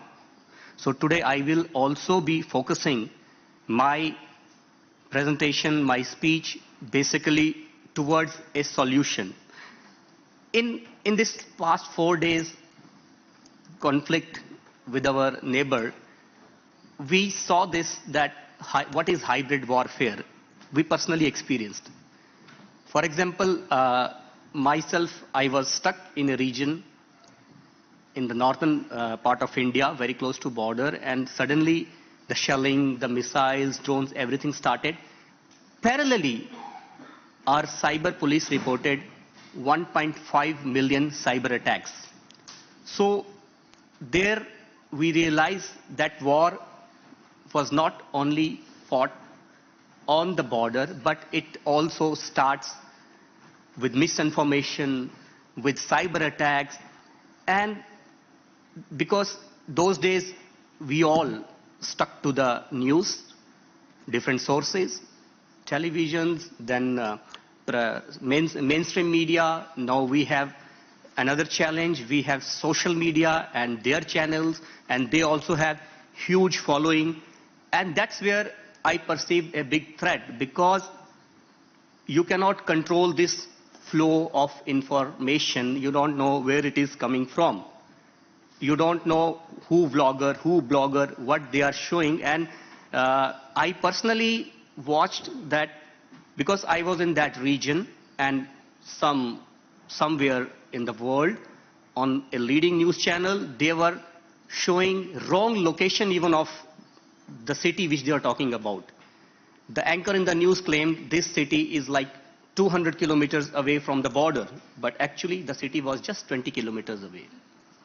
So now, as myself an academician, thinker, and also doing little bit with the strategy, I came up with also an approach. I will not say exact solution, but what a country should do in this case, because to save, although individually, organizations, nation, we all are under a threat, but it is ultimately a nation's job, policymakers like you, lawmakers like you, who have to bring this into implementation. That's why I would share with you a very, very interesting text from 2,300 years old.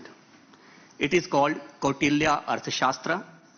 This text was written 2,300 years old by a man named Chanakya. It is still used as a reference text in our institutions where they deal with strategies. So because I could read Sanskrit, I could decode, so I was amazed that how exactly like 2003 years ago, Chanakya, a university professor, those days in India we had an ancient university called the Takshashila University. He was professor there, so he could envision these threats. Of course, that time there was no cyber warfare, there was no electricity also. But now, when I progress through my talk, I will share with you how diligently he came up with a text, and the name of the text is Kautilya's Arthashastra. And all the steps, all the approaches which he has given thousands of years ago are still relevant today. Because the remarkable thing is it's flawless, the sequence, then precise nature. So I was amazed to read this text. So I thought, when Honorable Congressman Pittinger is giving me a platform, what should I bring on the table? Because you know hybrid warfare, you know cyber threats, you know APTs. So what should I bring on the table? I think this is the best I can bring from my culture, my country, to share with you.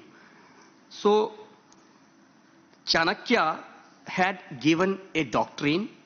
First of all, I will bring you how he has mentioned this ancient playbook of strategic defense. The number one thing which he mentioned was protection and administration. He has emphasized upon that the first duty of the state, national security, is paramount. Then he has given a lot of steps that what you have to do, and all of them are relevant today in terms of artificial intelligence or cybersecurity, because today like cybersecurity is the nervous system of national defense. So I am amazed he could envision the threat coming out from other hostile nations thousands of years ago and came up with this text which we could use today also. So he has given the steps that states physical, economic and intellectual assets, how to protect them. what are the steps to be taken by the government. Doesn't matter which ideology, doesn't matter like today which party, but national security is paramount. So in today's, if I translate his doctorate in today's context, it is digital defense, firewalls, encryption, cyber laws, and secure government systems. Then number 2, which is very important, he has written neutralizing the aggressor's mind. Unfortunately, I don't have time to explain this to you, but the way he has explained this, the one thing is very important to understand, never anywhere in his text he is encouraging to be an aggressor, to attack. Everything he is giving to safeguard your borders, safeguard your nations and other friendly nations. So now neutralizing, how to neutralize, in that he gives steps about psychological dominance. I think if we use this doctrine clubbed with cyber security in a positive way, we can strengthen our protective shields. Then he has Guddha Yuddha in Sanskrit, which means secret wars. He had highest network of spies. He was the master of espionage, but again, not to harm other country, only to protect ourselves. Then he has 4 strategies. I will read out fast because I know we are running out of time. Negotiations, incentives, punishments, and deceptions. He has intelligently implemented all those.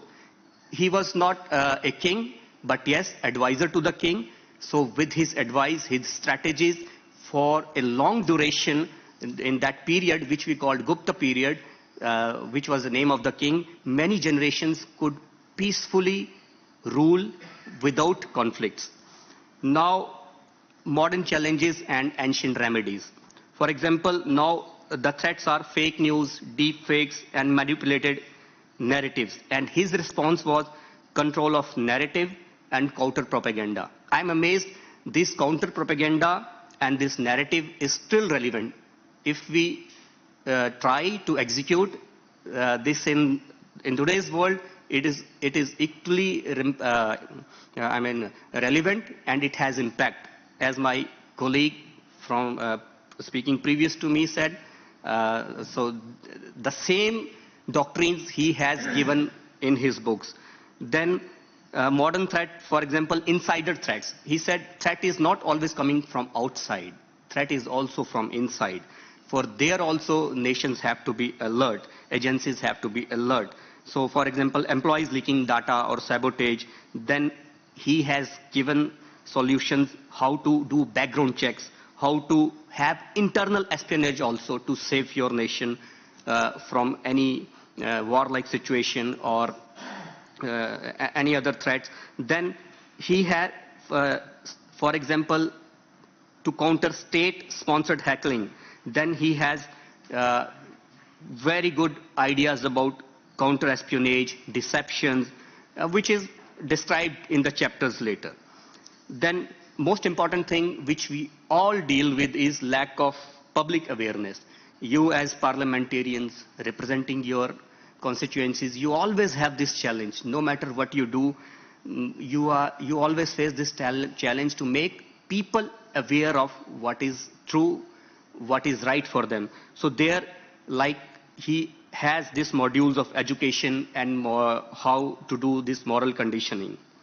So now, concluding my point, so I would say the battlegrounds may have shifted from field to the firewall, but the wisdom of our ancient ancestors, for example from India or other cultures, it should not be underestimated. It is ever relevant, and by integrating this ancient strategic DNA with modern digital defense, we can definitely get a better approach towards solution. Thank you very much.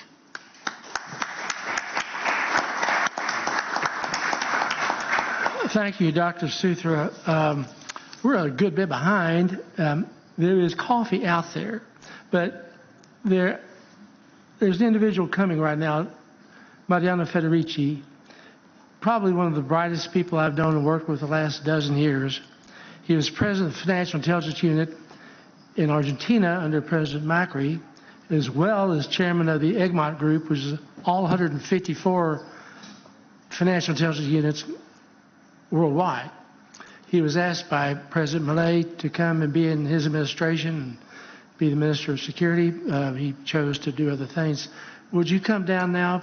I'd like him to make his remarks, and then we'll proceed from there.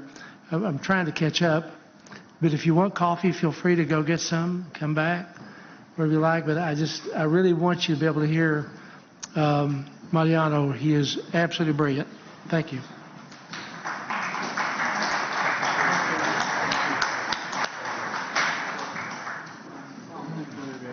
Where do you want me?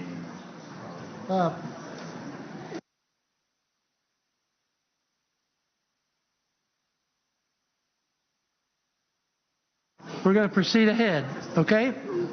Thank you.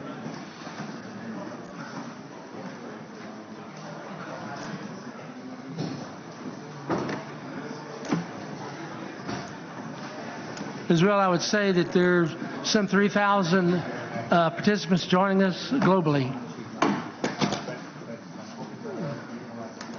Do you want me to go now, or do you want to? What do you want to do? People to. You want to come back? Losing everyone. Yeah. We're going to postpone this session until y'all get your coffee and come back.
Brilliant. Thank you each for coming back.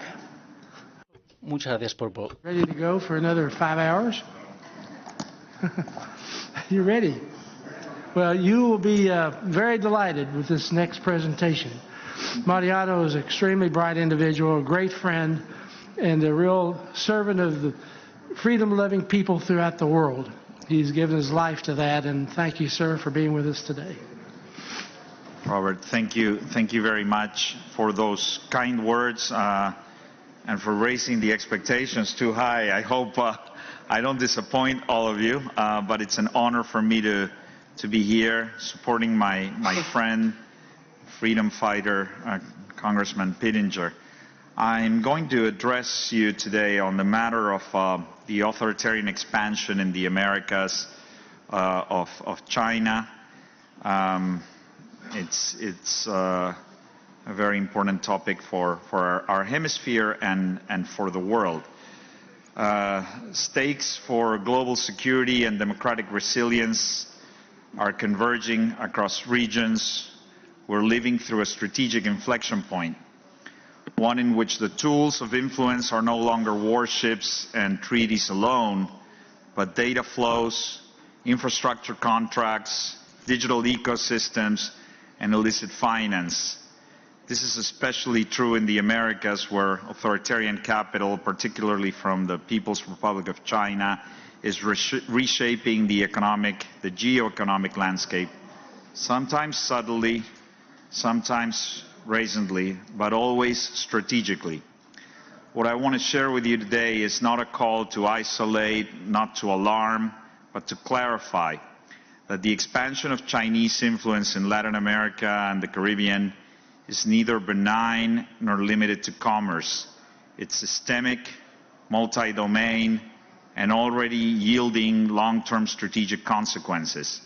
It deserves a coordinated and urgent response, not just from Washington, but from all democracies who value sovereignty, transparency, and the rule of law.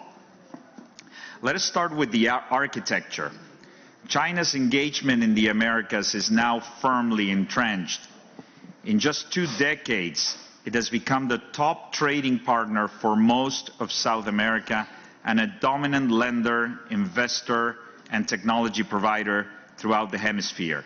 This is not a coincidence. It is the result of a deliberate, well-resourced, and globally integrated strategy.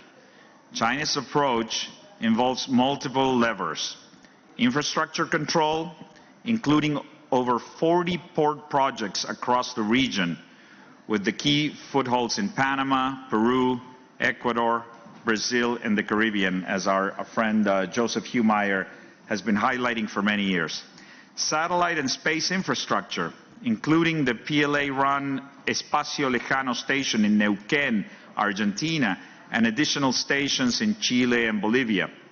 Digital ecosystems, especially through Huawei, ZTE, and surveillance technology embedded in safe city and smart city projects. Financial entrenchment through opaque sovereign lending, currency swap agreements, and elite targeted influence operations, as we experienced firsthand, Robert. This model is attractive to political and business elites under fiscal stress because it comes without transparency, conditionality, and regulatory obligations typically demanded by multilateral lenders or democratic donors. But make no mistake, this capital is not neutral. It's strategic. It trades short-term economic gains for long-term institutional vulnerability. Among the most under-discussed facets of Chinese influence is its growing control of maritime logistics infrastructure. Chinese state-owned enterprises such as COSCO, China Merchants Port, and Hutchinson operate or hold long-term concessions in at least 40 ports, from Freeport in the Bahamas to Colón and Balboa in Panama, to Chancay in Peru and the port of Guayaquil in Ecuador, to Paranagua in Brazil.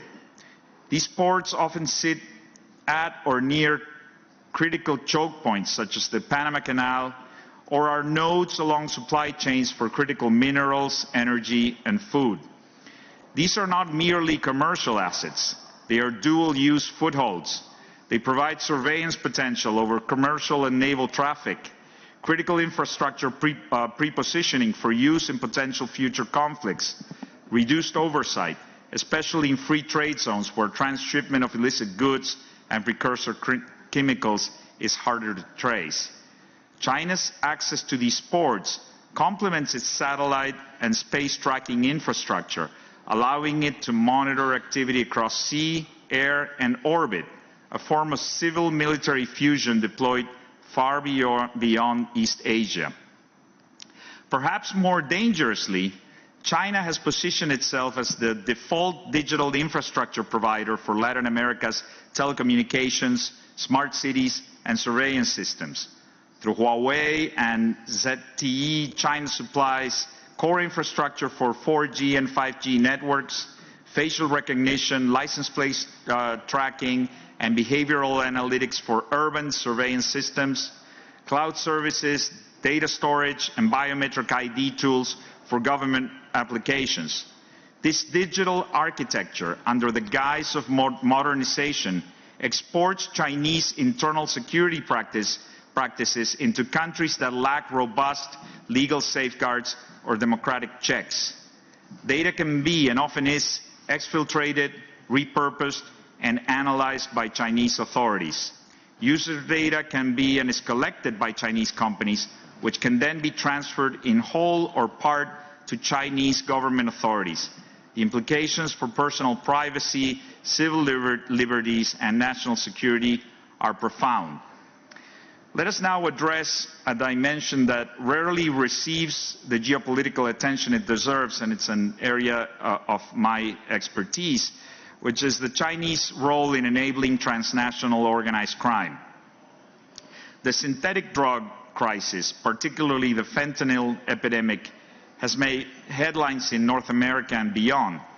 But behind the cartels lie Chinese brokers providing precursor chemicals routed via Ecuador, Peru, and Mexico, sophisticated laundering services through mirror exchanges, underground banking, and crypto mixing, and logistics and shell companies that obscure ownership and shipment routes. U.S. law enforcement estimates Chinese networks now launder between 30 and 40% of cartel proceeds through shadow banking systems operating in Los Angeles, New York, San Francisco, Panama, and Mexico City. This is not merely a criminal ecosystem. It is a system of financial evasion, empowering actors who corrode institutions, fuel violence, and destabilize democracies from within. Economic entrenchment begets political leverage. Chinese companies often negotiate secret contracts or memoranda of understanding that bypass legislative scrutiny. Political elites are targeted with state-sponsored goodwill tours, cultural exchanges, and strategic donations. Public discourse is shaped through Confucius institutes, state media, and co-opted influencers, with competing narratives about corruption, debt, or democratic backsliding muted. In short, Beijing cultivates influence at the top while controlling information from the bottom, a dual strategy of elite capture and public manipulation. It is important to acknowledge why this model works. Latin America needs capital. Fiscal constraints, decaying infrastructure, and popular demands for better services have created a perfect environment for fast, flexible financing. But the terms of that capital, opaque, exclusive, and often coercive, undermine the very development it claims to support. Projects are awarded to Chinese firms using Chinese workers with Chinese technology under Chinese financing. Environmental and labor standards are circumvented. Debt burdens grow. And when countries attempt to renegotiate, strategic assets, not just repayment, are often asked to be put on the table. Now, one frequently raised and entirely legitimate argument in the region is this: why shouldn't Latin American countries engage with China if Western partners have failed to meet their development needs? To that I offer this response. The issue is not about engaging with China.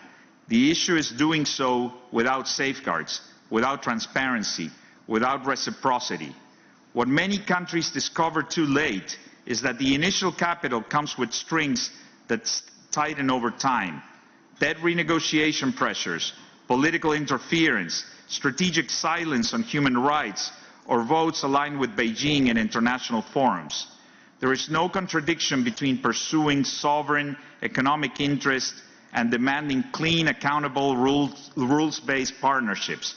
But that requires us, all of us, to offer alternatives, to invest, to trade fairly, and to support regional infrastructure without conditionality. Here in Europe, and particularly in Spain, we must also reflect on the role played, directly or indirectly, in this shifting architecture. European multinationals and banks, often acting as commercial intermediaries, have at times facilitated the entry of Chinese capital or technology into the Americas without due scrutiny of its strategic implications. Development finance, co-investment consortia, and free trade advocacy must now be viewed not only through economic lenses, but through security filters as well. Because make no mistake, Latin America is no longer a peripheral theater. It is a front line in the contest for global norms, technological dominance, and democratic resilience. This is not just about Latin America, though. This is about the kind of international order we allow to flourish. What's at stake is not just debt, it's alignment. Alignment with norms that tolerate opacity, enable corruption, and punish dissent. Alignment with technological architectures that are monitored, manipulated, and exported without restraint. Alignment with governance models that where the state is unaccountable and sovereignty is negotiable. A final reflection, parliamentarians, friends, we face a strategic crossroads in the Americas, but the consequences extend globally. If we allow opaque authoritarian capital to build the backbone of Latin America's ports, satellites, digital infrastructure, and financial systems, we're not just losing influence, we're ceding sovereignty, undermining the rule of law, and creating space for criminal and state actors to converge in ways that threaten democratic societies from within. But if we act with clarity, coordination, and commitment, by building trusted partnerships, promoting transparent alternatives, and defending the foundational values of governance and dignity, then we can shape a hemisphere that is secure, resilient, and free. If we believe in a rules-based order, we must defend it where it is being quietly displaced. If we believe in transparency and accountability, we must support the region in demanding it. And if we believe in democratic resilience, we must invest strategically, urgently, and collectively in partners who still seek it. The contest for the hemisphere's future is already underway. It is not decided by tanks or treaties, but by ports, platforms, and payment systems. Let us choose with clarity and courage the side of sovereignty, the rule of law, and democracy. Thank you, Robert. Outstanding. Thank you, friends. May I encourage you to prepare that for the Wall Street Journal and the New York Times? Seriously. That is a message that is a clarion call to where we are today. J.C. Boggs will now come to the dais. Thank you, my brother. Do you have a question? You want to just raise your hand? You want to ask a question? Ask a question. Thank you very much. Agbedi Yechimina Frederick is my name. I come from the House of Representatives, Nigeria. I want to adopt what you have said. It's quite a great clarion call, not only to Latin America, but also to Africa. Yeah, because I get very worried as a Nigerian and as an African that the Chinese have taken over the entire country. And so what you express in Latin America is what is happening in Africa. And there are similarities. Yes, you want money you don't have money. You want development, you can't, sponsor the development yourself, and so you look out to who will be able to come, and help you out. And that is a similar situation we face in Africa. And interestingly, in Nigeria, we keep saying that if you don't find a Nigeria in any city in the world, then no one can live in that city. In the same way, if you don't find a Chinese anywhere in the world, then nobody lives in that part of the world. That is the truth of the matter. Yes. And now that we have this kind of crisis, kind of war that don't need guns and all that raging, and the weaker ones can't be able to stand up to that war. And then America, Nigeria was a colony of the British. America was a colony of the British, and we are no longer being strongly supported by these nations that colonized us. What do? I think that is the trouble. China will continue to do what they feel that is succeeding. And if the other nations, the other stronger nations that can be able to check China is not doing what they are doing, then of course we'll fall prey. That's the situation, and that's the trouble of the world. Thank you.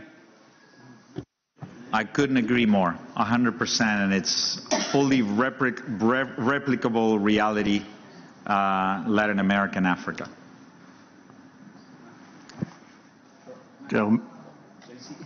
Well, we're going to, if we're ready, maybe move to the next session. I think we're behind already. Mariano, very, very good presentation. Thank you very much.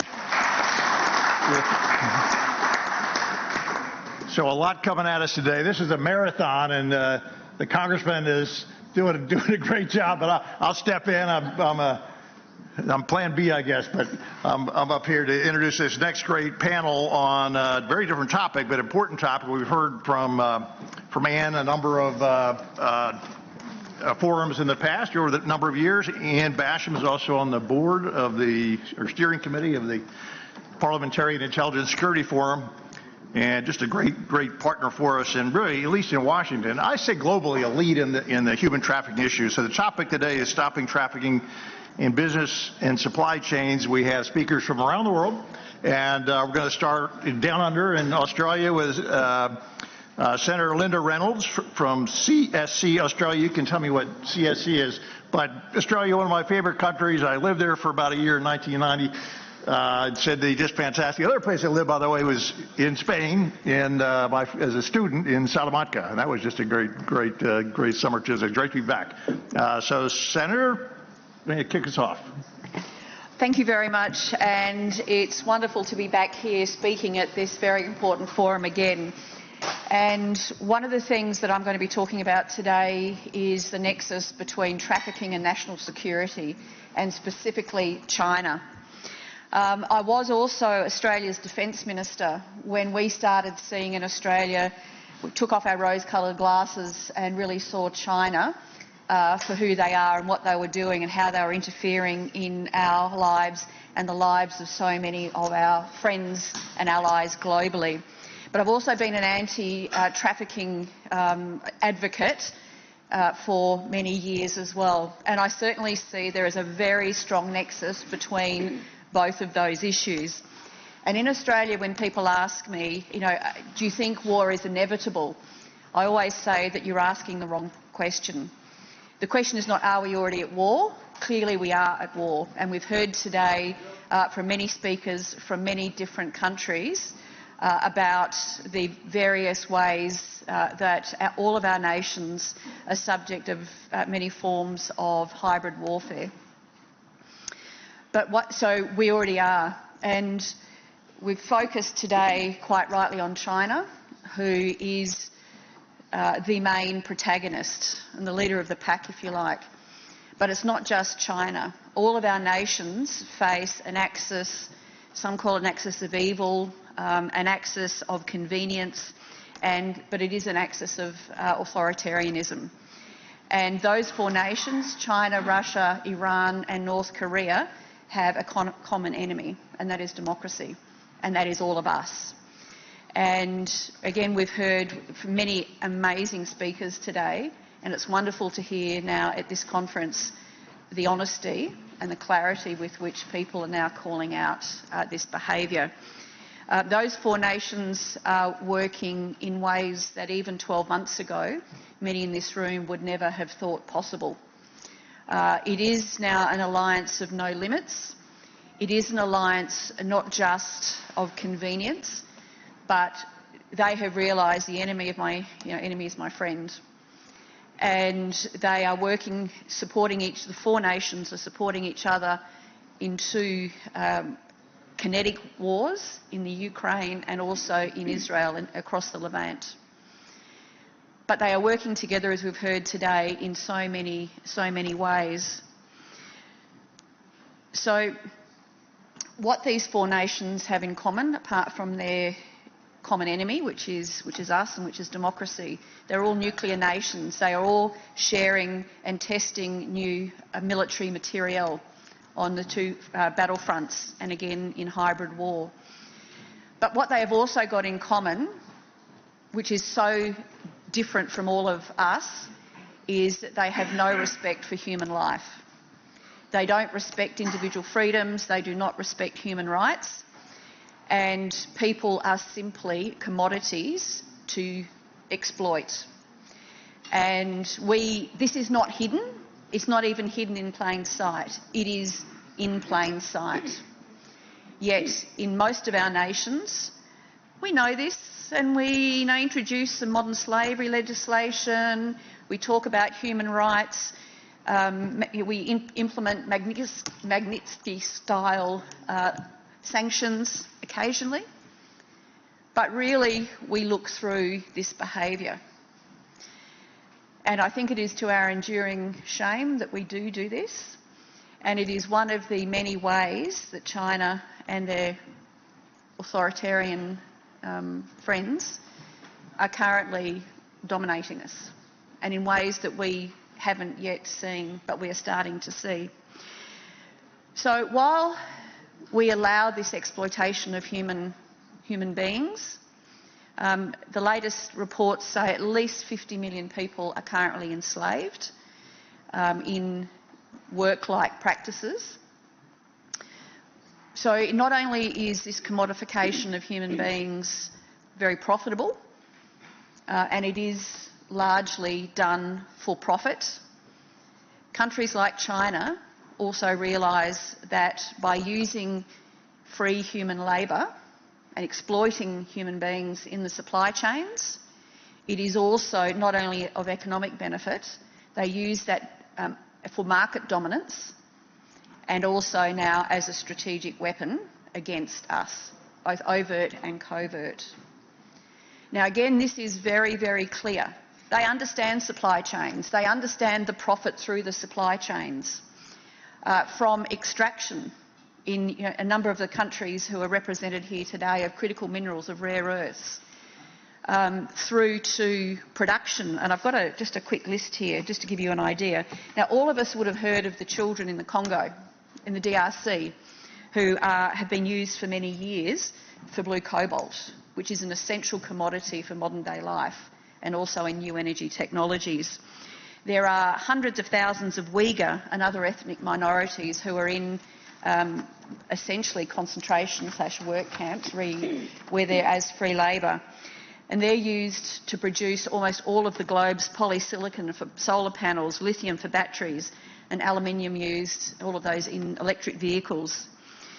In Bolivia and Zambia, child labour is used in the extraction of copper and zinc, key elements used for renewable energy systems. In the Philippines, nickel miners, and in Indonesia, nickel mining is now dominated by China in those 2 countries. And we just sit back and we allow it to happen.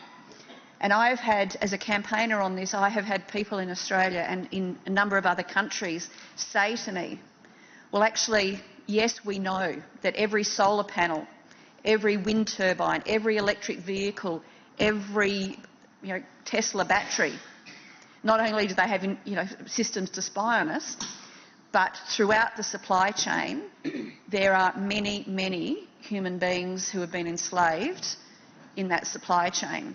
And we know this. It is very clear globally. But people actually say to me, and I'm sure people, if you had that conversation, would say it to you, well, yes, but the environment's the greater good. I mean, imagine that. Human beings are not worth fighting for. Their life, their liberty, their human rights are not worth fighting for because we're getting cheap solar-powered equipment from China. So this weakness of ours, I think, is one of our potential greatest strengths, because our people do value human rights, they do value human life, they do value human emancipation from slavery. But we're not talking to our people about this. So yes, there are solutions. The first thing I think is we have to call this out. We have to say human life matters at least as much as the environment matters. And we have to find new ways of working together to find ethically sourced critical minerals and rare earths, to make sure that the photovoltaic cells are not made with human slavery. Yes, that will put extra cost into the supply chains as we move forward to a zero carbon transition. But at the moment, we are, I think, I would almost say, emotional cowards. And we are permitting this to happen. So currently our vulnerability that China in particular is exploiting could actually become a greater strength that we have. We know when we do run these campaigns, we did for a while in terms of the DRC and blue cobalt, blood diamonds. But those campaigns fade away. And we're not fighting for over 50 million people who are being commoditised and used. So as someone who has worked in the trafficking sector for some time, on a range of types of trafficking with Anne and Jane on orphanage trafficking, which is the trafficking of children into so-called orphanages and group homes to profit from our volunteers and our donors.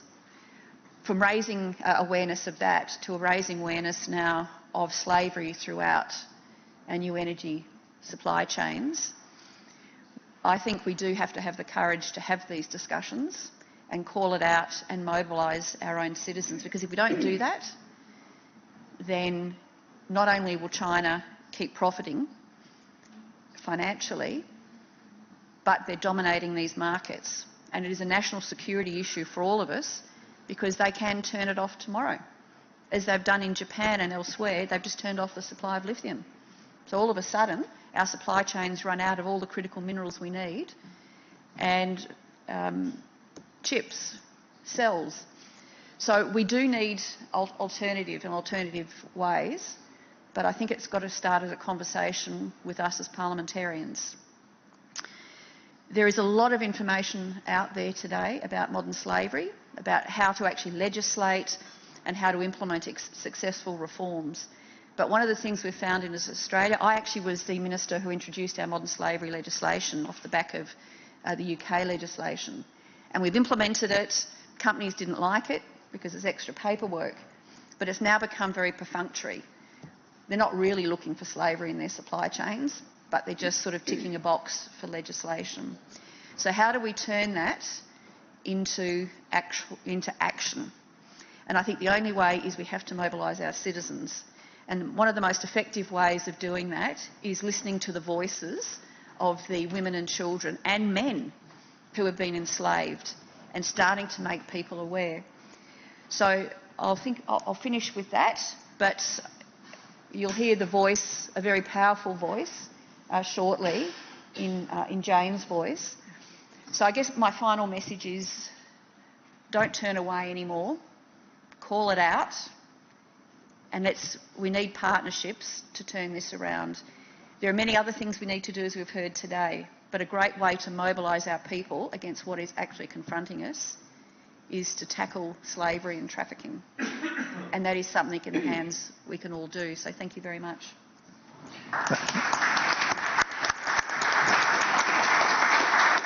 Thank you, Senator, for calling it out. Very powerful remarks and observations. I know we're going to hear more powerful remarks from our next speaker, Jane Lassender, who's on the International Survivors of Trafficking Advisory Council based in the UK. Or you're based in the UK. Yeah, the council is based in 57 countries from the OSCE. Microphone, please. Go ahead. Thank you. Thank you. I'm Jane Lasonda, a victim, well, I'm not a victim anymore. I was a victim of child sexual exploitation and trafficking for many years. And I went through life thinking, why am I alive? Nobody even sees me. I actually thought I was invisible in plain sight. And I don't want that to happen to anybody else. And that's why I use my story to illustrate other people who are invisible. So today, I know it's long, like a long day, it's the end of the day, but I want everybody to put their phone down because I have a message, not just for you as a collection, as one by one. What I want to talk about today is a message that I want each of you to take into your heart. And I want to take you on a little journey back to my childhood. I want to end with a gift and a challenge to you all. Going back to my childhood, I was trafficked by a gang of men. I was sold for money for a bottle of whiskey. That's what I thought I was worth, one bottle of whiskey. There was other children involved sometimes, and I just felt like I was in hell. And I didn't know who I could go to. People asked me, why didn't you ask for help? One of the people in the gang was a policeman, one was a doctor. So who could I go and trust? I felt so invisible that I remember when I was about 9, I sat on my bed, I looked at my hand, and I thought, well, I can see my hand, but nobody else can. I really, really believed I was invisible. I would be tortured, I would be raped, I would have awful things, I would be locked in a cupboard for days. And I had many injuries, from a fractured skull to broken arm to many injuries, and I was malnourished. And I would go to the hospital many, many times. And I was always told, if you ever speak and tell anyone, we're going to cut you in pieces and put you in a freezer. So how could I ever tell anybody? So I sat there, and one of the traffickers would sit next to me, glaring at me, like saying like this. So I would stare with my eyes at the doctors, begging them to read what I was saying. I was saying help. That's non-verbal communication that some victims who can't speak will give. And not one doctor or nurse even recognized this. This was a missed chance because doctors and nurses are in an amazing, privileged place, actually, to see a huge percent of victims of slavery and trafficking. And nobody saw me. At school, when I would go injured and tired and not bringing food and being like completely, sometimes really aggressive, sometimes in a panic, not one teacher asked me, are you okay? I ended up running away when I was 15. I was going to jump in front of a train. The train was coming, and this inner strength shouted at me, no, be there to help other people who are in that dark place. I ended up living on the streets in London. So I didn't get an education. I just lived on the streets. I would drink a lot of alcohol, and I got arrested. And not one policeman said to me, why are you 15 years old without your parents living on the street? And fast forward now today, without an education, I had to really fight because everybody wants a degree or something, and I don't have that. But now I'm in an international council. I'm on the Interparliamentary Task Force. I do some work for Oxford University and research. So my voice is not invisible anymore. People can hear it, and that's what we have to do. We have to listen to people with lived experience, because I know the insides of how a trafficker's mind works. I can share that with each of you if you just ask. I know I have the expertise to know all the non-verbal things that aren't said but are really said in a body language. And I've just written a book with a doctor called Health and Slavery, which has come out internationally, to train doctors, because I realized there's not a proper training in hospitals. And that's one of my recommendations, is we need to give training to healthcare workers. How to spot, what to do, how to report. They are in such a position that they will be able to recognize the suspicious patterns. Somebody comes into the hospital with an injury, who is maybe in a supply chain, in a building site, and had an injury. If they know the right questions to ask, they won't be rescuing one person, they'll be rescuing lots of people, because they'll be able to connect with the police to go and find where this person has been working and find other people. So it is so crucial that we train our medical healthcare workers, because they are also a link in stopping slavery and exploitation in businesses and supply chains, because the people come to the hospital with injuries. So that's another thing. And I want to tell you a story of a guy I know. He's called John. It's a real story. He went in the UK to a hospital. He was forced into slavery in a construction company. He was living in a caravan with 6 other men in a small caravan. It was boiling hot in the summer, freezing cold in the winter. They didn't have much food, no money, and they were beaten. And they didn't have protective clothing. And somebody was making a lot of money from this group of men. And he was terrified he was going to be killed if he ever spoke up. He went to hospital with a broken arm, and he was a very badly broken arm, so he had to go to the hospital. Very many injuries. And he said that when he was there, nobody asked him any questions. He had old injuries. The doctors did an X-ray and said, but you've broken your arm before and it didn't heal properly. And he said, yeah, I also did this at work. And he was very scared. And one of the men from the gang was sitting with him, the same as what happened to me, and was like staring at him as if to say, don't you speak, because something bad's going to happen to you.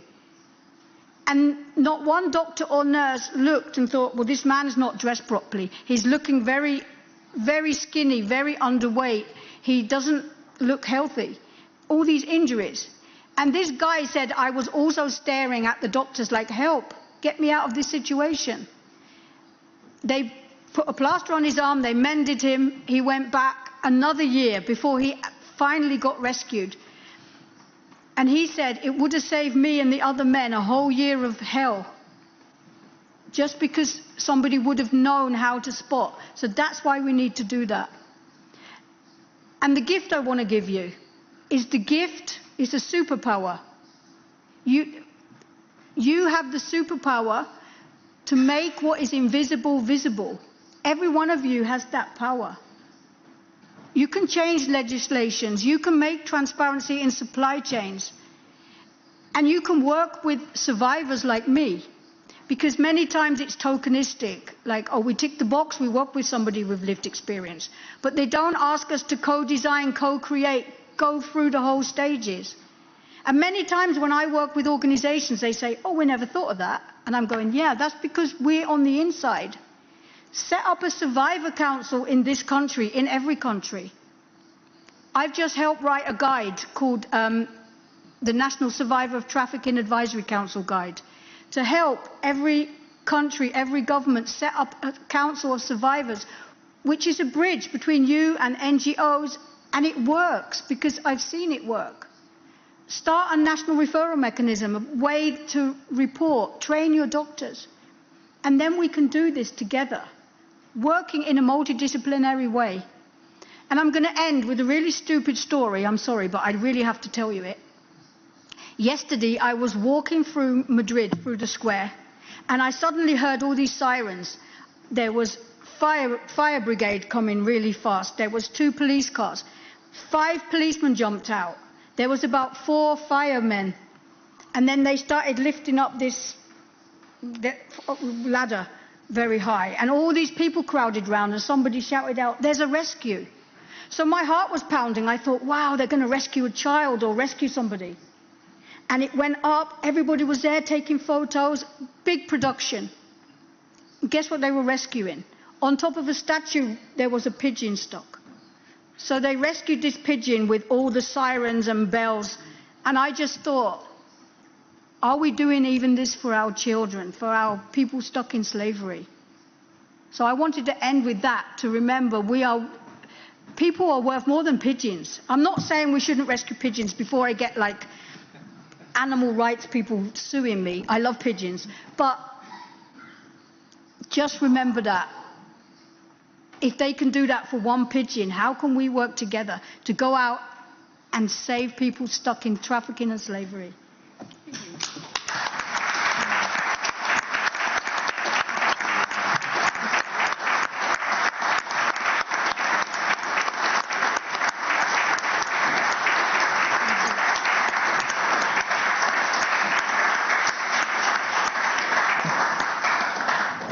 Wow. Well, thanks for sharing that story and John's story. And we hear you. We see you. You're not invisible anymore. Thank you for resilience, for being here today.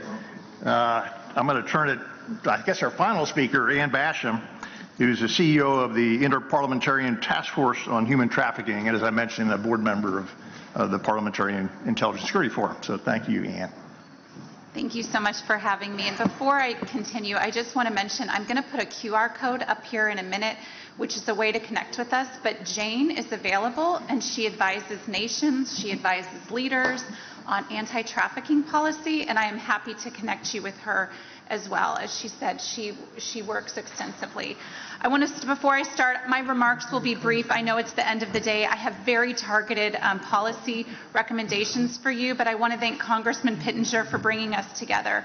You know, the Interparliamentary Task Force on Human Trafficking that I lead was really birthed here at PISF because it was important to Congressman Pittenger, and I'm so grateful for his leadership and that he always prioritizes this issue. I also want to say that human trafficking is a security issue, and he recognized that from the beginning as well. It is not just a human rights issue. Jane touched on that, and I'm going to try to go after what she just so poignantly said with a few other suggestions here. But it is really unique among human rights abuses because it is not just a human rights issue. It is a global security issue.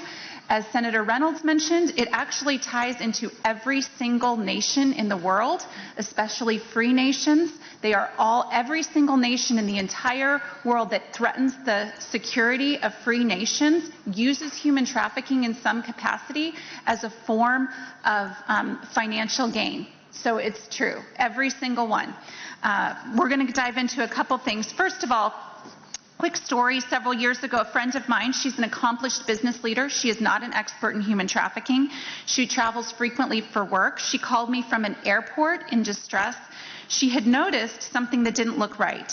A young girl was accompanied by an older man with clear anxiety, signs of control, and she remembered a conversation that we had had about human trafficking and recognized some of the red flags.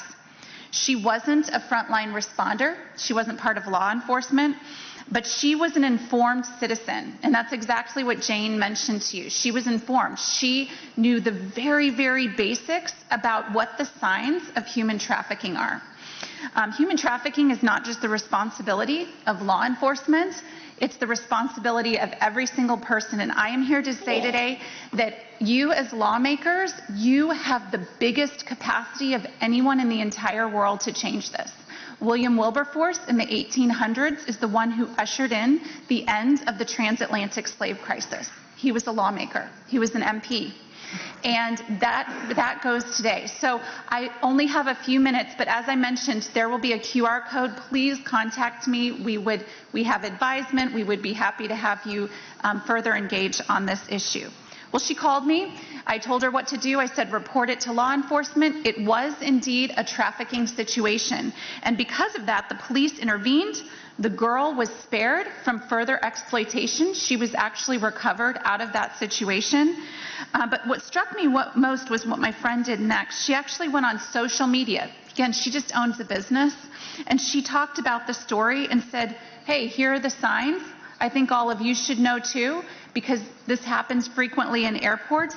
and she educated others. So my question for you today is, what if more people were trained collectively to spot the signs of human trafficking and exploitation? That's exactly what Jane mentioned. Almost every single victim of human trafficking remains a victim and does not ever become a survivor. And the reason for that is actually, and this is a true statistic, only 0.4% of all victims are ever identified. That means 99.6% of victims remain unseen, just as Jane said. They are never discovered. It all starts with awareness. I'm going to flip through. Can we go, do I go to the next slide? How do I go? Is there a way to go to the next slide? Okay. We'll go to the next one beyond that. And one more. At its core, human trafficking is a corrupt business model. And again, this is what makes it different. It's not just child abuse. It's different than domestic violence. It's different than even religious persecution, because it is actually rooted in it's a financial crime. It's a corrupt business model. And because of this, businesses are in a very unique position to actually disrupt this business model. Thank you so much. Businesses are everywhere. They operate and they have unmatched influence. Okay, this is an example from the Ukraine war, and I want to mention this to you because everyone here is familiar with this. So during the start of the war, nations tried to negotiate, they tried to do things, but a Yale law professor decided that he was going to put a list together. And this list ended up being a form of sanctions against Russia that really slowed down the entire process and gave Ukraine the edge. And it was not issued by a government. It was actually issued by businesses collectively saying, we are going to remove our business from Russia. And when they collectively did this, and it was publicized through Yale Law, these are the businesses that were actually on there, they put incredible pressure and criminal operations to prevent exploitation. So we can do this with trafficking. And I'm here to talk about a very specific plan. Small and medium-sized enterprises make up over 90% of businesses worldwide. Over 90% of businesses worldwide. And so because of this, there is actually an incredible path forward, and it's been done in the United States, and I'm here to tell you about it, and it's very, very easy to mimic. It's called Businesses Against Trafficking, or BAT, and it empowers businesses to recognize and report signs of trafficking. So we've heard about supply chains. We think that's absolutely important. You know, there's a lot of new supply chain legislation. The EU actually issued a supply chain legislation a few years ago. Super grateful for that. But this goes actually a different route. This says we want you to recognize it within your place of business. Jane was not in supply chains. Jane was in school. She was showing up in hospitals. This is where we see trafficking occur most frequently. And what we want to do is to have a pathway forward for every single nation to create a BAT program, so Businesses Against Trafficking program. Here's just one case study. This is from the state of Mississippi. And in the United States, if you think of each state like a country, this is how it's been implemented. So there are now several states. I've been on the front lines of helping the state of Tennessee, the state of Virginia, multiple states create this and successively increase their rate of identification. So increase the number of people like Jane who are identified. In just the state of Mississippi, over 3,000 victims were identified. It's estimated, though, like I said, that less than 1% are ever identified. So if we know that there were over 300,000 who were likely impacted over the last 17 years, and we didn't know it. They just fell through the cracks. But small businesses make up literally more than 50% in the state of Mississippi. And if 99% of all those businesses in the state actually were going to get trained, and again, this is free training that's offered, it would be a massive, massive amount of people who were eyes and ears and able to identify these various victims of trafficking and help them actually become survivors. So this is the QR code. It does lead you to an initiative that spots and stops human trafficking and exploitation in the marketplace. But additional to that, you can reach out to us that way, and we would be happy to connect you with the task force, connect you with Jane. Like I said, just fill out the form, put in your email address, and we will be happy. I think there's a comment section in there as well for you to do that. And so before we end here, I just want to thank you so much for your time. I also want to recognize that Senator Reynolds has been a key part of this whole process as well with her orphanage trafficking. We're really just scratching the surface. Thank you for taking the time. I know it's the end of the day. And again, thank you to Congressman Pittenger. Thank you. Okay. Thank you, and this is great. I know we have a dinner scheduled in about 50 minutes and a tour scheduled in the Senate, but do we have time for one or two questions? Yes, sir. Okay. Do we have any questions for our panel? Thank you. I think the senator may have won the award for coming the farthest from Sydney. I don't know. I know that folks came a long way. Perth. Okay. Well, that's closer. Yes, sir. Thank you. So from our organization, we are very concerned about the following topics, because we were talking about the victims, we were talking about the criminal behind the victims, but we are not talking about the client. We are not talking about the consumer of that human products. So what happened with our legislation? We need to include the consumer, because this is a criminal market. And in the criminal market, or in all markets, you have two parts, the provider and the consumer. And we are fighting against the provider, but not the consumer. So any idea about that? You go first. Thank you. Thank you, and that's a very good point, and it's something I think that most of us are still grappling with. So take the example in Australia. Most people in Australia, when you talk about slavery, their eyes glaze over, and it's like, well, that's something, didn't we fix that a couple of hundred years ago, and how is that relevant to us today? And so in the case of, for example, orphanage trafficking, that actually occurs because criminal networks traffic children into so-called orphanages and boarding schools to entertain volunteers and to solicit donations. It's $1 billion business. But it's such a great scam because people refuse to actually accept personally that instead of helping a poor orphan, they've actually in effect paid a people trafficker to traffic children for them to play with and have photos with. And the same thing in supply chains. All the large, Chinese, for example, online clothing suppliers. Nobody actually stops to think in Australia and elsewhere that when I buy cheap clothes, the only way it can be so cheap is if labour is either forced or free through slavery. So that is, I think, one of the big challenges that we have. And as I said, in a security context, how do we make this personal to consumers globally that they actually, their behaviour contributes to slavery and makes it harder for us as lawmakers to implement legislation and change their behaviour because it's cheap. Our solar panels are cheap, our electric vehicle is cheap, our clothes are cheap. So that's, I think, you've really hit the nail on the head, that as legislators we have to be braver and bolder in actually putting a mirror up to people and then working out how to change behaviour, because it is a criminal enterprise in the end. So important. I wanted to say one other thing on the sex trafficking side. One of the biggest trends that we see that's unfortunate is, for example, the National Center on Missing and Exploited Children. They received over 300 calls to their cyber tip line last year.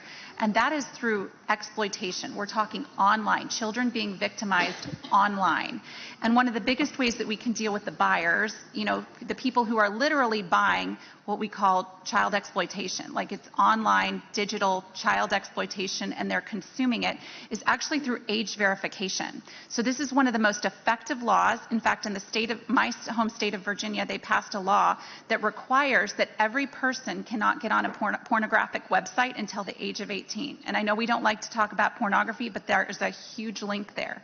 And so if you put age verification in and you actually require that people verify that they are 18 years old to get on a pornographic site, what happened is that Pornhub, which is the largest distributor of this child sexual exploitation in the world, they voluntarily shut down. That was it. They voluntarily shut down in the entire state. And the reason is because of the age verification. And so you start addressing some of these issues. There's a whole lot more. We have chatbots. People are inventing AI technology that's being used and it's being disseminated throughout the U.S. very low. And what it does is it actually targets the buyers. So it goes directly. So when someone gets on a chat and they want to buy a child, it's usually children that they're looking for between the ages of 11 and 14 for sex. It's absolutely disgusting. When they get on there, a chatbot gets up and they don't know that, and it collects all their information. They send it over to law enforcement. Law enforcement is able to intervene and actually arrest these people. And that's when you start to see the patterns change. So anyway, there's other things, but those are two sexual exploitation sides. Thank you very much. I'm just wondering, because this is a huge cartel, and in some parts of the world, you can find people that are willing to go to wherever anybody wants to take them to. And even when you find them, they are unwilling to return with governments of their nation. I know that it happens in my country, and so this is a huge cartel. But what I'm wondering about when Jane emphasized the issue of doctors, nurses, hospitals, this cartel involves almost all sectors, running from security to funding to medical, everywhere. Don't you think that the hospitals that people are being taken to could be part of this cartel? Because they just won't take you to any hospital for fear that you can be discovered, and all that. Don't you think that? Because we have to take it a lot deeper to be sure that some of these, people are not working with them to the extent that those are the kind of hospitals that they take them, for medical attention. And that is why the kind of attention that a doctor or a nurse or a medical officer is supposed to give to that patient, considering the level of injury on that individual, is not being looked at in a more closer extent to be able to suspect that something may be wrong. Don't we think that these are special hospitals that they take them to? Thank you. Well, I get your point, and I can't speak for every country. I can only speak for I've lived in the Netherlands, I've lived in Israel, I've lived in the UK, so I can only speak for what I know. But by doing nothing, because we think, oh, well, it's all corrupt, then nobody's saved, right? So if we implement something at a quality level across every healthcare, and doctors get trained, then you will always get corrupt people, but you'll also get good ones who can also spot the corrupt people. And if we all stand up and say, we're not going to be disheartened, we're going to do it, and every hospital will have this implemented. Like, I just done a project for a year in Romania. I see the man from Romania there. So I work with the British Embassy in Bucharest and an organization called eLiberari. And they also said, where do we start? And we wrote a program for doctors. I went to Romania. We taught 20 doctors from 20 different hospitals. They spread out, trained the trainer. And a week later, we was already being phoned with, oh, we've rescued a lady and a baby. Oh, we've identified somebody else. Without that training, we would not have. So there's one child growing up now in safety. They didn't get disheartened and think there might be corrupt people. Because if people stand up, like there was Dr. Paul who said about getting that code of conduct signed. If you work together as a team in every hospital and you are committed and you hold each other accountable, that's when you weed out everything. And if you have an accident and you're about to die, the traffickers are not going to take you to another country or far away. They take you to the nearest hospital. So there's always hope. That's what I believe in. And by doing nothing, we help nobody. So we have to get over the mentality of thinking, failing before we start. And once you have a team who are working in that hospital, reporting, identifying, and standing up together, the cowards who are getting paid money and being corrupt, they will get less and less. So that's what I say. Don't give up.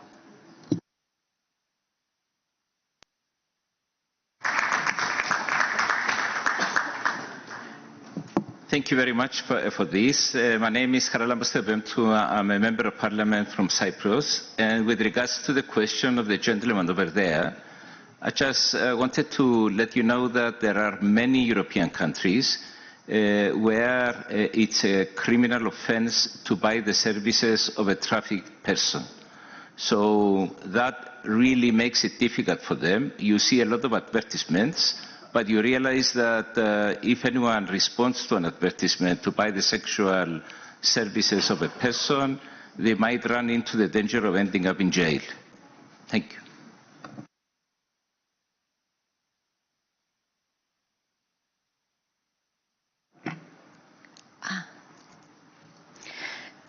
Muy buenas tardes. Good afternoon, everyone, dear members of parliament and dear public servants from other countries. My name is Isabel Cortés. I'm a parliamentarian from Peru. And I'd like to say that I come from a country that is highly vulnerable to human trafficking. And in my country, this is a very concerning issue. For example, in illegal mining companies, drug trafficking, that has allowed human trafficking and children trafficking, both boys and girls, in those villages that are far away from the capital city. Sometimes even the actual parents are the ones who sell their children or give their children to these business people and these traffickers who do child trafficking. Sometimes the parents say that it is because of the lack of money or food.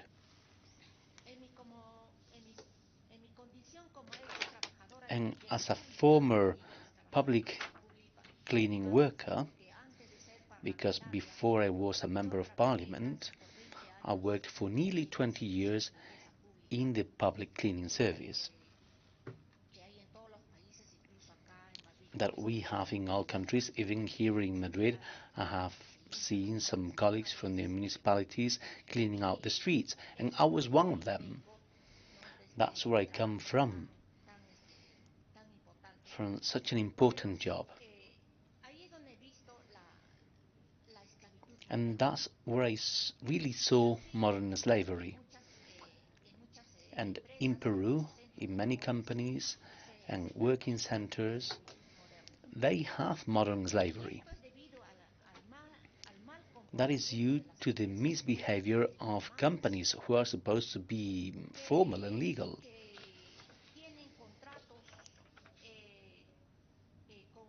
Who actually have contracts, for example, with municipalities or with government ministries and departments, where they do not respect the human right to work.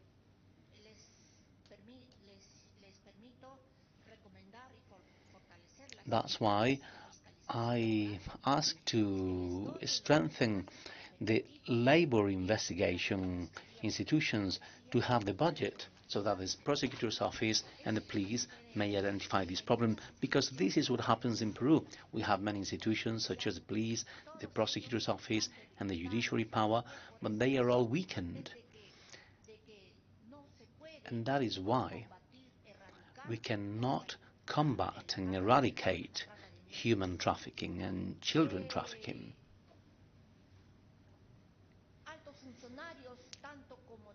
There are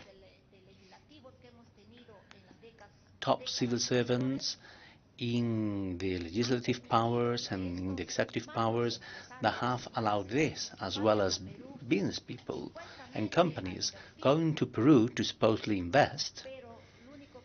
But the only thing they have done was to generate modern slavery and to generate human trafficking and children trafficking.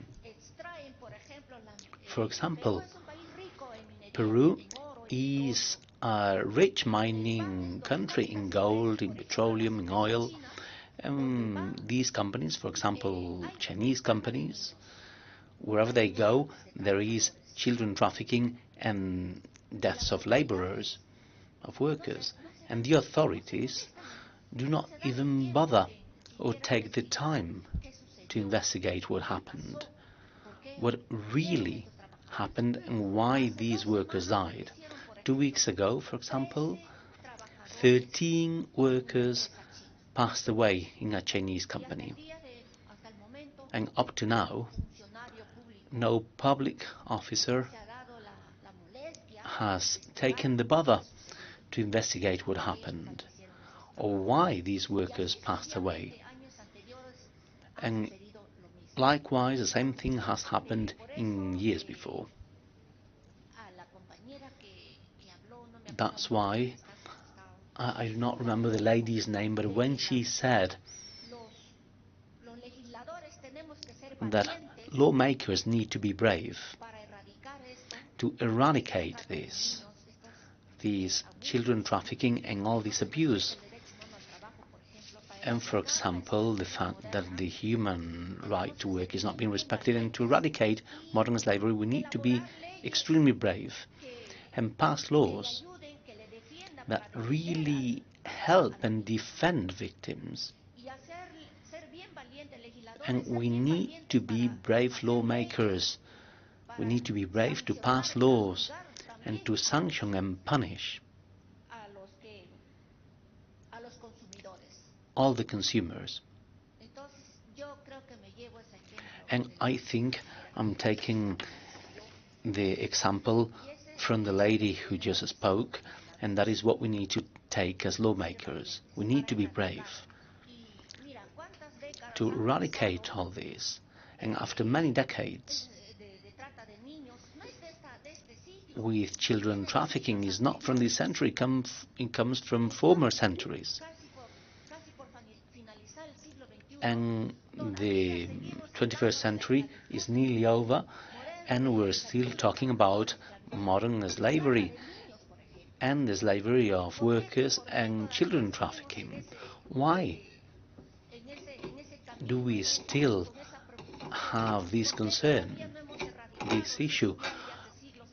If that is a century-old problem, why have we not yet eradicated it? So I think now this is a time to really get down to work as lawmakers, so that we can eradicate this, also so that we will not have that issue anymore in the future centuries. Thank you so much. I think my friend has a question here. Thank you. And this is not a challenge or issue restricted to one country, and it's not new. It's been going on for centuries or thousands of years. And we have a great panel here. I don't know if there's a question that wanted to respond to the observations, or we can just applause. Thank you. I think the risk is you might be invited to be on the panel next time. So this has been a great event. It's a long day. I know, a lot of content on different issues, and you managed to weave in AI in your discussion too, and some of the benefits of AI, I think, development of AI, that can help prevent some issues around human trafficking. People came from nearby and afar. I mentioned the senator from Perth. I think, Robert, you want me to recognize another member of Parliament here from Equatorial Guinea, if I can say it right. Eulogio Banguro Manana is here today, and a number of other members, and we have about 3,000, listeners and visitors from around the world watching today. Again, a lot of content. We've got a big day tomorrow. We're not done yet today. We've got if you can say, a tour of the Senate and a reception and dinner. Robert, any final remarks? No. You can have 5 minutes, okay? Did you want 5 minutes? Did you want 5 minutes to speak?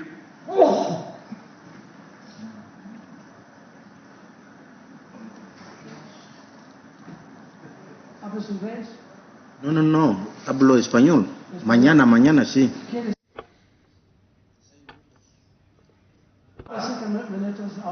Para pasar, sí. Es bueno, no problema, pero 5 minutos. ¿Bueno? Ok. Ahora.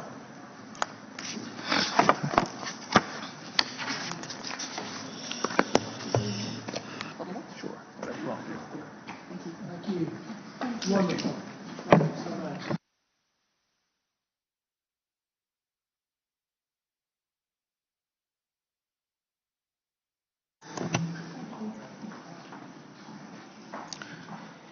Distinguidos delegados.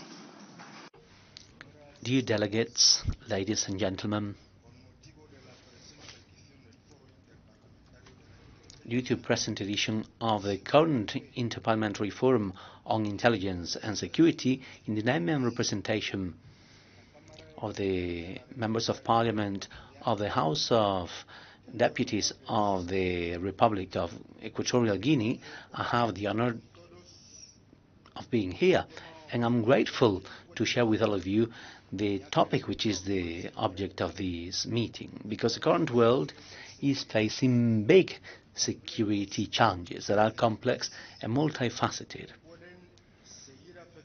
that may keep negatively affecting peace and harmony globally, such as, amongst others, cybersecurity, terrorism, drug trafficking, and human trafficking, as well as armed violence and so on, which aims to have tools of different kinds to strengthen interinstitutional collaboration, to eradicate successfully the capabilities and abilities of the elements that cause these threats. Here lies the importance of the government activity, of intelligence, security, and the legislative function, and also the oversight function of the government by the parliaments, who are not just there to give their institutional contributions in this regard, improving the laws on security, but they should also make sure the governments implement appropriately the policies on intelligence and security for the holistic protection of their representative citizens. The House of Deputies of the Republic of Equatorial Guinea, through its National Defense Committee and Internal Order, has a great task in the matter of intelligence and security, willing to study and issue favorable opinions on all sorts of legislative initiatives going in that direction. On the other hand, and in application of its budgetary function, our parliamentary institution has always approved and passed the bills in the general state budgets with large budgetary items aimed to fund all the activities that aid to strengthen intelligence and security in the country. And I finish this short speech by wishing great success to all the participants. Thank you so much, everyone. Thank you for those remarks. You're right in front of me. I didn't see you, so thanks for getting up here. And I think we may still have time, I hope, for a maybe a abbreviated tour of the Senate, and then on to dinner in about 20 minutes. Do you have the logistics for that? Is that right, Senator? Don't just stop. Yes. We'll try to make it possible. Okay. So where should we congregate? If you want a tour, come down here, come out in the... Right outside. Okay. Thank you.